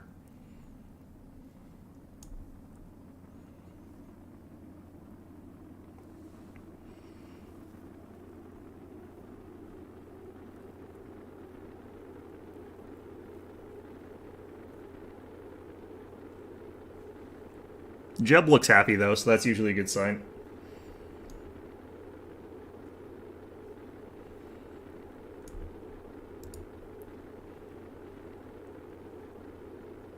Transmit or recover scientific data from space around... Oh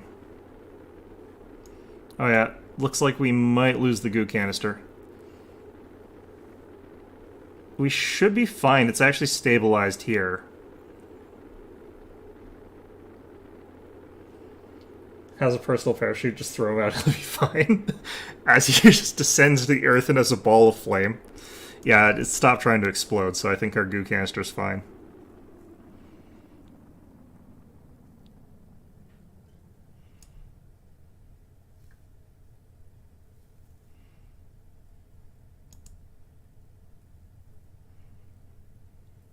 So if I jettison this, I think it actually loses me enough weight that it makes a difference.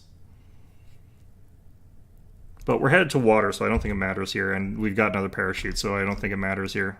We're definitely hitting water today. Whoa, where are we? What? There we go. So that's 0.75 in 1,000. Final checks, 0.75 in 1,000. I'm going to try jettisoning this, see what happens. It's going to tear something apart, honestly. Just... I click a button, it just pops off and immediately gets sucked back on due to, like, just air pressure and gravity. Okay. I guess we still have a heat shield until those parachutes deploy. How much does this thing weigh again? It's actually pretty heavy. I don't know. Alright, well...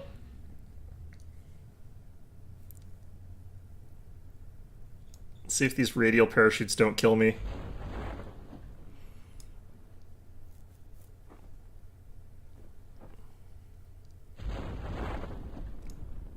Goodbye, heat shield. Yeah, this is looking okay. In reality, I think this would be a gigantic mess of just these things getting a bit tangled, so I don't think this would actually work in real life unless you had...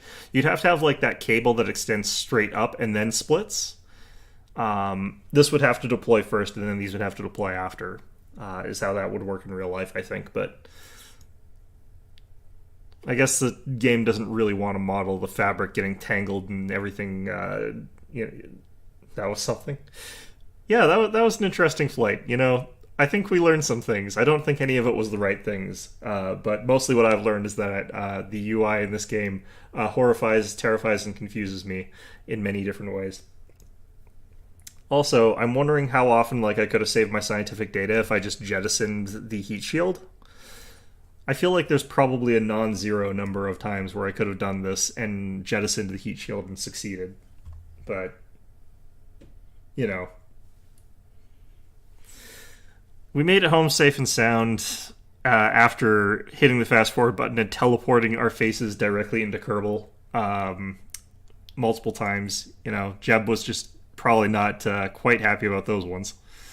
But honestly, the speed with the extra parachutes isn't much lower, but it is below 6, which I think is the threshold to not have our stuff explode. So I am wondering if I need 4, but or 3 or however many. How many do I need? Actually, I don't know, but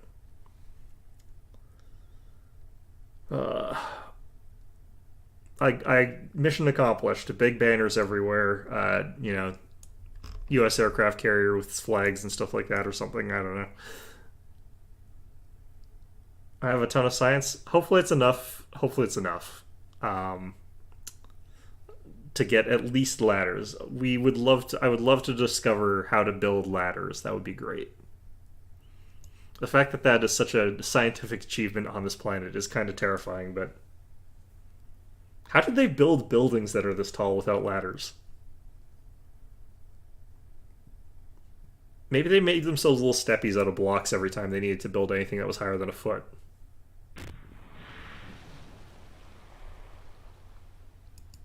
Okay, let's just recover the vessel. We should have that mission done too.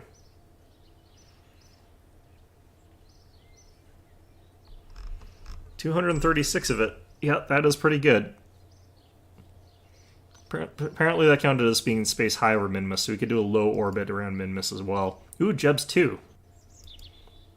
That's going to be really nice. I wonder what else... What can he do when he's level 2 instead of 1?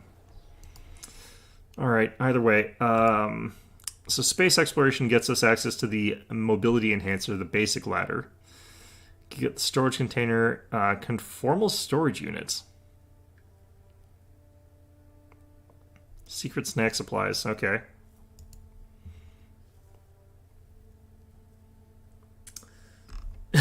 They make it more scientifically advanced by calling it mobility enhancer. Yeah.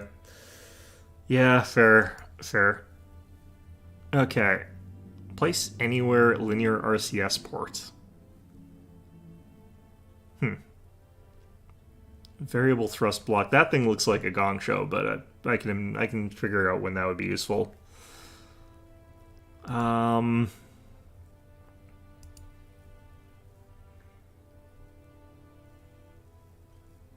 It's a bigger, better one of these things. Okay, so I'm suspecting what I want right now is space exploration to get access to things like ladders so that I can actually leave and enter the vehicle. So I'm going to take that so that I can get my lunar lander. I'm kind of wondering if I want the command pod. Because the Mark 103 and the lander can sound like they'd be important things for this.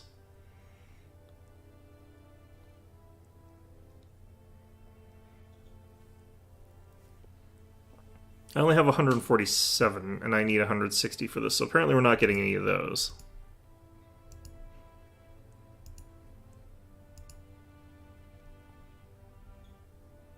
But in any event, that is going to be our stream for today. Yeah, I know I wanted the wider command pod, yeah. I'm shy of it by just a tiny amount. So what I could actually try to do here is go to mission control. No, not mission control, actually. It's admin.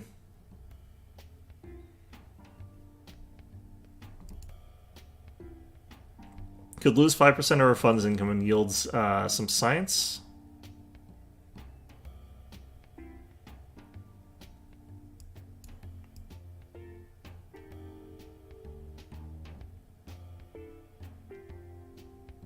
Would this actually immediately get me anything, or is this... I might have had to have done this before I earned any money. Well, I will think about this later. In the meantime, though, I think that, yeah, I think that this has been a successful enough stream. So I will see you guys all on Monday. But in the meantime, hope you found this one enjoyable, and as always, hope to see you guys all next time.